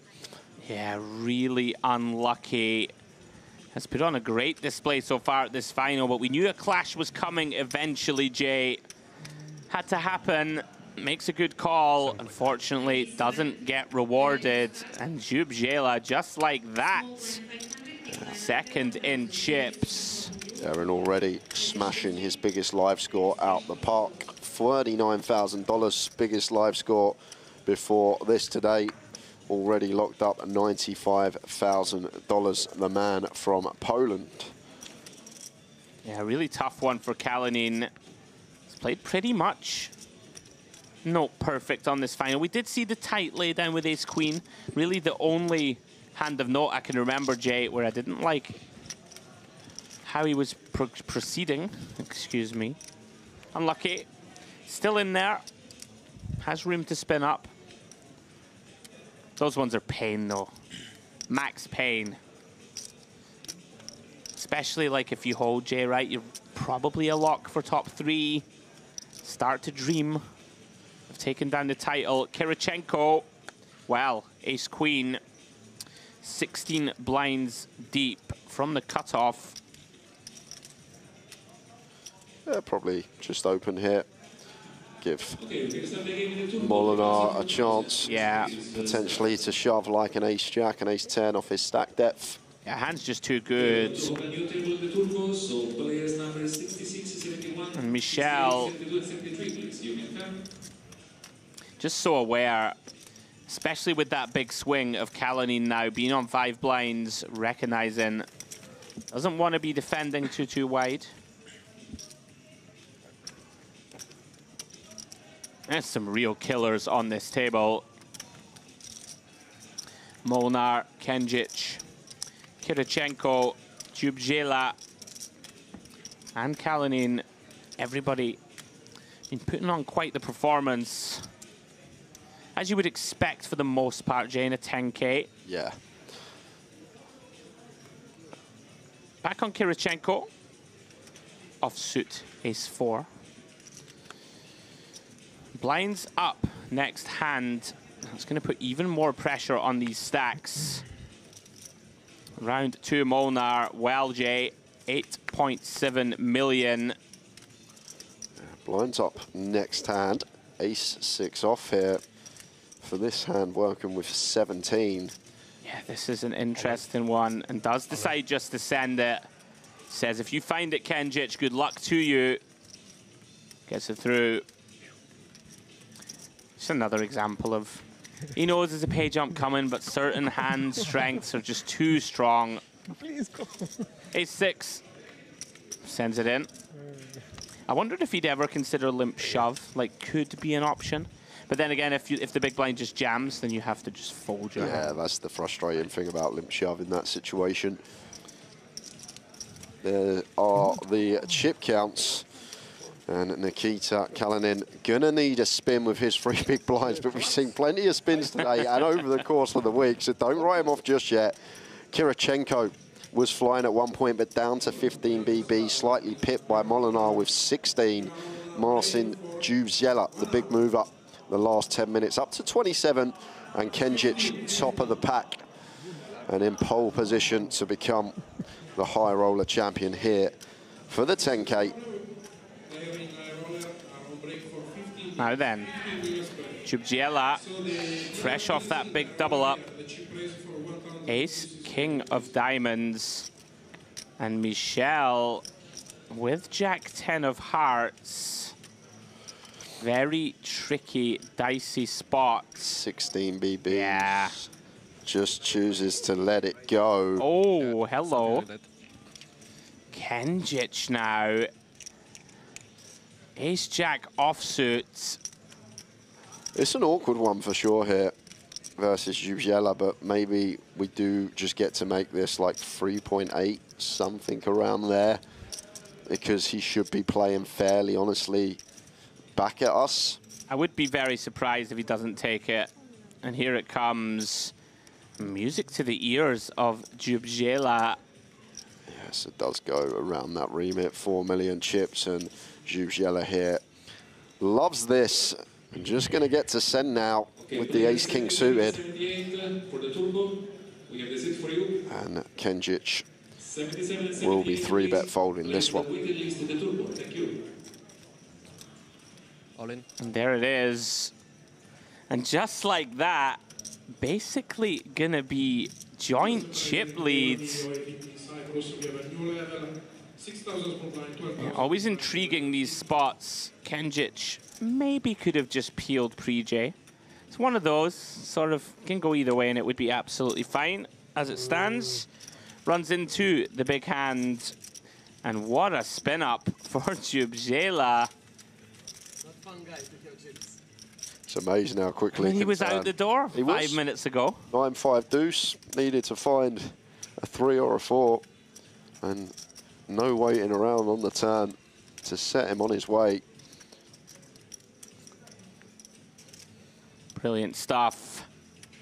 The man in the green cap takes the joint chip lead. And paying it for Kalinin, about to be in the big blind. Now here is a tricky one for Michel.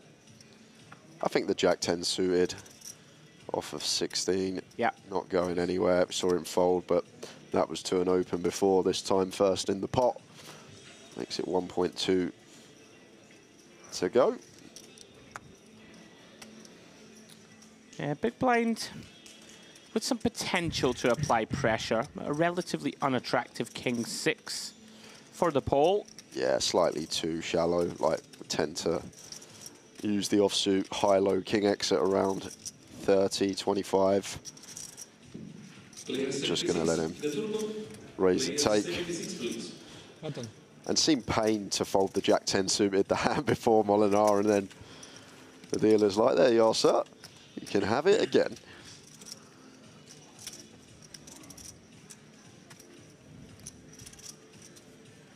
Now then, Kalinin, half his stack essentially committed in the big. If ever there was a time to find it, Jay, it is now.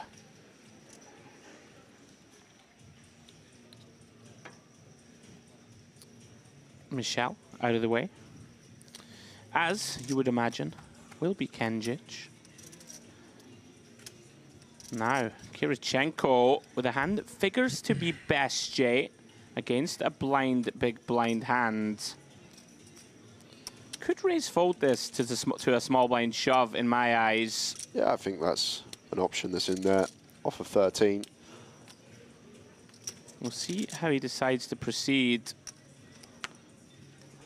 Okay. I'm gonna say, Jubiela, I'll let you do the work.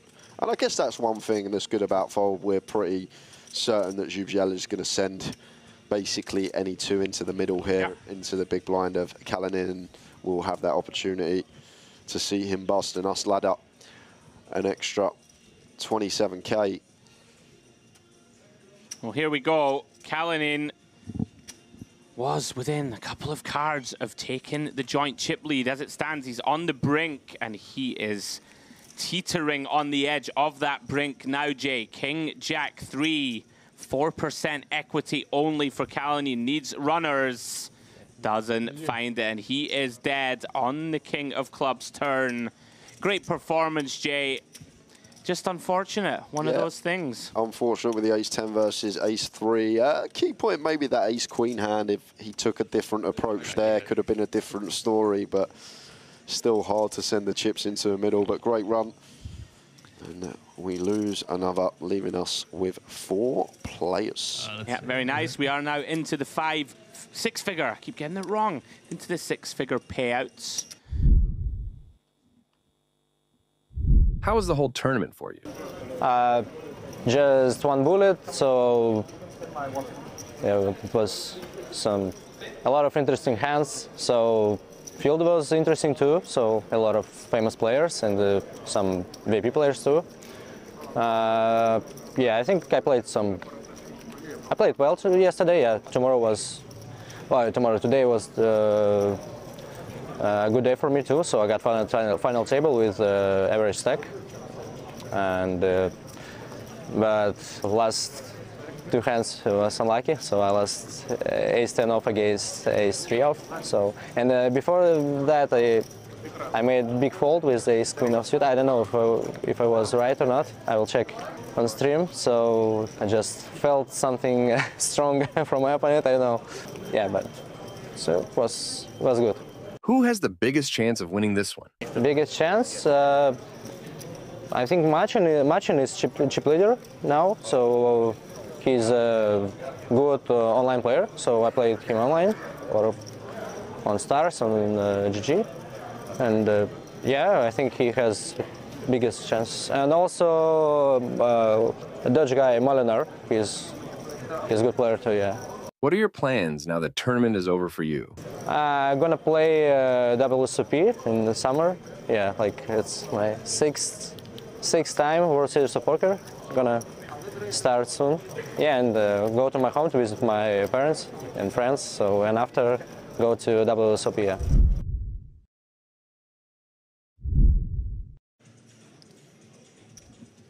And that was our 5th place finisher. Kalanine, very unfortunate, Jay. What can you do? At times you got to win your all-ins. Back to the action we go. Four-handed, as I was saying, we all, I wish, not we all the players have $122,000 now locked up. All still in the hunt for this 10K High Roller title as we see Kirichenko opening here with King 10. Zhubjiela debating his options with King 9, eventually relinquishes. Round 2, Kenjic, and he continues to find big hands, Jay. Pocket jacks. 13 blinds behind only for Kirichenko. Yeah, and once again, is there room to choose a non-all-in size in here with such a premium holding in a four-handed coup? Or is he just going to elect to send here?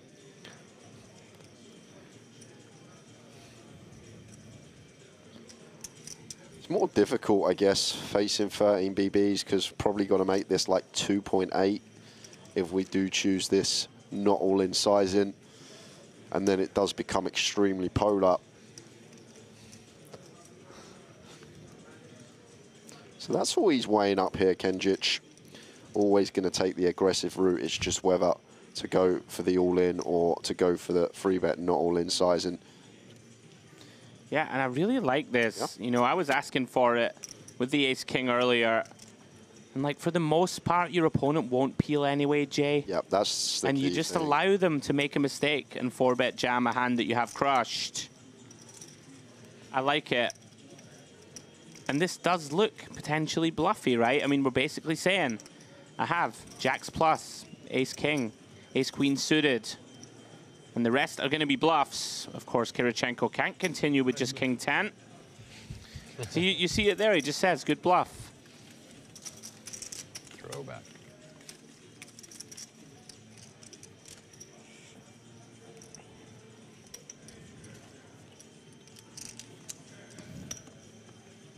Kenjic, formidable. And when you match formidable with big hands, Jay, very often a winning combination. This man might have a little something to say about that. Yeah. Zhubjiela. Been impressed with him, to be fair. Yeah, played a very solid game. You know, finds himself in the hunt to take this down. Queen 6 suited. Opening up his ranges, like seeing it. Very nice as well, just recognising the other big stack in the small blind, the position they're less inclined to get involved from facing the other big stack. Yeah, and like we talked about earlier, Muratov had to be tight for so long and then kind of maybe struggled a little to change gears, right? Whereas Zhubjiela, for bulk of this final, has had to play tight. And now, got that chip lead. All right, let's go. Queen 6 suited. Like to see it. 11 BBs here for Kirichenko. Does want to have a look with the 7-8 offsuit See if he can catch a good enough piece to potentially go with. Does catch a small piece. Bottom pair on the ace-9-8. Jubjela comes up empty. Does have the betting lead. Yeah, going to be awkward, though, when met with continue here, which do expect to see from Jubjela. It's certainly a board that we're going to want to size up a good amount of the time. You do tend to see a good amount of like half pot type on these boards where there's a lot of draws. You know, you want to put pressure on a 9, on an 8 like this, but has gone small. Yeah, and once again, probably just the factor of Kirichenko's stack size and us being at the final table, just choosing to scale down. And Kirichenko, good instincts, is going to take one off here. Does have the best hand. Yeah, I think against the size, basically obligated to do so. Got that backdoor straight draw working for us. Not thrilled to have to take it off, but does find call. Jack of Hearts turn. And seems like a real nasty one to think about doing anything here for Jubjela. Can be drawing dead against some turn flushes, against some chopping against some queen 10, drawing to a chop, 10-7 in there as well. Just seems like a white flag wave here from him, and does exactly that. And 5 of spades. Yeah, completes the board. Kirichenko is best. Can't, of course, know it with just 4th pair. Wonder if he ever thinks he needs to bluff here, Jay. Like, it's certainly not impossible. I wouldn't be shocked to see it. We don't beat a lot, right? Just some King X and Queen X that have shut it down. There's some pairs. There we go. Beautiful. He's going to bluff here. Kirichenko, let's go. Was actually bluffing with the best of it. I thought he might bluff here. It feels like one. Yeah. It's just not going to win enough. And to be fair, if check 2 there's Jubjela, he's probably got one of the worst hands he gets to the river with. And he's got a 6 in there, removal from some 6-7 perhaps, and could have got Kirichenko off it. So credit to him.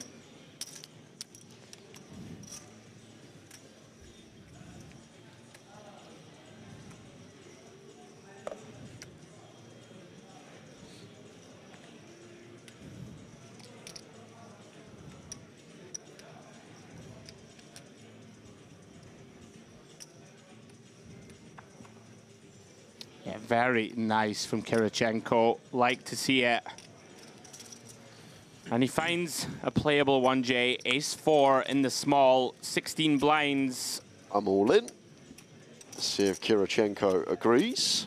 We like to use these offsuit, high-low, ace-X holdings. Let's see if Kirichenko can find it, and he does find it. Nice from him, and this is why it's so great as well. Look at this equity. They're going to flush out the pot, the Jack 10 offsuit. This has to go into the muck for Jubjela. So Kirichenko got some momentum going back his way after holding the chip lead at one point on this final table. Not me. 6 or 11. Yeah, it feels like level So 25, I'm hearing, Jay, that tomorrow, level 25, of course, we have the main event final table. We'll be getting underway our coverage 1 p.m. Cyprus time. I think it's like 11 or something. So what's that, in the UK, 11 a.m.? In 11 a.m., yeah. In various other countries, I'd have to dig into Google. But 1 p.m. local time here, guys, so we hope that you will join us for that one. Just trying to get people up to date so they can be ready for tomorrow. Going to be a fun one, $1 million for the win. Now then, Jubjela, 8-9 of clubs. Molnar on the short stack in the big. Yeah, here we go. Nice. Takes it. Nice one to use. Ace-3 off here from Molnar. Snap folding it. Probably aware that he is likely to have the best hand, but doesn't fare too well in terms of equity versus range. Dominated versus the pairs and the better ace-X. And then even against a hand with 2 in-betweeners like I need one espresso. This man had, we're only going to have like 60% best there. Yeah, I think I like it. We're still neck and neck with Kirichenko. We're still 1 double up away effectively from chip lead. Can find better situations, Jay, to either call off or take the aggressive all-in route ourselves, excuse me. Well, now another big hand for Zubziela, and one that will be opening on the button.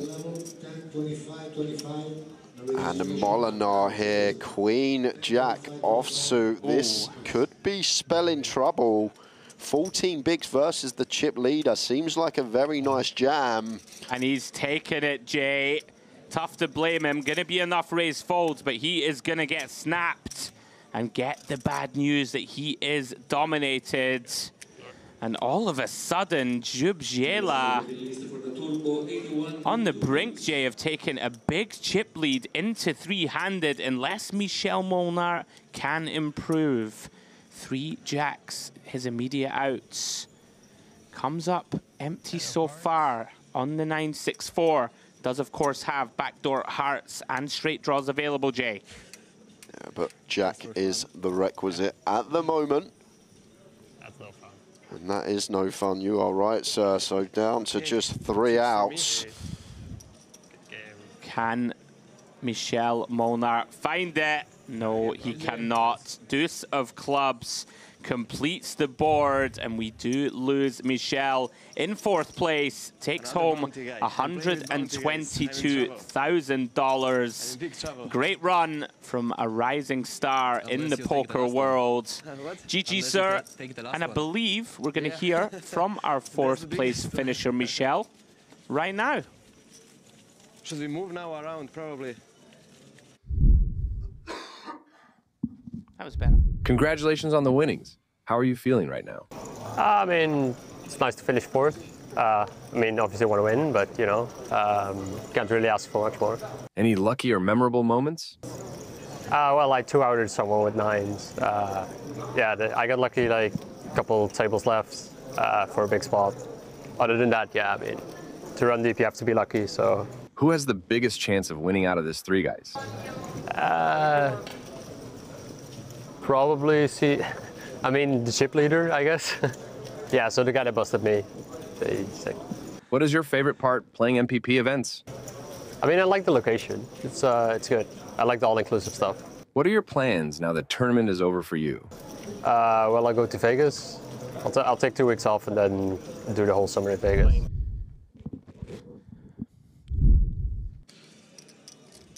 Well then, good run for Molnar. Another $122,000 into the bankroll, Jay. And look at this. All in, Kirichenko from the big with pocket 6s. Very tidy jam. Zubziela can't call 4s. Gets him out of there. Starting to get some chips back, Kirichenko. And just a quick note. Marcin Zubziela, live earnings of $136,000. He's now cashed for $165,000. So very nice. Already more than all his combined earnings. Always, of course, tricky. Could just be an online wizard that we're unaware of. Well, I think that is the case. There we go. And what I actually believe as well, he may actually look a lot older than what he is, because his first cash on the database actually come in last year in 2023, October time. Wow. So that's when his first cash come was actually here in Cyprus. So maybe only been playing for 7-8 months, Andrew, and already mounted 6 figures worth of scores and got a great shot at taking down a high roller title here. Very nice. Well, here comes Kirichenko, limping Queen Jack of clubs. Now then, this is a hand. Yep. The solver kids. The King Deuce loves it from the big here, covering stack. Very, very nice hand to do this with. And now Kirichenko's just got a really nice one to say the words. I'm all in, suited Broadway, 20 big blinds. A lot of the time we're just going to get it through. Zubziela is incentivized to attack here. Now, I'm going to argue the opposite. You're going to argue the opposite? I like it. I'm going to argue call. I think shove is fine, to be clear. But the reason I like call, you know, you get to dominate a bunch of the sort of dusty Queen and Jack X combos that ISO. A hand like 8, deuce off and all this, the ISO. You know, a lot of the ace-X have shoved pre already, and now we get a nice little situation like this, where our opponent can have caught a piece, right? If he's ISO'd a 6 deuce off, a 9-4 off type. To be clear, don't hate limp shove, but quite a fan of limp call. Nice to have some pretty strong hands in our limp call range. It may be the suited is better. I think quite like the offsuit. Yeah. I feel like I'm always going with. Maybe you're right, Andrew, in the fact that we do keep some dominated holdings in, expecting Jubjela to go with some high-low offsuit, Queen X and Jack X. Sure. From the big blind. Well, does improve to 2 pair on Jack of Spades turn. Decides time to seek value. Looks like around about 3/4 pots. And of course, Jubjela, just king high, no spade. Into the muck it goes. I'm with you though. I think honestly both are absolutely fine. Like, especially three-handed, a lot less ICM now as well, Andrew. It's like one of those. It's almost like, you know, just limp jam your ace-4 offs and king 10 off might just, you know, stuff like this. It doesn't flop quite as well as like a queen jack suited. I'm sure it's not a big difference between the two. Now Kirichenko rallying. Ace jack, very strong hand, 3-handed. Close to top of range from button. In he comes. 1.2 million. And the old whip in the big blind for Kenjic. Out the way. Oh, the whip. The worst hand in poker. Oh my goodness, I can't believe I've never heard that. I've never heard the whip my for years. the 7 deuce. No. Seriously? Oh, wow. I thought it was known like globally the 7 deuce was the old whip. That's just you with your great grasp of, you know, little euphemisms for poker hands. Saying, I like the pocket fours, the Barack Obamas. Ah, that, yeah. Big fan. Hate the hand, like the nickname. I have post-traumatic stress disorder from pocket fours. Anyway, enough about me. What's going on? Premium hands everywhere on the button. Jubjela, ace queen, 1.2. Kenjic gives it a little moment of thought before mucking. Round 2, Kirichenko with the 8-6 off. Interesting now, he's starting to reel Kenjic in, Jay. Only 5 million behind second place. Yeah, I think he's done terrifically well, Kirichenko. Yeah, nice recovery, after he took that knock, how he's actually really good. Come back from it. Like, he's kept his head, he's still playing very well. And it's good to see when players don't just blast off after losing the big one and start chipping back up nicely, as Kirichenko is doing here. Definitely going to lose a street. Yeah, could get in a little bit of trouble here. Middle pair, backdoor straight draws available. And Jubjela with an extremely strong holding. Top pair with the queen kicker. Big turn card incoming. Can Kirichenko improve? One of the worst cards in the deck for him, I would posit. King of spades. And a very easy card for the button to continue to barrel. Yeah, just one that Jubjela's going to be wanting to go bet, bet, bet here. No reason to be checking here on the turn.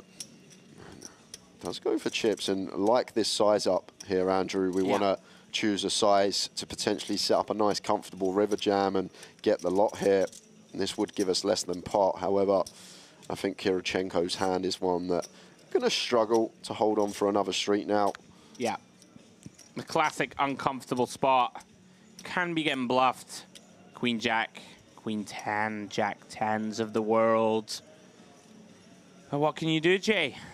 Very tough to strap in and call again here. Does release.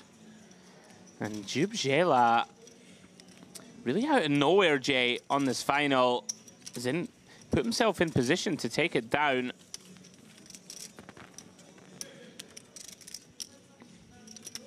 And on we move, 3-handed.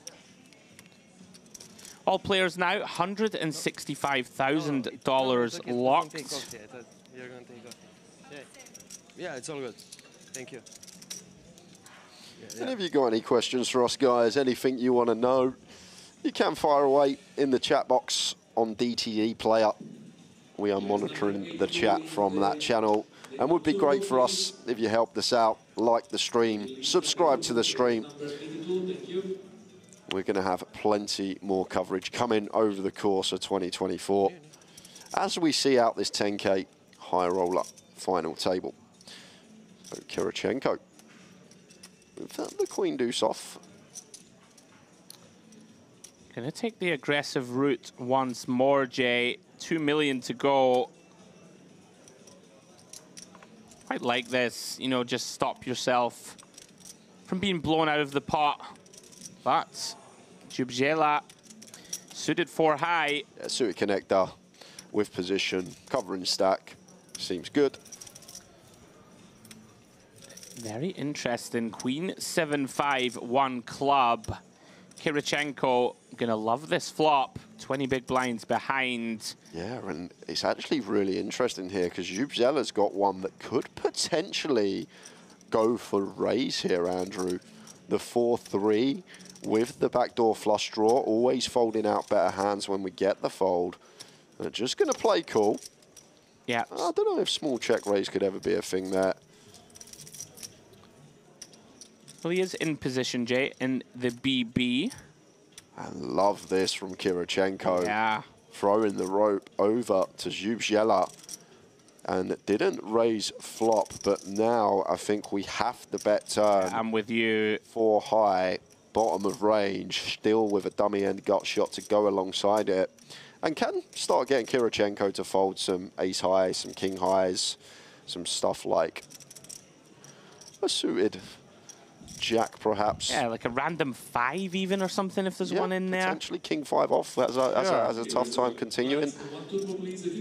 Now then, Kirichenko, like this, won't allow our opponent to bluff. Is a relatively coordinated turn. River is the 7 of spades. Kirichenko best, and what to do? Jubjela, we've got to the river with the worst possible hand we can have. It's not the most appetizing river to shove on, but I guess we still have some Queen X that want to go for value here as Jubjela.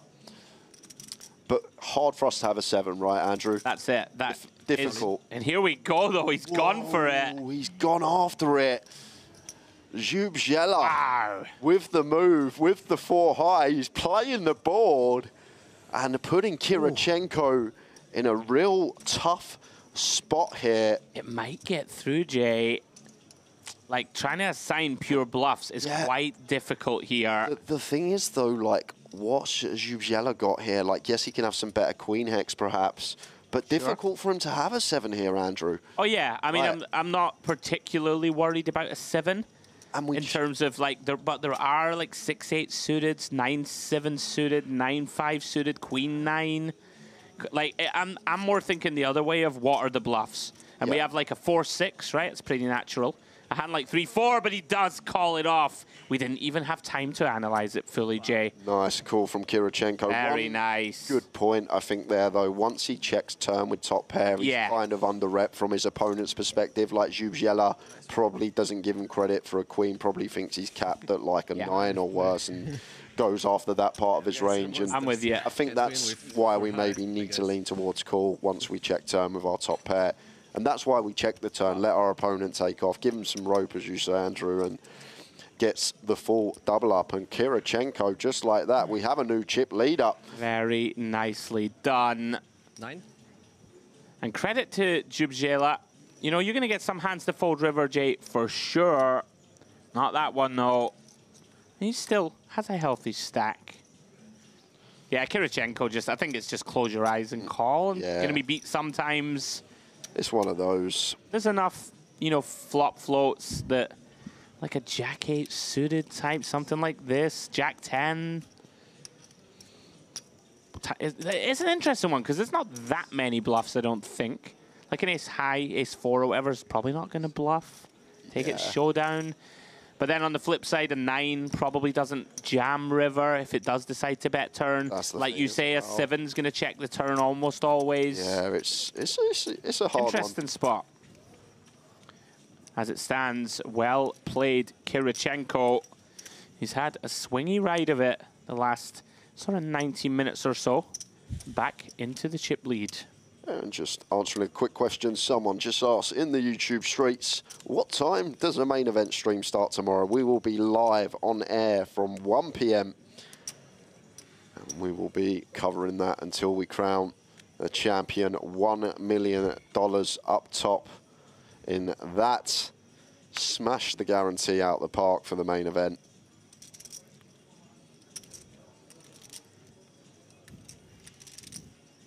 And Kirichenko now got the chips, so gonna get after it. 6-7 offsuit here on the button as chip lead up, making it 2 BBs.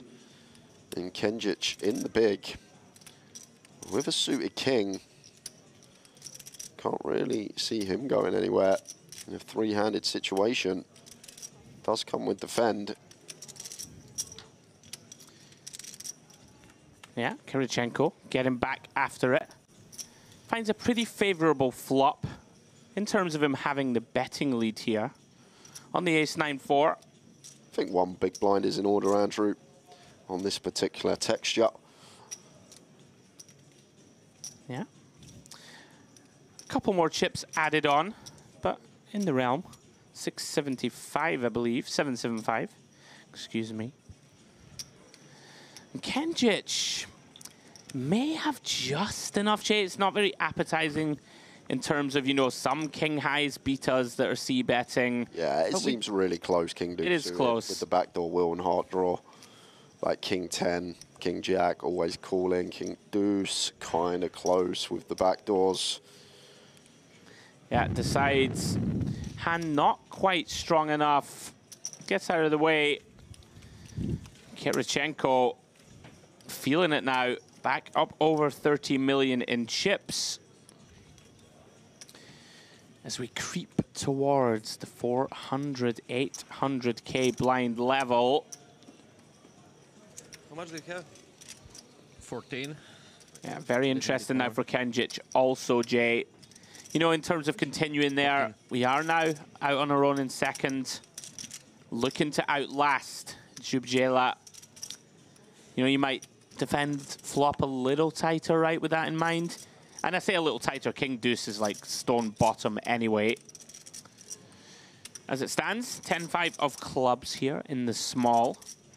Yeah, it's like reaching for calling chips. Yeah, need to complete. We're aware that we're going to get pounded on a lot from Kirichenko, but suited 10 seems too good to be letting go as Kenjic. And now over to Kirichenko, Jack 8 offsuit. Does seem like a nice check. Kind of connected. Happy to head post flop. Wow, Jack in the window, followed by a 9 and a deuce. Kirichenko smashing this board. 8 of spades also in hand. Kenjic comes up completely empty. I'm going to check this one over. Interesting one, Kirichenko. Wouldn't hate seeing check back here, Jay, and juice some bluffs. Also small bet, completely fine. Start going for value and protection immediately. Kind of a cool one to check, I think. Yeah, seems nice. With spade in hand, lower down kick up, induce some stuff from Kenjic on turns. Yeah, it's got to be hand over. Unless he wants to do something heroic. Not the hand, though, to pursue such an avenue.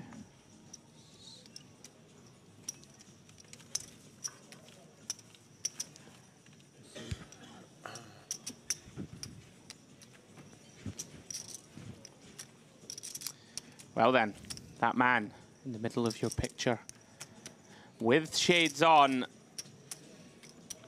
feeling in very good shape to take down this 10K high roller title, guys. If you are just joining us, we are three-handed, 10K high roller, 1 million guaranteed.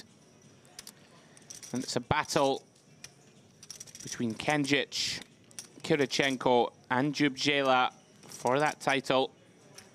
So we see Kenjic here, ace-3 offsuit. Intriguing stuff. Decides just to fold, and his timing couldn't have been any better. Impeccable timing there. I think you'll see most people open there. Yeah. Three-handed coup, ace on the button. And must have known Kirichenko with the goods in the small blind. I think he's just... People don't really adjust that well in these spots, and I think he just knows that Kirichenko is going to be pounding away, and the shorter that Djubjela gets, the better for him. Somewhat intrigued by that jam. I think it's slightly too strong, sevens. I think it's too good a hand, yeah. Blind on blind. Like, we have other hands to use, in my eyes. Kind of want to induce something there. Yeah, like raise 3.5x. 4s, this stuff. Like, you could just raise call this one, I guess. On the flip side, you do just deny equity. You know, you don't flip against, I don't know, a hand like a King 10 or something like that. If it, you know, decides to rejam pre, stuff like this. Obviously is not a mistake. We're nitpicking a little. King Queen now. Very strong holding, three-handed. In he comes, 1.2. All of a sudden, really separated himself, Jay. Half the chips in play? I think so. Yeah, and credit to him as well. Mentioned it earlier. Did lose a fairly chunky pot. And sometimes when that happens, can lose your head. That's kept his head cool. He's picked his spots nicely after that. He's chipped up again. Played the Queen Deuce to perfection to get the absolute maximum. And now going to be favourite to take it down as chip leader. Got a tough task still to get through. Djubjela and Kenjic are two tough cookies to beat. They're not going to go down without a fight. That much is for sure. And the pole raising, ace-3 from the button. Kirichenko in the big. Gonna defend with 10-4 of spades.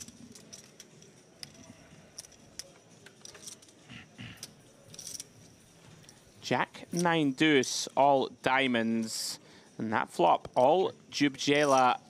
Top pair, sorry, not top pair. The nut flush draw, Jay, excuse me. Getting a little late over here, I'm getting a little woozy. Ace high with that nut flush draw in hand. Should be hand over. Yeah, 1 BB is very nice here on the mono. Jack 9 deuce. Kirichenko 10-4 spades. Should be folding. Didn't expect him to. But hasn't let it go yet. Saw that Jack 6 offhand earlier when we thought he was folding with no draw, just Jack high, and went after it. Okay, break, please. Yeah.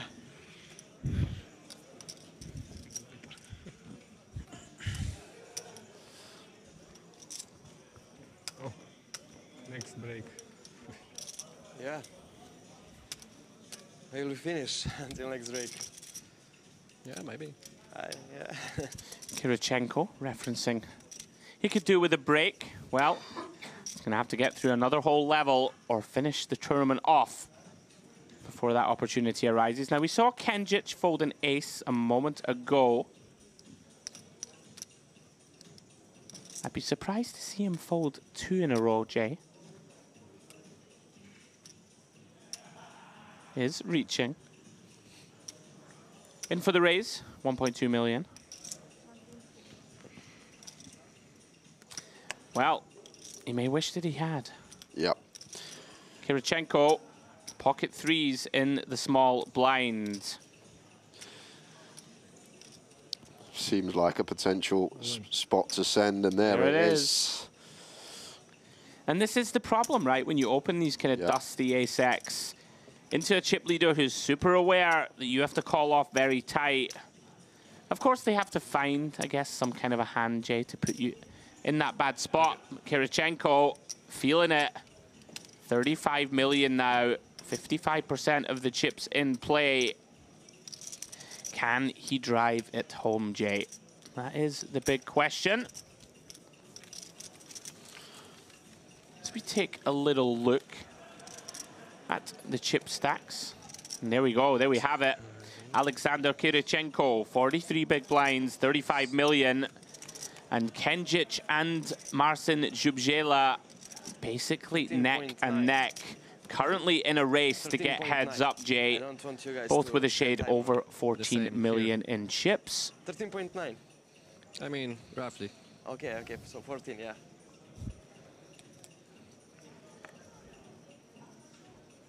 Now then, Jay, we're reaching the stage. Start considering 14. open shove now, right? Yeah, as Kirichenko. For sure. If both his opponents sub 20, this one looks like a very good candidate, and there we go. Man knows his stuff. Yeah. As you expect, free-handed in a field of this magnitude, last 3 players, they're all going to be very good poker I players. thought you were talking about me. Oh, well, you know your stuff as well, Andrew. I tend to disagree with you time to time, like you do with me. We have differing opinions about certain spots, but sure do. This is the great thing. No one likes to hear 2 people agreeing all the time. They like a bit of confrontation. Absolutely. Now it's Credit to Kirichenko, though, sharp, right? Like, he's just immediately on it. Blinds have gone up. Oh, hang on a minute. You know, if you're autopiloting, you just open there, right? Yep. I mean, open would be fine, too, but you get where I'm coming from. Recognizing now, time to put the foot to the floor, has both of his opponents sub 20. And all of a sudden, it's all going his way. Getting walks as well. Yeah, it feels like 4 or 5 hands in a row. Jack 6 off as well. Exactly. Getting dealt powerhouse hands. He's absolutely fuming that he got walked.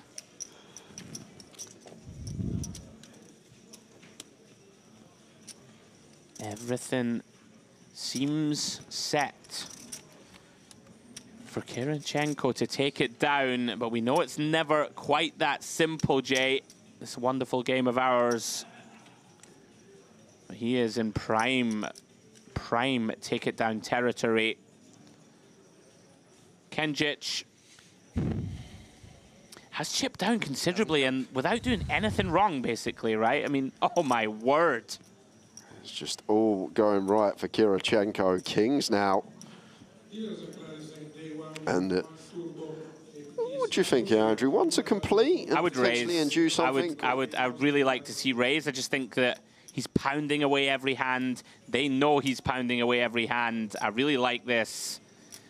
Like, I don't think Jubjela is going to be incentivized to ISO, right? When we limp, not really. Like, he's not going to take 15 BBs here. And with the stacks the way they are with him and Kenjic, I don't think he's going to raise with too many trash hands, but he is going to call a raise with hands like this. Yeah, that's the thing, like the suited holdings that will call in position that are always going to check. We get the value from these, which does make a lot of sense. Yeah. And on first glance, looks like a bad board for Kirichenko, but actually kind of nice. Like, expect the ace to be an essential brick. Feels like kind of like the nuts. Yeah, like the ace is the essential brick. All the ace, well, a large proportion of the ace-X, let's say, of Jubjela's range should be moving in pre. Therefore, this is still effectively an overpair here, the kings. The great thing about this for me, Jay, is that also a huge amount of the ace-X of Kirichenko have also jammed pre. Exactly. So both players basically recognizing that their opponent shouldn't have an ace, and that might incentivize Jubjela to take one off here, but decides it's just not quite strong enough. Maybe a little gun shy from the 3-4 hand. Similar type holding, right? There you go. Kirichenko knew he had the absolute best of it. I'll need one more time. Every single one of these pots, Jay, is inching closer and closer towards the title. It's always coming.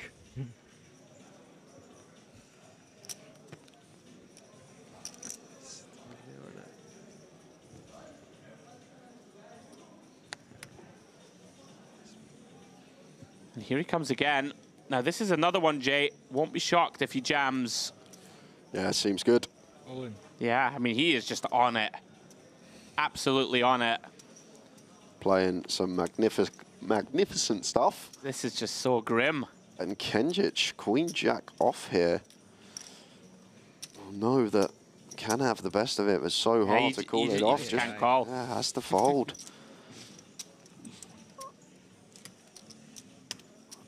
Kirichenko now, loving life. So nice when you just got this chip lead and you just get to keep saying those words, I'm all in, applying the pressure.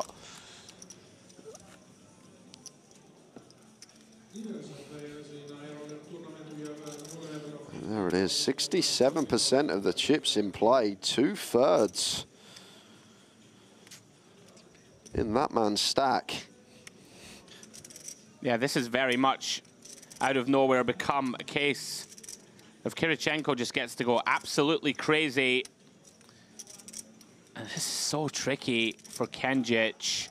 You know, it's an $85,000 ladder, Jay. Yeah, that's the thing. I mean, of course, this is a jam for chips. It does seem like maybe a jam, even three-handed here. I agree. But he looks unhappy, right? Yeah, you don't love it. Oh, no, oh no. My goodness me.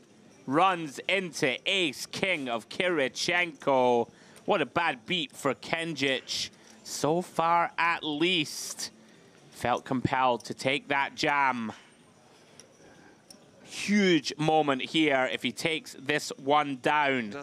Can Kenjic find a way to wriggle out of this 76-24 spot? Oh my word, he does! Wow. Top two for Kenjic. Gets there on the flop. An 85% favorite to double. 10 on the turn. Does slightly change it now. Can find a 10 as well as an ace for the old counterfeit. River card is a 3.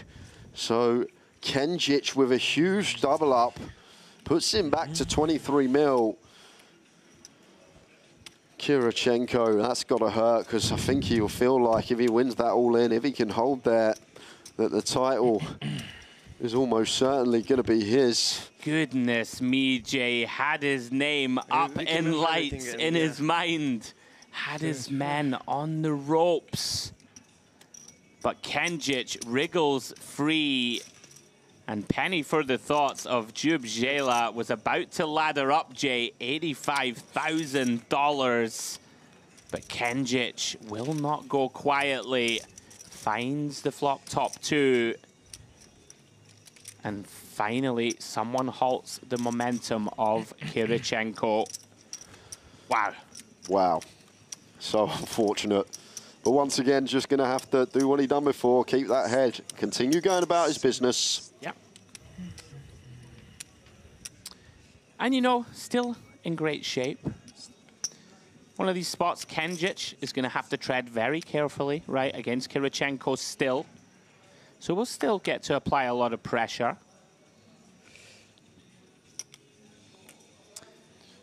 Now then, Kenjic, a6 on the button. It's going to come in for an open. 1.6 million to go. Kirichenko, king 4 off into the muck. And Jubjela, king 7. Just 10 big blinds now. King 7 off in the big. Looks like he's counting out some defending chips. Wants to have a look.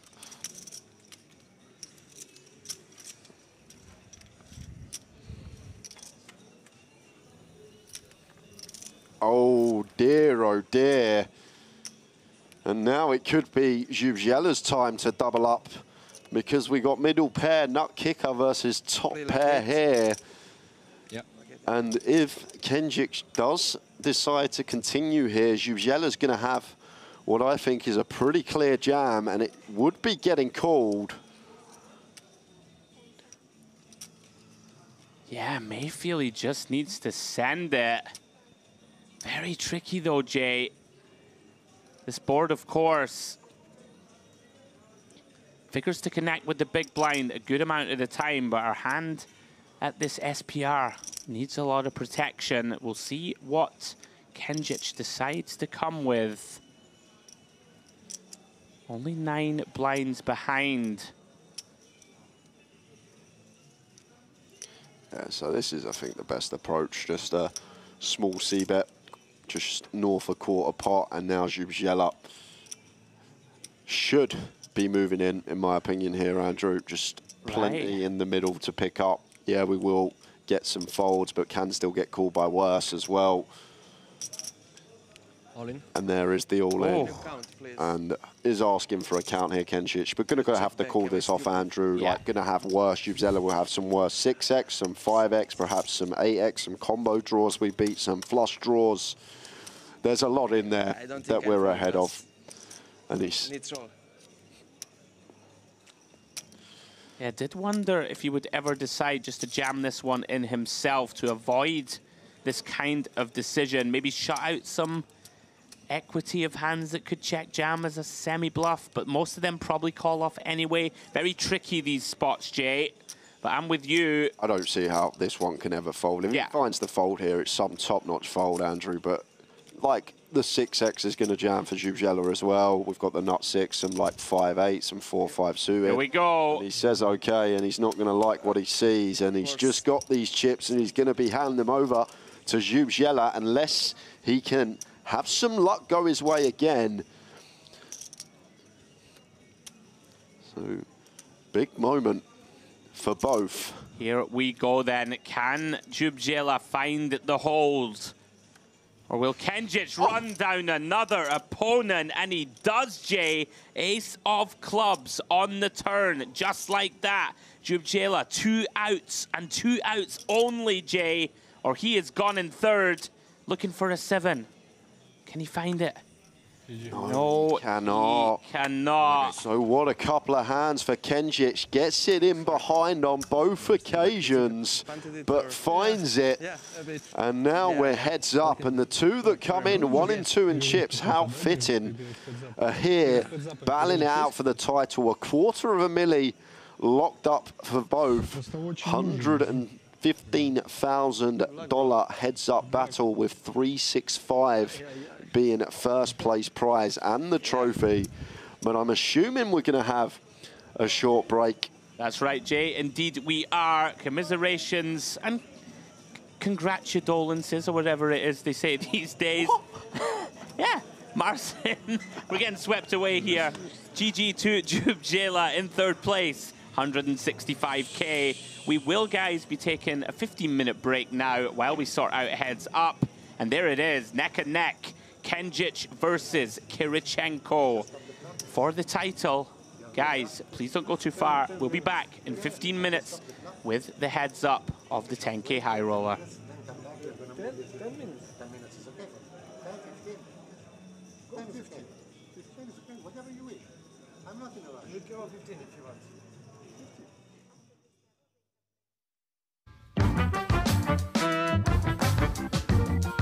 Rank number 7. Yeah.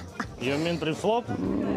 Oh man, okay. The hand ranks 7th, so it'll be king. That's a tricky question, I know. Kings, queens. Maybe it's second, another ace, ace. Around 10s. Ace, ace. Third, king, king.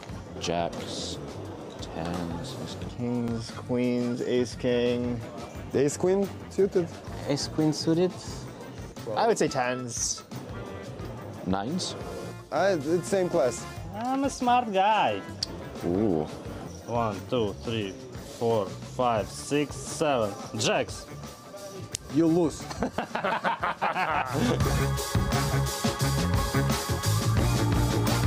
The ones we've just made up. I don't think that one's well known. Wait 1 second, let me just figure out. The 8s are called snowmans. Snowman, all right. Because it looks like a snowman. Most exotic. Sure, yeah, no, we have some Serbian bullshit. It's Queen Tray. I expected some strategy questions. I'm just kidding. They call it the gay waiter. Okay. Like Queen 3, but Queen Tray. Pakistani virgin. My brain stopped working about this. I don't know why, don't ask me why. It's Queen Deuce offsuit. The deuces are like ducks. Kings are like King Kong. We have a name of how we call the straight. I just heard it somewhere. Kenta Mallorca, but... Well, in French, 10s are called Zinedine Zidane, Zizou, like the football player. Straight 10 to the ace, 10 jack, queen, king, ace. But it's like Mallorca because it's major, straight, whatever, so... Aces in French, you call them like les flèches. 8-4 of hearts. Scottish aces. I think someone just played this hand one day and decided to go a bit crazy with it, and I believe it was just known as Scottish Aces afterwards. So whenever if you see a Scottish person, they can always have this hand. They've raised under the gun, they can't have, on board at 8-4-5, they can't have 8-4, they can't.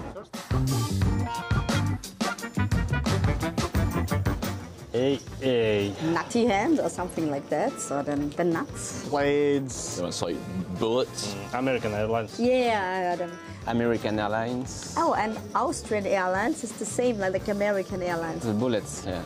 The blades. Assos. Barry, like Barry Greenstein. Number ones. Because you know Barry Greenstein, the player? The Rockets. Pocket Rockets, okay. The nuts, I guess. There's a lot of aces crackers. King 9 of diamonds. Every small pairs. By percentage is Jack 10 suited. 8-7 suited, I guess. I'm not sure, but it got to be like something like 7-8 or 6-7 or something like that. 10 Jack suited. Always these suit connectors are very good to crack the aces. 6-5 and you make the lowest strip. That makes sense. Okay, yeah. But I like, you know,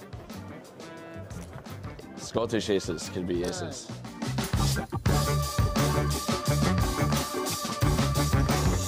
I think ace queen.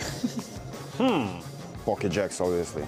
Kings? I mean, like, people are complaining when the ace hits on the flop always, but I think the most well-played hand is jacks, actually. Oh, well, everyone complains about pocket jacks, right? I don't know, ace jack of suit. It should be illegal to deal anyone a jack of suit. No one knows how to play it. Ace king, like Anna Kournikova. It looks good, but it never wins. Does it never hit the flop? You have to flip for your tournament life most of the time. I run pretty good, so I actually don't complain about any hands, but I guess 10s. But I believe it must be jacks, must be the most complained about. Well, jacks is like the trouble hand, right? Yeah. But yeah, 10s is like the cursed hand of ours.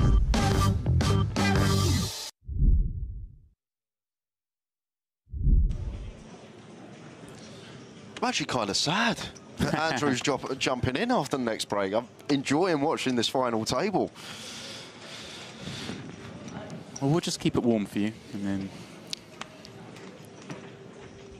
you know, by my reckoning, you should be in here for the culmination. Yeah, I'm hoping to be. Some positives. Lisowski finding a positive. Ace-Jack, ripping it in. Breslov, King-Jack suited. Out behind. They're not going to be able to call, though. Pretty hand. It has to go into the mark. Ooh. But this one will have to call. Umarov, 2 10s. Asks for a count. It is sub 10. And are we going to lose a player on the last hand of the frame? Yeah, should be getting it in here as Umarov. You can see as Levine puts behind. Like 28 million chips, really not enough to worry about those players. Has he announced call? He has announced call. For that rare situation, right? The two blinds get it in they behind. Both went all in. Yep. If one of them does, he still has to call. Both maybe folds. Lisowski's going to be happy to see that hand because Umarov rated to have Ace-Jack in bad shape at a decent frequency here.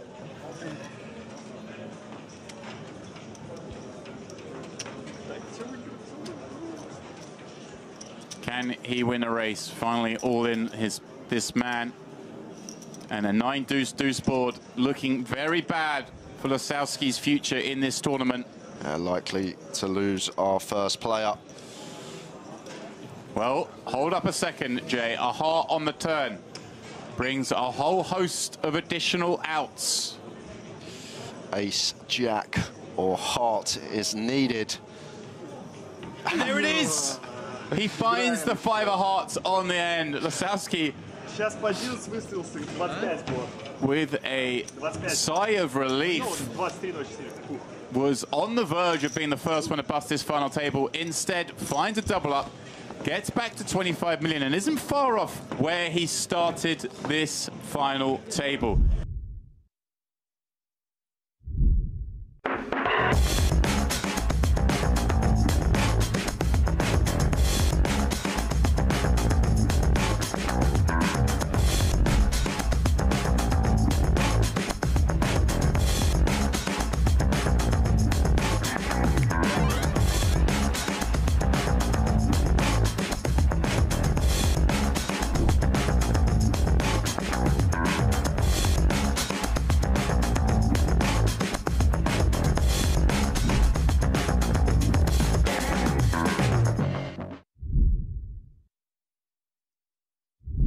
Welcome along, everybody.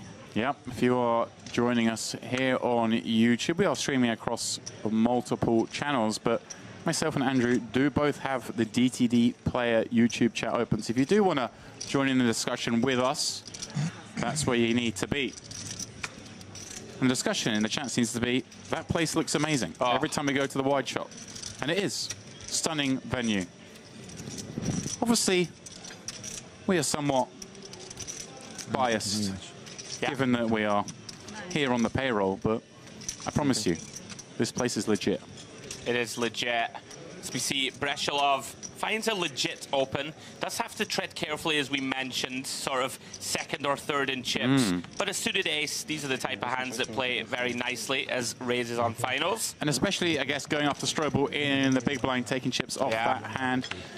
Interesting, we've sometimes seen players go for more than min when the short stack's the one in the big blind, because you do want to dissuade the weakest of hands to call. Of course, King 7 was always going to play, but just maybe a little larger sizing. Yeah, I think because he's so short. I think 'cause he's so short, James probably thinking, I've only got 2 blinds back, I can call off on any flop. Well, here we go. Strobel flopping Jin, sees a bet, rips it in for the remaining 2 million. We'll get cool and get great news. Absolutely. That he is on track for a double up. Yeah, immediate outs for Breshalov. Only the 3 aces. Does have some backdoors. Strobe will be happy that he blocks one of those backdoor, straight door possibilities. 3 of clubs is coming. Maybe not. 9 of spades. Just an ace will send Strobel out. Otherwise, we will continue 9-handed here at the EAPT Grand Final. And it is that ace, Andrew. Oh, my goodness. Breshalov finds it. And unfortunately for him, it is Adrian Strobel out in 9th place. Well, he's not hanging around. Oof.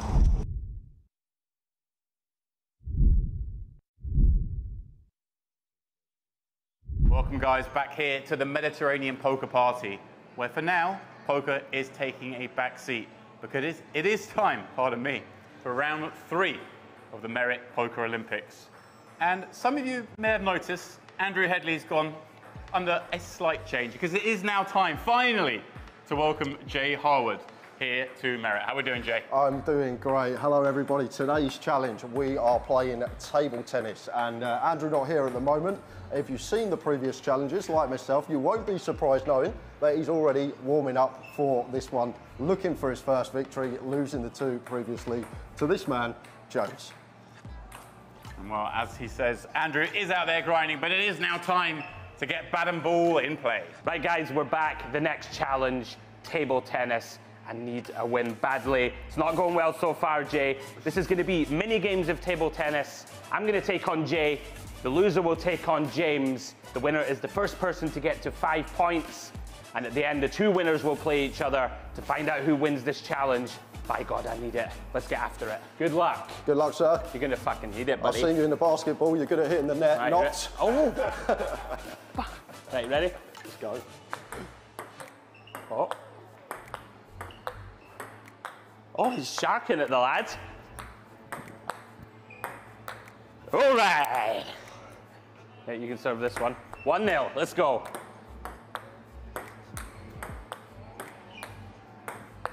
Oh. All right. Oh, we've got him. Oh, he's in trouble. He's in trouble. Oh. Oh, no. Too aggro. Alright, 2-1. Oh, That's love second it. serve. Do you get second serve? No, you don't. No second. Surely no second serves in Merit table tennis, motherfucker. There must be a second serve. 3-1. Second serve. You're finished. Oh, 4-1. We've got him. On you. Don't choke. Don't choke. Not looking good. Hey! Ooh. Let's go. Good game, sir. Good game, sir. All right. We're back. By God, we're back. You get him on film. You're next. Good luck, All right sir. then, Mr. Harwood, let's have it. Well, that wasn't at all embarrassing. I'm going for my deep squat. Oh, the war of attrition. That's not good. There we go, one apiece. See, he's the first timer here in Merritt. He's not used to the table.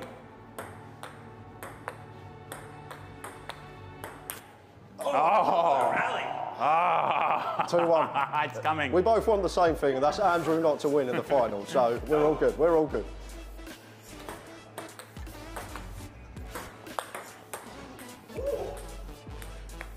Brute power. It's the power of youth. But finesse wins in this game. I've lost the score. 2-1. 2-2. Oh, better than I thought. Oh, you got too happy about being all square.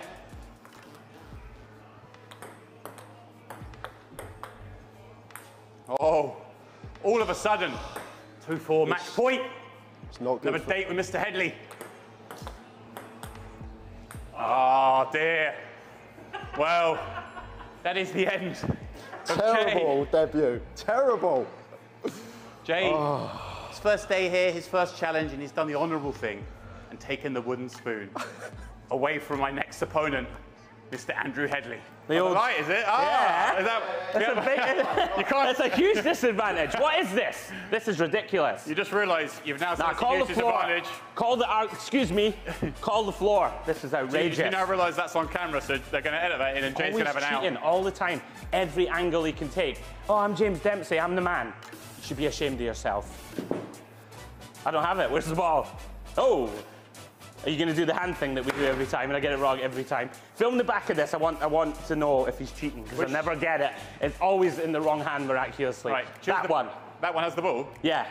This one? Right, come on, what's going on? Get it revealed. Fucking unbelievable, like every time. Whatever, you can have serve. I hate you so much, honestly. Ooga! I admire you, but I hate your very soul. Imagine losing to a man in this hat. Imagine I don't, it's something I do not want to even countenance as a possibility. Whoa! Oh, he's had a good start, the lads. Oh, the first point I've ever won off you. All right. All right. Oh, no. We're back. Oh, no. He's got this secret spin serve thing he does, and I don't think it's legal. If any table tennis people know. Could have had a career in it, mate. Nice you've had a career in something. Alrighty. Let's go. Let's go. 2-1. 2-1 to the man now who props up the table. Watch oh, no, the ball. he's going to mug me off. Watch the ball. Be the ball. Okay? You ready? No. You're all backhand, I've noticed. I am. Something You're going to play to my forehand, are you? Yeah. Oh. This serve is not legal. It's got far too much spin. Woo. What even is that? I don't know, but I'm gleeful. I actually better win We've from literally here. been waiting the best part of a week to see a victory dance out of this man. He's gone up in the challenge. And the I need dance to has win come out. because I've gone too early with the celebration. 3-1 you. I've gone too soon. I think you're there. All right, let's go. Oh, wait a minute, that's a let. Oh. There's no second serve, Jay, but if it hits the top of the net, you get a let. Oh.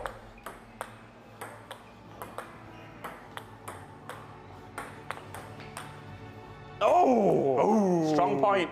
Very He's strong. put himself in the game, but no, not this serve again. I'm gonna have nightmares of this bloody thing. No, it can't be legal. What is this wizardry? It's legal, bro. What is this championship You point? have to find a way. You have to find a way. Come on, Jay. One time. Come on. I mean, come on, let's go. We've all heard of Andy Murray. We have to take Somehow him down, the Scots man. can play these kind of racket take him games, down. but Andrew Headley, this guy, at table tennis, honestly, this is going to be embarrassing. Come on, let's go. Enough of your incessant chirping. Oh! Woo! Yeah! All right. Come on, buddy, it's going to be okay. Now, come on, I'll be gracious. Good game, James. Come on. Hold on, Andrew. Thanks, James. You're a good man. I want to apologise to my family, to my friends, to everyone who knows me. Your cat? And to all the people Andrew's going to gloat to. I've let us all down. I won't gloat. Good game. Jay, good game. Come on, I'm back. I'm back in the Olympics. Whew. Yes. Someone play the Rocky music.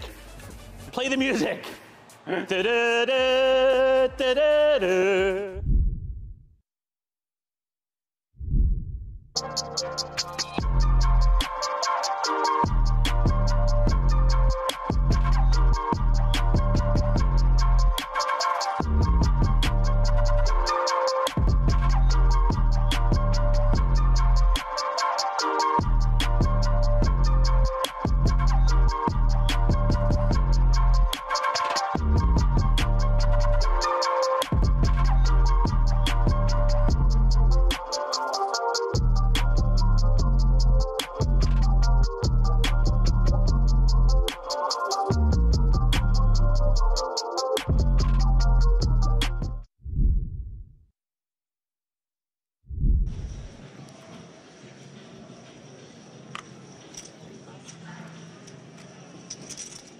Aquino again going to be involved. King Queen offsuit is starting to move through the gears, has 94 million of the 313 million chips in play, and really is working with the big M. Momentum in his favor. Yeah, such a great feeling. And if you're a sort of stack like Kolev, you don't mind seeing the chip leader kind of pound away now, do you? It's kind of a good thing if he can take chips away from the likes of Umarov, stop these other stacks attacking you. And Levine, all right, here we go. Ace Queen, a little over 20. Now, again, Aquino hasn't been hyperactive. I think he will just call this one, Debs. Yeah, It's also one of these spots busting now, a bit of a disaster. Right, if Aquino had been opening relentlessly, then this make much more sense as a 3-bet jam, wouldn't it? Sure. Or even maybe arguably some sort of induce, but as it is, an open gets met with just a cool and a great flop for Levine, having somewhat slow played this ace-queen from the big. Sees a dreamy looking forward. Ace-king 10, he knows this is the board the opener is going to attack, and he just gets to have way better than he's supposed to have in this spot. We know he doesn't have kings and aces and ace-king, really, bar some trappy stuff. Yeah, beautiful developments so far for Levin. And well, a little scary with the club rolling off, of course. Checks it once more to Aquino, who kind of rates to still have the best hand decent amount here. Obviously a bit scary, the clubs come. His opponent in the big blind can have clubs at a high frequency, but look at this. Yeah, this is a strange decision in my eyes. Is it a case, obviously, you know, a lot of the time he just has the best hand here. Well, not a lot of the time, but at some frequency. But also he can just start to put, like, the raggy aces under loads of pressure here. And he still has decent equity against a hand like ace-5, right? That is absolutely true. Oh, not ace-5, pardon me. Ace-4, ace-3, ace-2, not ace-5. You've got very bad equity against ace-5, Andrew. If Levin has like an ace-4, you know, ace-7, you know, spades type hand, he's going to have to get rid of it. So it's kind of, I kind of like it a little more on reflection. I did expect just a check, though. We can't just win, and you did reference the big blind's going to have a lot of flushes here. Well, look at this. 27 million chips in the pot. Aquino has swelled this one with that second pair. Levine loving life up to now. And wow, another club on the river. Well, Levine hates this run out. Now, Andrew, given that Aquino has bet flop, bet turn been called, is this a hand that now we kind of do want to fire 3? We unblock the ace-x. If our opponent did say turn a flush, well, they might not love life anyway. What's happening here? A block. Oh, I don't know. I don't know about this. Is this a red rag to a bull? I think it could be. Is Aquino going to charge in at this? I mean, one thing I will say, with the 4 flush on the board and the ace being the diamond, a good amount of the time Levin, when he check calls turn, will have the ace of clubs, I think. Right? When he has like ace 8 or if he defended at ace-9 with the ace of clubs, he's going to continue with that card. But this is a very curious little min bet. Does that hand lead for I don't think one blind? people find it. Maybe they should. I don't think they find it in the moment. Could be wrong. Likely you're just going to check, right, and say, okay, chip leader, try and blast me off this. Andrew, I think he's going to go for this. He just has a look about him. I mean, he's going to be aware now, of course, his hand is no good. Yeah. I think he might jam here. No, he's just going to go for a smaller Here raise. he goes, I the like tickle it. raise. I like it. What a play here from Aquino, yet again exhibiting his aggression post-flop. Oh, and he's made it just that little milky side, So right? milky. As if to say, I have the nuts. But this is like, not necessarily trying to make him fold a hand like 6-8 of clubs that maybe is called from the big blind, turn the flush. Now, basically, he's trying to make this kind of hand, maybe more the 2-pair combos, right? The ace-4, ace-5, king-5, whatever it could be in there that blocks and now hates life. And credit to Levine here. He's still thinking about this.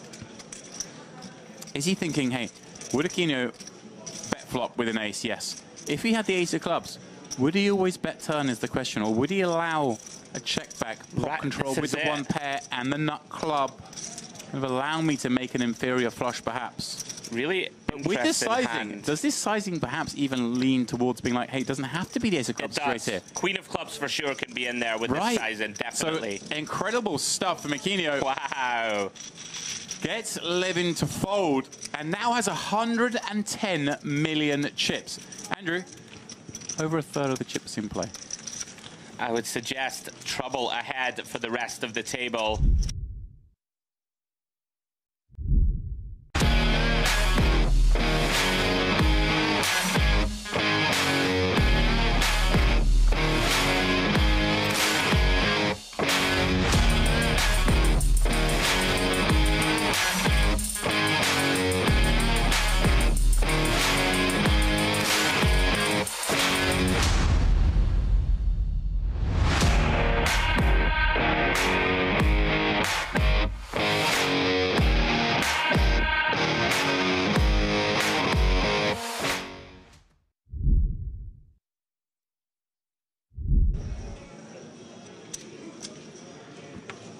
Interesting. Maybe Breshilov just perceives 60% to be more value heavy. Maybe thinks his opponent would go larger with bluffs. Incredible. Just got away with 2 big bluffs in the same orbit. Really extending himself here. Oh, Padishuk opening up. Kolev away from the table for this one. Bad time to miss a hand. See him coming back into frame now. I guess deciding, let's go now before the blinds hit me. I like this from Pettychuk. We're going to have to find some steals. You know, we are starting to get to that very dicey stack depth. King-Queen qualifying as a raise fold. And Lasowski, Queen 7 of hearts in the big. Yeah, these are real dicey. Off the short stack, though, is going to stick around. I think the problem is Pettychuk is going to be pretty tight and going to have a lot of picture cards. Oh, hello. Oh, wow. This is as cold as this could get with these 2 holdings. Lasowski flopping top 2. Padishuk with top pair, loving life on the Queen 7 tray. Oh, my goodness. This is an absolute disaster. I mean, there's no getting away from this, Demps. If Lasowski fast plays flop. Lasowski. Oh, he's trapping. Hello. Actually, don't mind Wow, and such a wet-looking turn card that one assumes Lasowski is just going to let to bet this fairly big and leave not a lot back for the river. I agree. He has so many draws that could be bluffing here. May even bet at a size that means Pettychuk just jams over the top. Yeah. Reasonable, I think, to just jam here. I think he will shove here. You know, you're going to get called by a queen. You may even get called by a 9 Demps. Right. Very occasionally. You deny slash, you know, maybe get in against some combo draws, but you definitely don't want to give him the free pop. Wow, is he just slow playing this? What? He's seen enough of Lasowski. Maybe he's thinking Lasowski's way out of line here. Sure. Which, if you've been watching, is possible. Oh, king on the river, albeit a club, Andrew. The club is somewhat concerning. Wow. Two-thirds pot back. We have top two versus second and third, or second and fourth. What an interesting river. Lasowski hates this card. Very comfortable on the turn with his two pair, but not anymore. This just falls into bluff catch, surely. Yeah, it does. But it's one that we do press the call button with, right? I think so. I mean, when we check, you know, Petty Chuck, this is super interesting. Gonna have like tens and jacks in there, Demps? Or is he not just gonna bet one big blind on the flop? Is there ever a chance, if let's say we do check here. Okay. Is there ever a chance better check values? Yeah, he's gonna jam, he's going for value. Yeah, does just go for value. Still has a lot of misdraws himself, and like, loves this non-snap, right? He does love the non-snap. I just don't see this getting through, even though it's a scary card. Yes, but those, the 4-5s, the 5-6s, the 8-10s, the spade combos. Jack-8 of spades, type hands, 10-8 of spades. Not enjoying it. 10-6 of spades. And then maybe occasionally you do see the Queen-7, the Queen-9, King-9 even perhaps. Oh, pardon me, King-9. Oh yeah, King-9 with 2 beats, sorry. King-10, King-Jack, would they? I don't think they would jam. Yeah, it's pretty grim. They've both got such a strong hand, but on a scary board, where ranges allow them both to have far better than the hand they do. What a fascinating spot. Pretty grim for Petty Chuck in that all the 10-Jack get there that would feasibly bet turn. All the club combos get there. So this is also effectively, in his mind at least, Demps, a bluff catch. Probably don't think your opponent's going to have too many two-pair combos, seeing as we block most of them. Oh, wow. No. Oh. Oh. Did you... I mean, I don't think it's impossible that he folds. I don't think he will, but... There was a flicker across Lasowski's face when that went in. I don't know whether he thought it was a chip. Do you think he wants a call now, then? Oh, yeah. I mean, you must think you're good. And he gets the call. Yeah. He's gonna victory slam, as it were, and get the bad news that he is out. Oh. There we go. Eyebrows raised. Lasowski's race is run.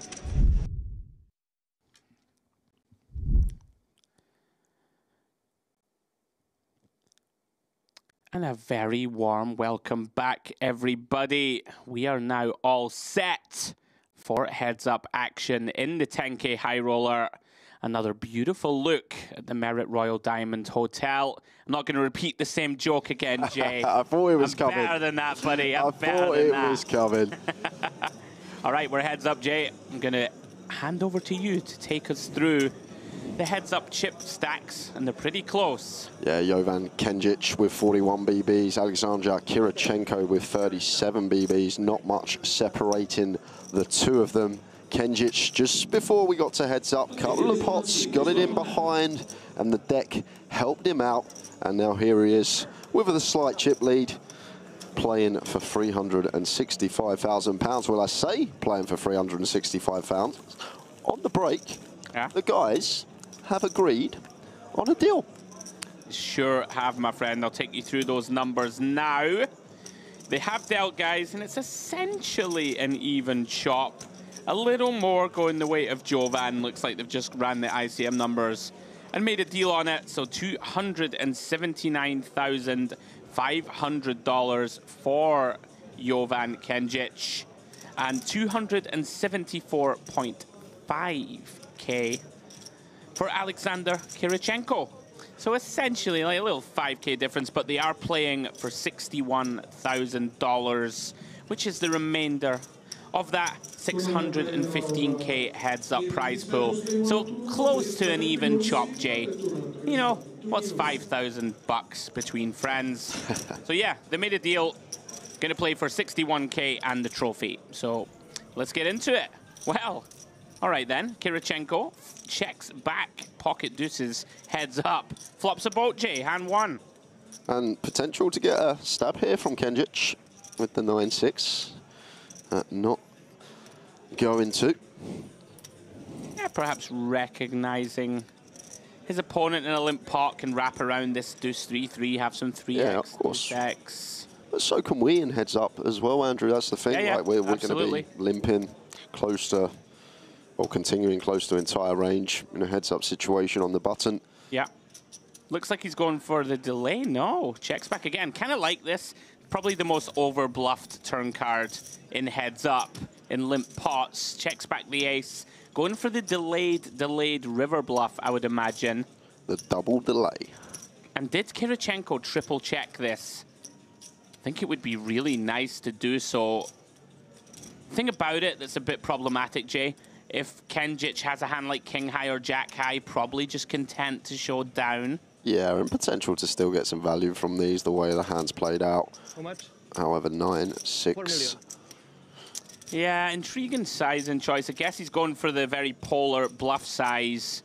Sort of, I mean, you could bet an ace for this sizing. You're going to have some heads up at like 35 blinds deep. Kind of representing a 3 or an ace for the most part. I don't think a queen falls into overbet. In any case, Kenjic, just with 9 high, gets away fully unscathed. A little bit frustrating, that one, for Kirichenko. Flopping a boat and getting no more money, Jay. Not even one street. I know. When will it end? Yeah, good senses from Kenjic. Not putting a penny in the pot. I really like that, though. You know, he can't really credibly rep too many ace-X, like a few. It's so difficult heads up, Andrew, because you've got like so much of this mixing going on. Like sometimes we limp above an ace, sometimes we raise, we get to flops up, we do some checking, we do this, some of that. It just becomes so difficult to know exactly what to do when the ranges are as wide as they are. Yeah, I'm with you. Once we get here to heads up. It's going to be an interesting one, sort of 40 big blinds, the biggest stack. So already quite shallow.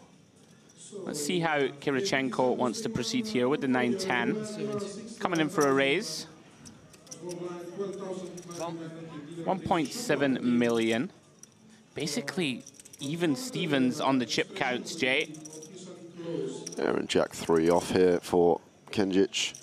Not the most appetizing hand to have, but we are heads up, so still expect to see defend.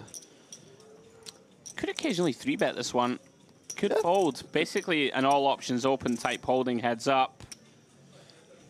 Looks like going for defend. Of course, Jay, we know heads up. You can't wait around for premiums. Got to get in the streets. Queen 7-8 to spades. Kirichenko arguably flopping best with that open-ended straight draw. Either or, once again. Like, we'll dislodge some jack highs, but in heads up, do expect some king highs to continue, and all the ace highs will as well. But it's just going to bet his equity with his up and down straight draw. Yeah. And we'll get a better hand out of there in the form of jack 3. Yeah, some potential to continue barreling down the streets. You can go either way with that one.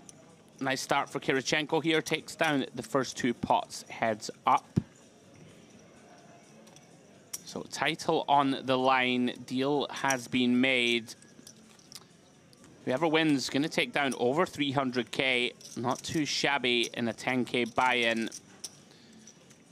Of course, smashed the guaranteed prize pool of $1 million. 1.6 million or so in the pool. Action back on Kenjic. Jack 4 of diamonds. We are getting to that shallow depth where you do see a lot of limping. Well, Kirichenko very likely to punish that limp. King, Queen of Hearts. Yep. Huge hand heads up. Too good to check back. Just going to be bumping it up here, you expect. Yeah, the realm of 2.8 million or so.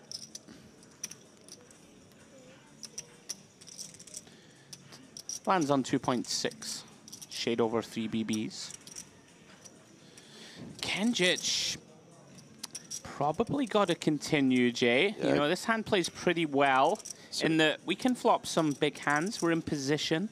Suited jack, good enough. Let's commit the chips. Well, King, King 5, rainbow, all Kirichenko. Yeah, and could potentially just go for 1 BB here. Really small size, what you expect to see. Go slightly more, quarter pot is the size of choice. Probably going to be the same result. difficult for Kenjic to continue here. He's going to take one off. All right. Battles, what we want to see heads up. You got to be fighting for the pots, nowhere to hide. Ace of spades turn.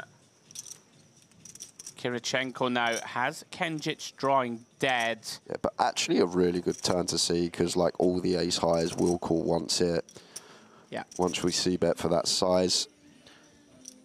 We also just get the green light to keep putting money in, right? Like if we were bluffing pre-flop with a 9-3 off type holding, we're going to barrel this card a good amount and try and represent having a king or an ace in our hand. Bad news for Kenjic. Had plans to take this away. Pretty much nothing you can do, Jay, on the ace of spades turn. And Kirichenko off to a flyer, 3 for 3.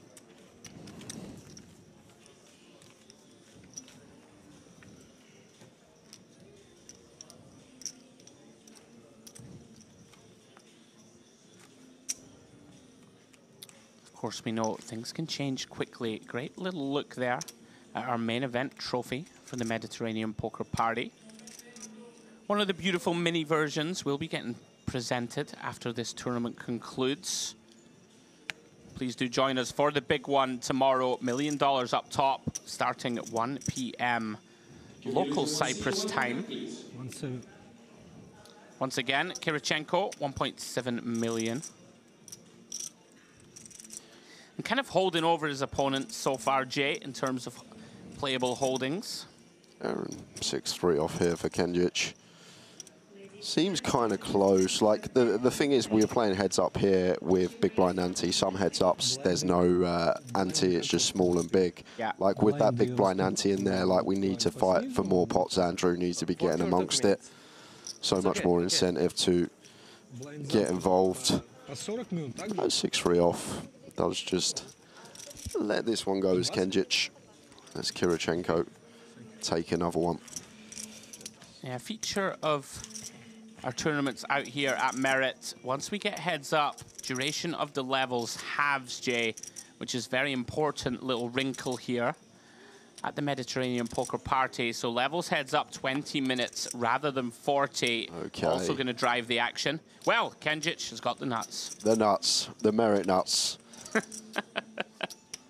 We're never going to forget that hand. We had a table the other day, I think it was me and Demps, and everyone was telling each other their country's nuts. We had the Brazilian nuts, we had the Italian nuts, and maybe Cypriot nuts. This should be the Cypriot nuts, the Jack 6 off. Well, it's going to come 9-6-6. And we're going to have a champion. Probably not. Kirichenko, of course, going to continue here. Versus open with that Jack 9 does have Kenjic dominated. Both players brick. Generally the case here that the aggressor is going to win the pot uncontested. Kenjic with the betting lead and position. And you would imagine it's going to be hand done, Jay. Yeah, Jack 9 does seem fairly close, but probably going to do exactly that. Going back on that point, so it wasn't the nuts, it was the Brazilian aces, the Italian aces. So this would be the Cypriot aces. And what were the Brazilian and Italian aces? The Brazilian aces was Any two. 6-7 suited. Oh. I can't remember what the Italian aces were. Okay. It's going to be a few pips tighter than the Brazilian aces. You'd expect so, yeah. 9-10 suited. Okay, 25 я myślę.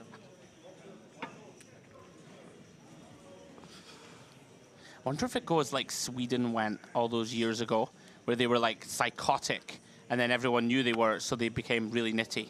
I wonder if the Brazilians will ever de-vamo themselves. Yeah. In 4 years' time, the Brazilians are just going to be the tightest players out there. Yeah, it would make some sense. Kirichenko completes Queen 8 off. Kenjic, 10-4 suited, 30 big blinds or so deep. 2.8. And he is going to go for ISO. One of those, you know, you tend to see suited cards mostly checked in these sort of blind-on-blind battles, but deciding big blind ante in there, Jay going to pounce on any perceived weakness. Kirichenko recognizing Queen 8, too strong to fold to the raise. completes. Does flop best. Ace, 9, 8. 1 heart on there for Kenjic. Does have the stronger perceived range also, and the betting lead. Yeah, and does seem like a nice one. Wrap around that 9 with the 10 and backdoor hearts to continue here. We'll fold out like some suited Jack X, Queen X, King X, and then got some nice backdoor equity to go alongside what Andrew just mentioned. It is our board as the raise up. Don't ever expect Kirichenko to have any strong ace-X here, whereas we will have all of them. Yep. As it stands, Kirichenko got to peel one off. Backdoor straight draw of our own. And half of that materializes on the Jack of Spades. And here we go, Jay. Kenjic. Well, we have improved to an open-ended straight draw. Yeah, and it does seem like one that would like to barrel here. Andrew, with the 10 in hand, removal to Queen 10 and 10-7. And like, Kirichenko going to have like some like suited 8x that want to fold, maybe something like 9-6 suited. It's going to have a tough time continuing. And if any like king highs did stick around for one, they're going to have to relinquish their hand on the turn. Very nice from Kenjic. 6 million to go. Yeah, I love this a lot from him. Yeah, decision now back on Kirichenko. Yeah, it becomes tough, but with this additional gutter ball to go alongside it, maybe some potential to lead bluff some spades. Wow. Yeah, I think this is nice. Finds the turn call. Big. Big river coming, Jay. I want to see a brick. Yeah. Yeah. Oh, it looks like a queen. Oh, that is... Wow. A filthy one. Giving Kenjic the straight, and Kirichenko makes 2 pair. And one thing I will say here, Jay, if Kenjic has a hand like an ace-jack, like an ace-9, like a set even, spots like this, we're not necessarily going to, A, bet, like if we have like an ace-8 or something like that, and B, go for all of it. Yep. These spots are super intriguing. And also, arguably, Kirichenko can have more 10x than me, in my eyes. You know, hands like a Queen 10, Jack 10, that limp call the raise, 9-10. And with that in mind, I wonder if Kenjic gets cute here. I love this. You know, we can feasibly block here with a hand like a set, Jay, right? A hand like 2 pair. Really, really nice awareness. Love it. Yeah, it seems really good, actually, once you break it down like that, because we will get to the river for value with more stuff like sets and 2 pair than 10x. So yeah, it's good to have our 10x in here at this size as well, I suppose. And against this size, Kirichenko just can't do anything here but call. What's really interesting is that we're kind of still hating it a bit, because when our opponent does this, it tends to still be built around value. Yeah. And there is some nutted value still in there that's trying to induce. But a lot of the time here when you call, I think you do just see a better 2 pair. But I'm with you, Jay. The price is right. Yeah, what a run out that is for Kenjic, and a big swing. Takes a 2-1 chip lead. I love heads up. I've played a lot in my time and enjoy breaking it down. Fun one. I haven't really played much heads up hold'em. Tens of thousands of heads up PLO, loads and loads of heads up PLO, but not really. You're probably a lot more clued up than me in the heads up streets and the hold'em. Great hand, and just, sorry to cut you off there, Jay. Really enjoy that Kenjic just very aware on this river, that we don't jam really.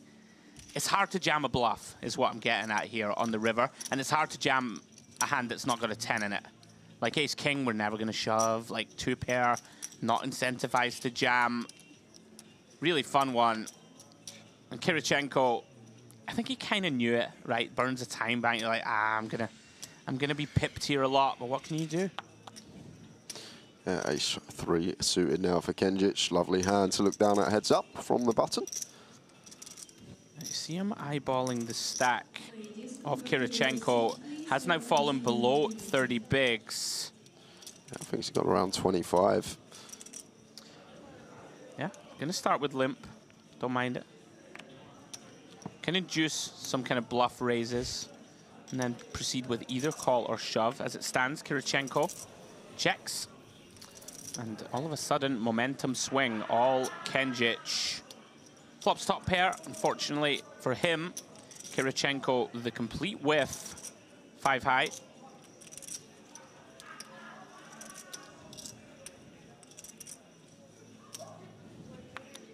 Does come with a bet, half pot.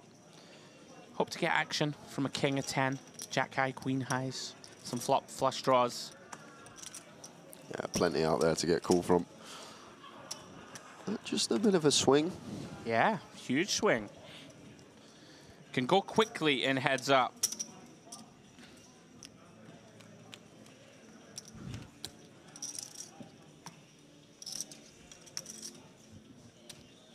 Telling you, Wentworth Miller. I can't unsee it now. It's a good shout, and I reckon if he walked into the barbers tomorrow and went, I'll have a one all over, he would look like the old Wentworth Miller. Although he would have to get his entire torso tattooed with the escape route from the prison. Well, to be fair, he's been an escape artist in a couple of all-ins today, hasn't he? He's got himself out of a lot of trouble. He's escaped in a few pots that equity was fairly thin. Very nice, Jay. Limp and a check. Kirichenko does flop best.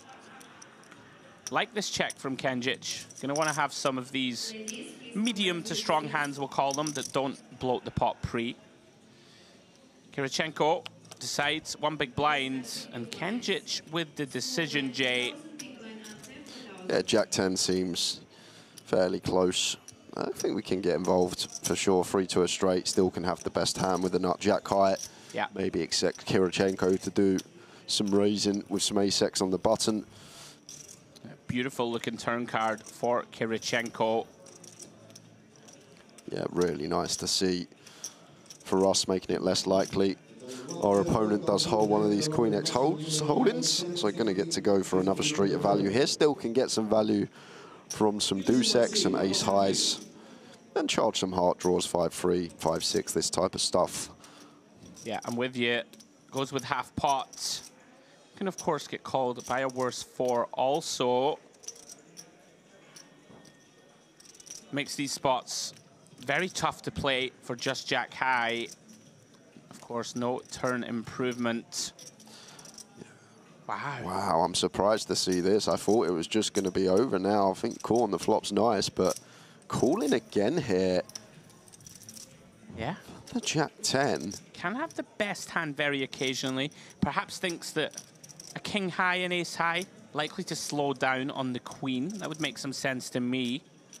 As it stands, Kirichenko with the best of it. Now, will Kenjic ever decide to turn this into a bluff? Would make some sense to me, Jay. Right, like you don't want to check here and just lose to king 6 that barreled twice and gave up. Yeah. And that was jack high confidently after it went check, check. Potentially thought you had the winner. Kirichenko gets some of those chips back. Yeah, interesting spot.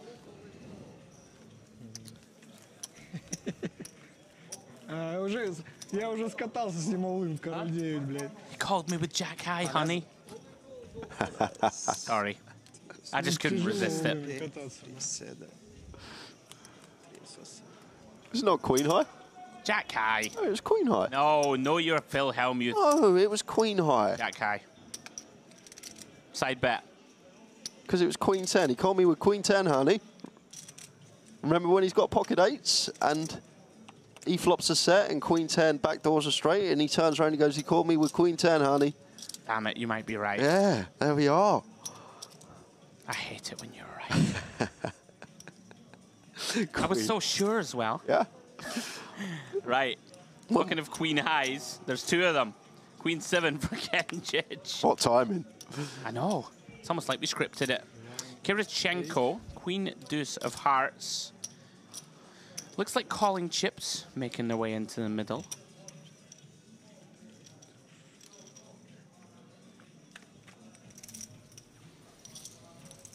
Both players brick on the 10-8-3. Kenjic, diamond in hand, and a 7. Not the most appetizing backdoor draws available, but does have the best of it here. These are the real battles in heads up, Jay. You got to be in there slugging away for every pot. Here he comes. Wow, huge bet.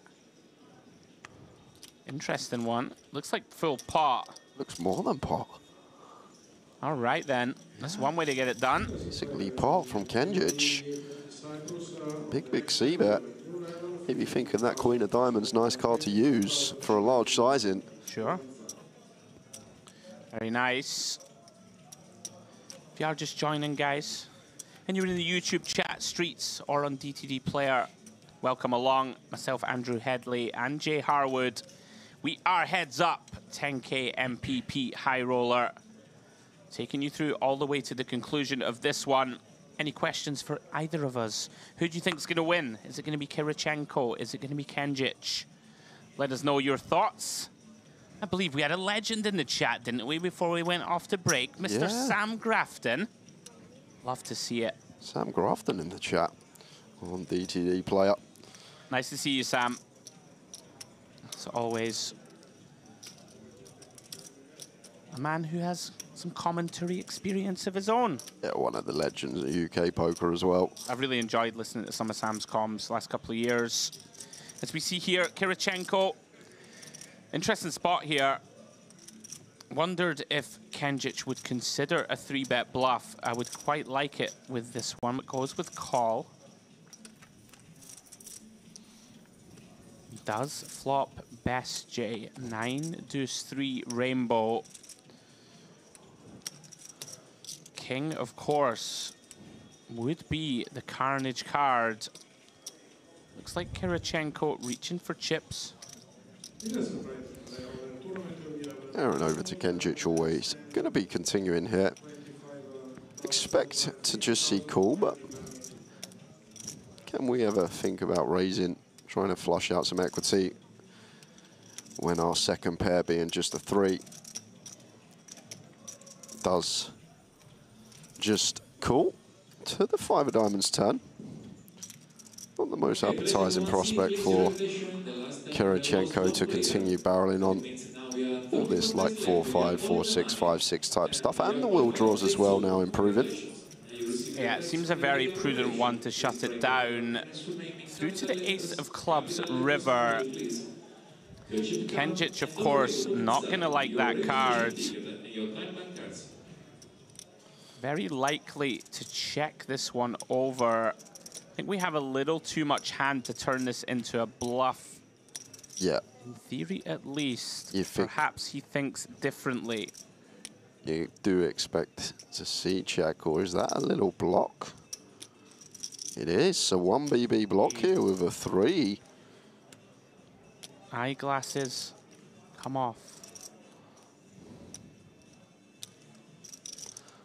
One thing I will say is that we did just see Kenjic block with the nut straight. Well, with the effective nut straight. So it may deter Kirichenko from going after this. Looks like a sigh of a man that's going to give it up. And Kenjic on top here in the early going, heads up. With that hand, Jay, blinds are up. 500,000, 1 million. I did say 20-minute blinds. It's actually 30, guys, as we see the chip counts. Jovan Kenjic closing in, Jay, on the title. Yeah. More than a 2-to-1 chip lead now. Yeah, come back after break. It was almost neck and neck, but put some leeway between him and Kirichenko. Just that one pot that kind of swung things when he rivered the straight against the river 2 pair on the 4 lineup.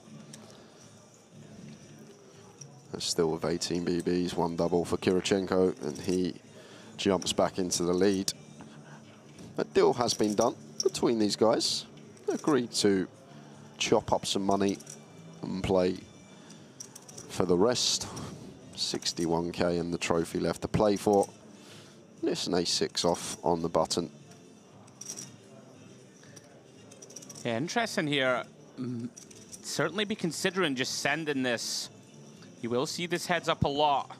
Does recognize. All in. Yeah, thought he might. 18 big blinds for Kirichenko.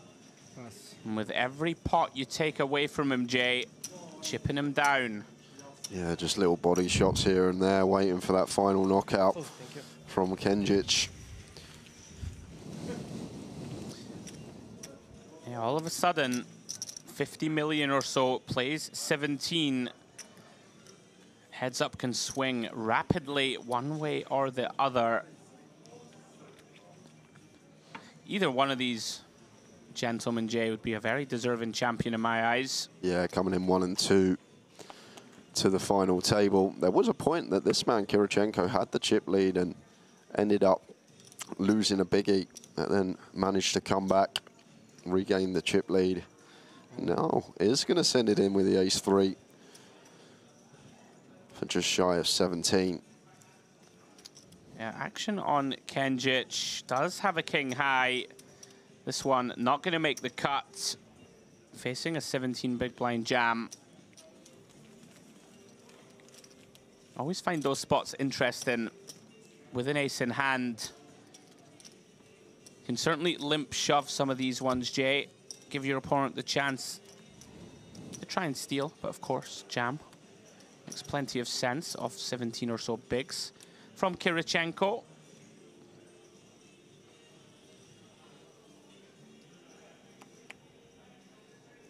Action back on Kenjic. 3-4 of clubs.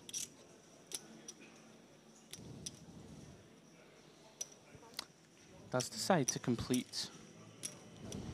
Kirichenko, 7 deuce. Couple of clubs of his own. Checks his option.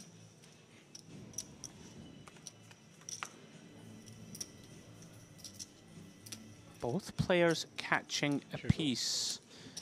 Yeah, decent hand, a pair. Heads up. They should see a bet and a call here. Kenjic with the middle pair.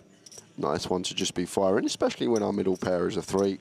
Just flushing out some overcards can be a win within itself, and can still get some value from worse, some deuces, some ace highs, some king highs.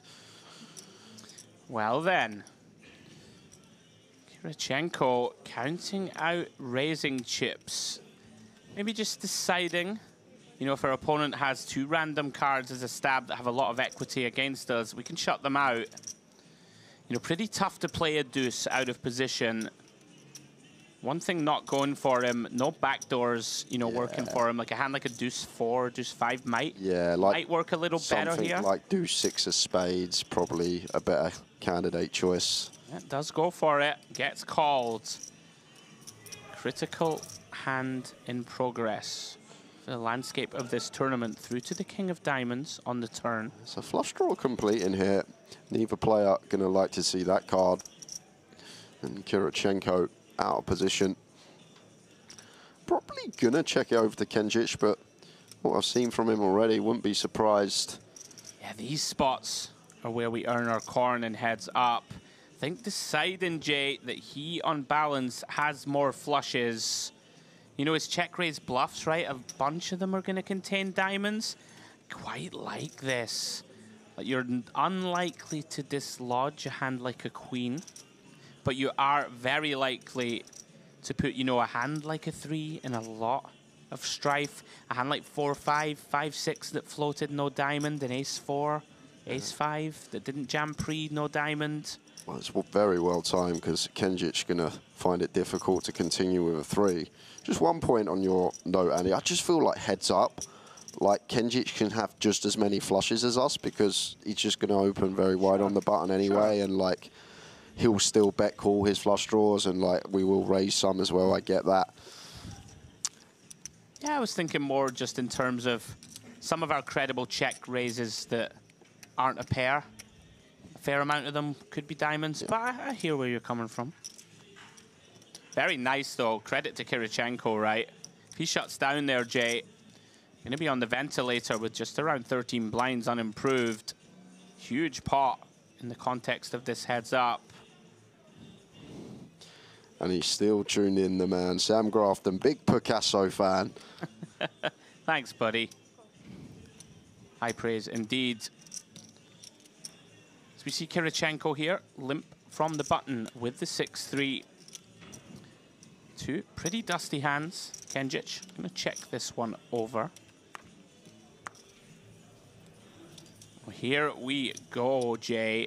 Action flop potential. Jack 6-5.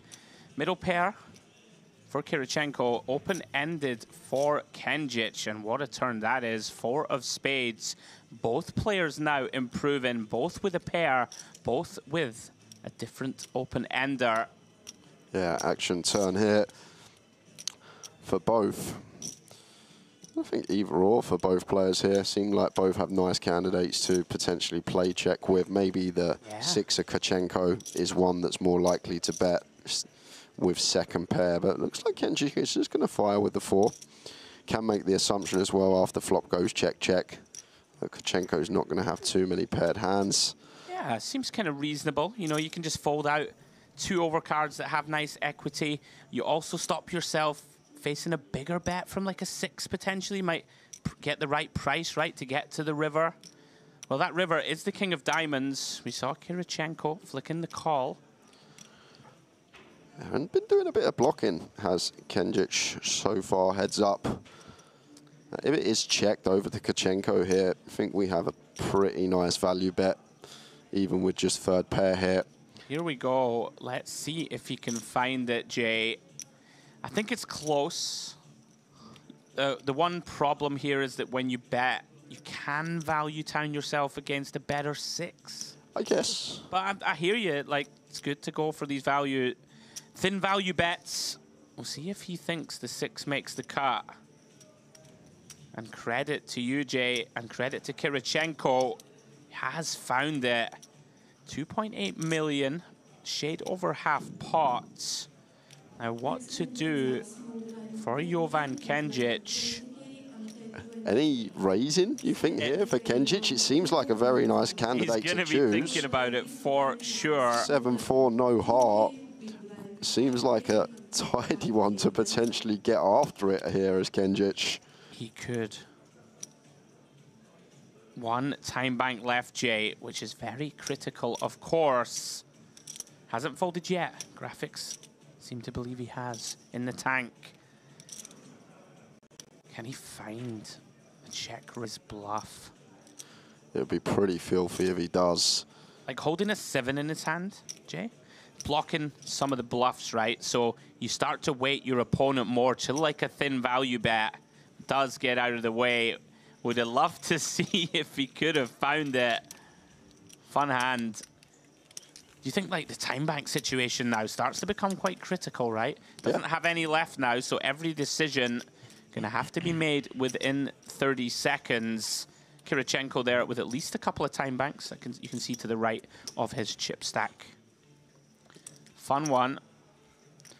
Very nice awareness to find value bet there, Jay, with 6 no kicker. Yeah, I think it's nice once check 2 from Kirichenko.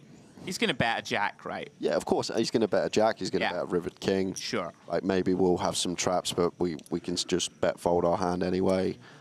It's cool.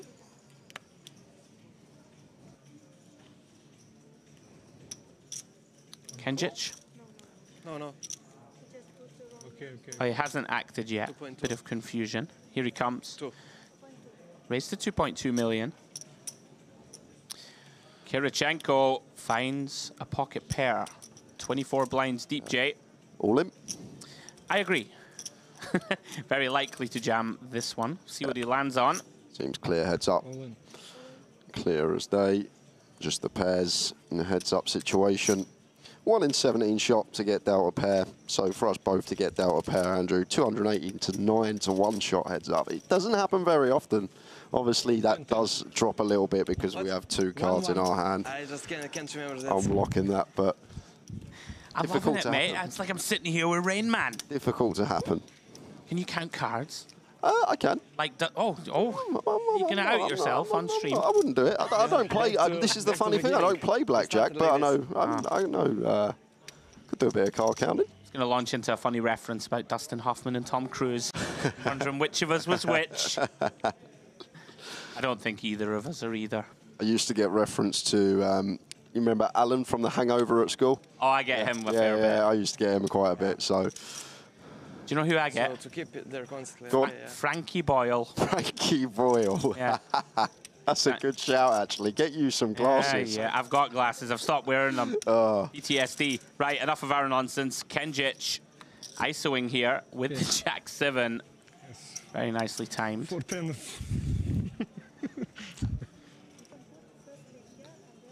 Why do you think I've started going to the gym a lot? I think I did it. Yeah, I did. Gotta get rid of the Well, Frankie. and then they'll just call you a skinny Frankie Boyle. Well, we'll cross that bridge when we come to it, Jay. That's it. Kirichenko's still looking very relaxed. We need a lookalike for him now. Wentworth Miller versus...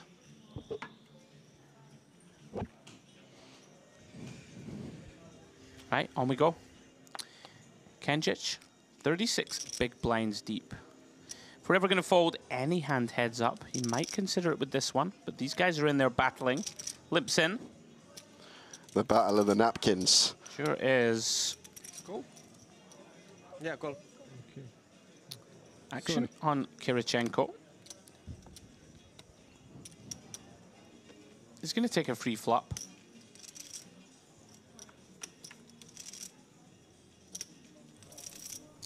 Off to the King 6-5 rainbow board. Both players with a complete whiff.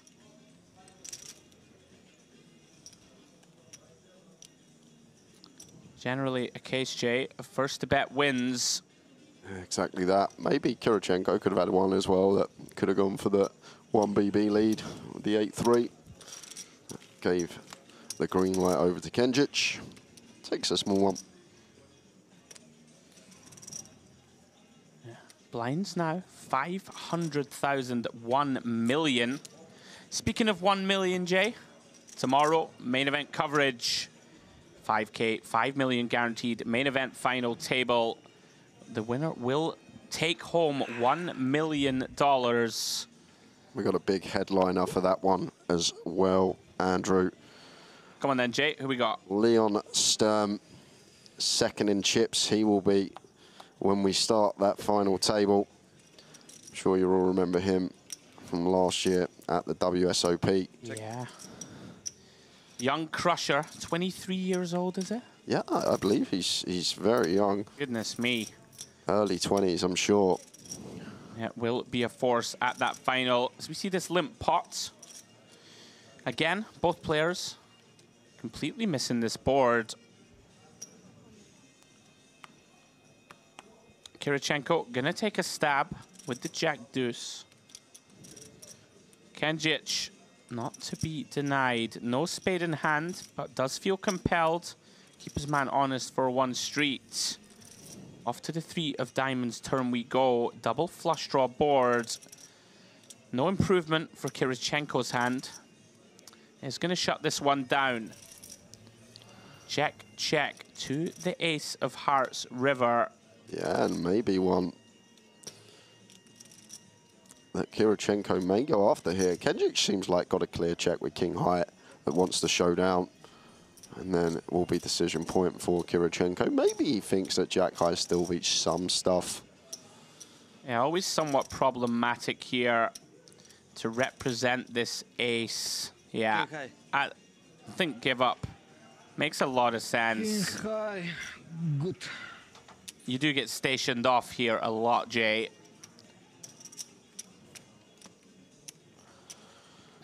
It just comes down to, like, in that spot there, we probably bet a queen on the turn. We probably even bet a 9. So when the ace comes on the river, we're basically saying we've rivered an ace. And when we've got, like, such a wide opening range, it's only actually a small percentage, the ace-x of our range, to actually hit on that river. And I think it is one spot that you see over-bluffed. Yeah. And everyone aware that people will represent that card. Like, poker's so hard nowadays. You used to get away with everything. Now it's everyone just knows what everyone's up to. At the game we all know and love continues to evolve. Kenjic going to continue with that limping strategy now. Kirichenko down to 22 bigs. Dealt another very weak holding. And he's gonna elect to ISO this one, Jay. Aware he has to fight back. Got a scrap for all these pots, and here he comes. Should be working versus 4-3 offsuit. Getting in there with a whip. It's gone quite large, considering the effective stacks. 3.7. Whether Kenjic can read anything into that, I mean, it doesn't really matter with the 3 and the 4, but you hear where I'm coming from. You know, is that the old, I'll put a little bit more on top because I'm weak and I want to fold? Potentially, this is the thing. Yeah, you had 7 deuce. Well, next time, if he's got it and he goes smaller, then yeah, we figure it out. Yeah, very nice, Kirichenko. He's not going to go quietly, Jay. We know that.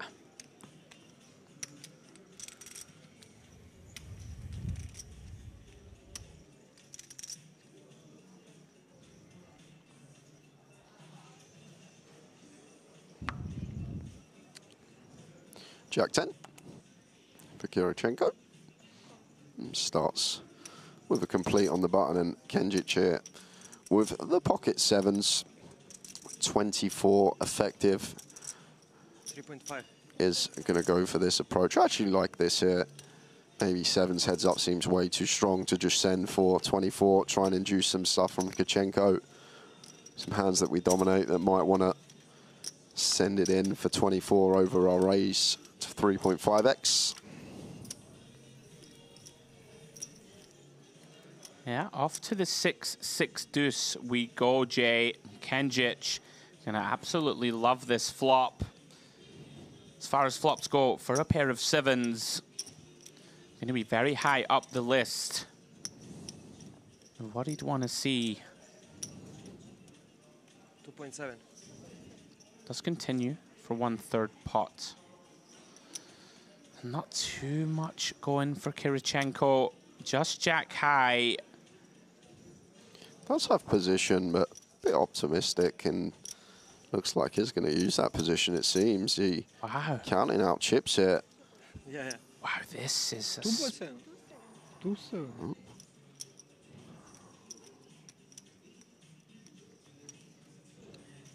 Wow, I'm a little surprised. Does make the call in position. Yeah, must have some ideas down the streets if check to, but the problem we've got is, like, when just faced with a second barrel here, we just have to fold anyway. Like, we're basically calling to hope that Kenjic checks over to us. Just difficult to have the best hand. Like, we will beat some stuff, obviously, heads up, Andrew, but I kind of feel like even having like an 8-9 suited, 7-8 yeah, suited seems a lot better. Performs much better here. Of course, Kirichenko, very creative, but here comes that barrel, Jay. Now, we had ideas on the flop. If they extend past this turn, I will tip the cap. Yeah, if he calls here or elects to raise somehow, it would be some crazy hand. And this is the problem, like, with the call. Yeah. Like, yeah, I understand. Thinks Kenjic's wide, trying to take it away from him on the later street, but when met with that second turn barrel and we don't catch a jack or a 10, we just have to fold anyway. Yeah, it feels like a spot that even if Kenjic is bluffing pre, you know, he probably covers this board better than we do, right? Like the 6-6 deuce with the junky ISOs. Ambitious flop call from Kirichenko. But we're heads up, ranges are wide. Certainly can't be critical of his final table performance. As Kenjic tries to close in once more on this championship.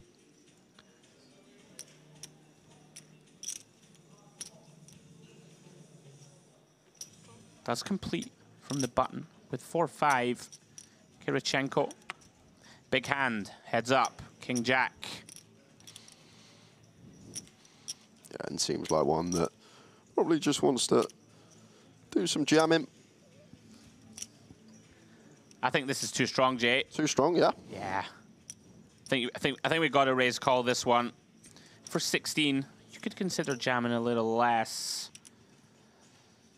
Just such a big hand, right? It's like, kind of feels like a waste to rip this one in for 16. Wouldn't hate it. Ooh. These guys are in there, Jay. Yeah, well, I love it now if Yeah. we're getting Kenjic to continue as wide as this. Well then, off to the ace, ace 5. Potential fireworks here. Why we love heads up so much. Like Kirichenko is coming with small J. He's going to perceive Kenjic to have basically no ace-x, right? Yeah. Just expect that to be in pre-flop. Yeah. So basically just a pure value bet here with our king high. Kenjic, of course, flops 2 pair. Going nowhere through to the turn.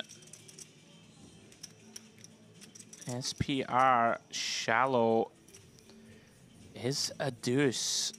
So Kenjic now improves J to a gut shot to go with that 2 pair.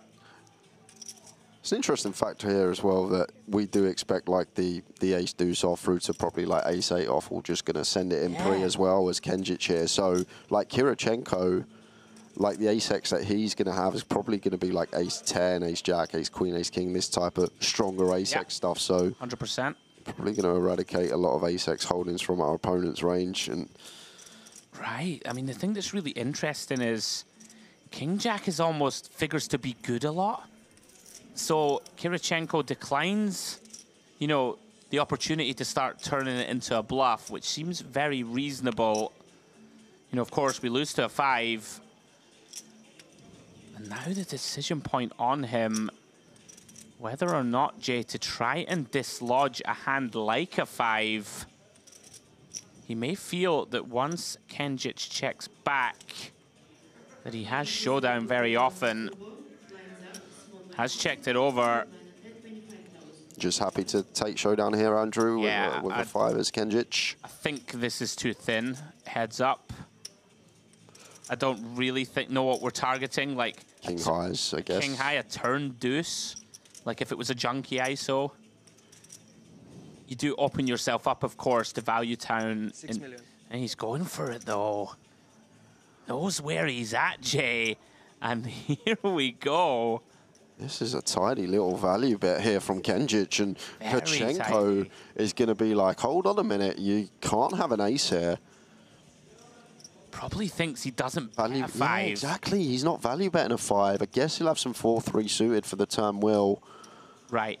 And maybe river 10x, queen 10's probably just going to shove pre, like jack 10, 15. Quads? Yeah, quads. I guess quads is there. Yeah, the one combo of aces. That makes sense. But understand the tank here, because it's absolutely. It's really strange because we don't, as Andrew said, expect the 5 to value bet or a deuce. Ace-X just going to send it in pre. Not even too much 10x that wants to call flop that wouldn't shove pre like the king 10, the queen 10. Yeah. So it's. And here we go. They are now even on time banks. Yeah, big moment, Jay, in this tournament. Got to flip it, haven't we? Where are we finding bluffs from, Andrew? Yeah.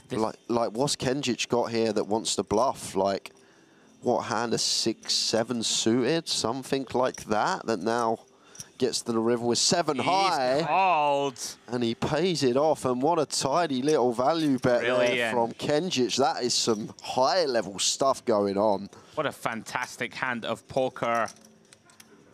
Credit to Kenjic, finds the thin value. And credit to Kirichenko, the story didn't make sense, Jay. Maybe like a queen 8 of diamonds or something that floats and then thinks it has to bluff. Yeah. Fun hand. Wow, these guys are in there. That's a great river value bet to Kenjic and may well win him this tournament, Jay. Has his man down on the canvas. And the referee is counted to 8. Gonna have to pull himself up. What a great hand. Here we go, Jay. Is it 4 million? No, 6. This is gonna be it, I think. 5, 6. Okay, I call, yeah. Here we go. title on the line, Jay. Kirichenko gets it in good. Ace-6 versus the Jack-7 of Kenjic. 40% of the time, he will win the MPP high roller. Yeah, we'll like what he sees. A couple of live in-betweeners.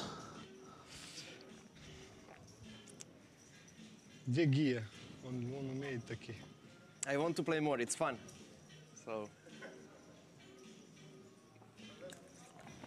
all in. Well, here we go.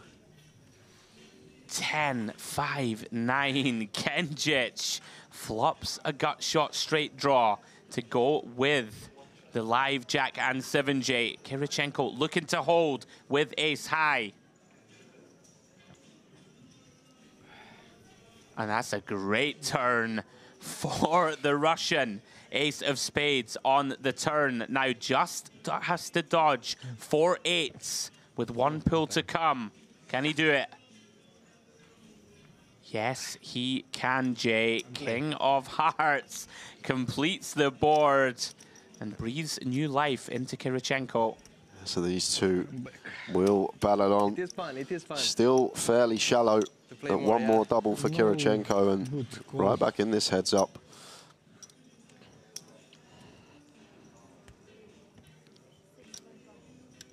Six point.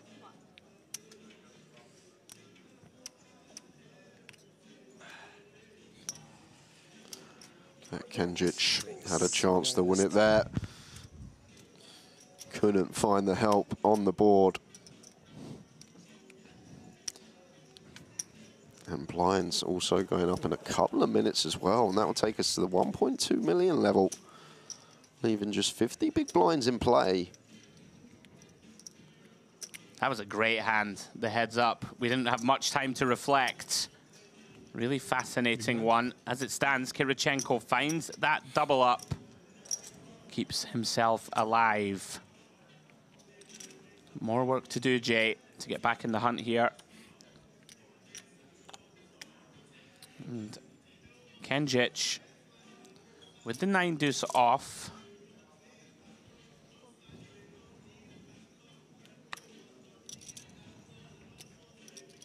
All in. Kirichenko finds King Jack this time for 12, so does just choose to send for 12 BBs.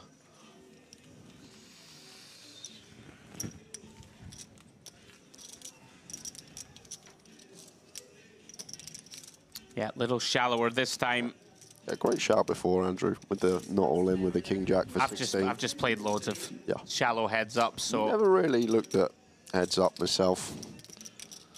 You're going to be a lot more clued up than I am in this situation, so glad to have yourself alongside me. Far too much time playing spin and goes, my friend. Is that it? That's my problem. Oh, okay. The old spin and go streets. That's great as well, because that's always shallow. That's like 10 to 20, ain't it? So... All right, then. Kirichenko. No time bank. No time bank? No time. No time banks for either. We love seeing it. Turbo pressure poker. It's basically a live spin and go now. Kirichenko completes. Decision on Kenjic. Interesting decision. Makes it 3.2 with 8-9 suited. On first glance to me, Andrew, this seems like one that wants to check back. You're just not going to be able to raise, call off. Great playability. Seems like one that could do some checking. Yeah, interesting one. Let's get the job done. Versus the limp of Kirichenko. Of course, with that big blind ante in play, you referenced it earlier. Don't often...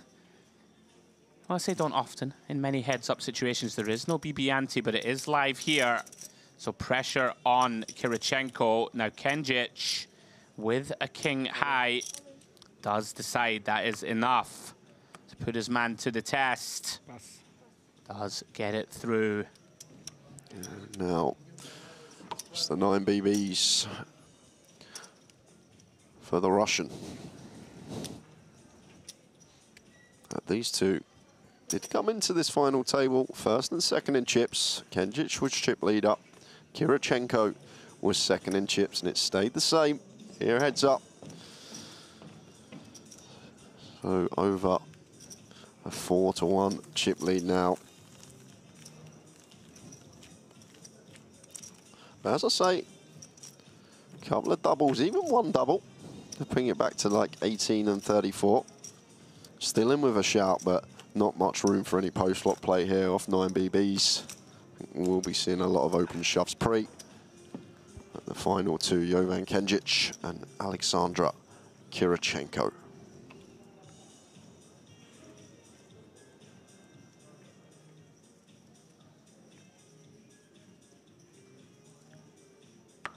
Here we go then, Kirichenko with the Queen 10.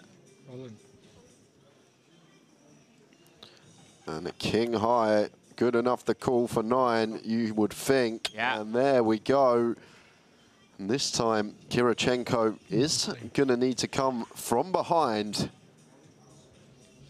Well, here we go, Jay. Kenjic gets it in good. Second opportunity to seal this title.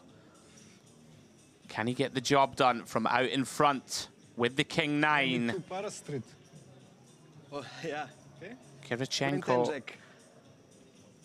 Fighter's chance, Jay, with Queen 10. Here we go. And does it is. what best.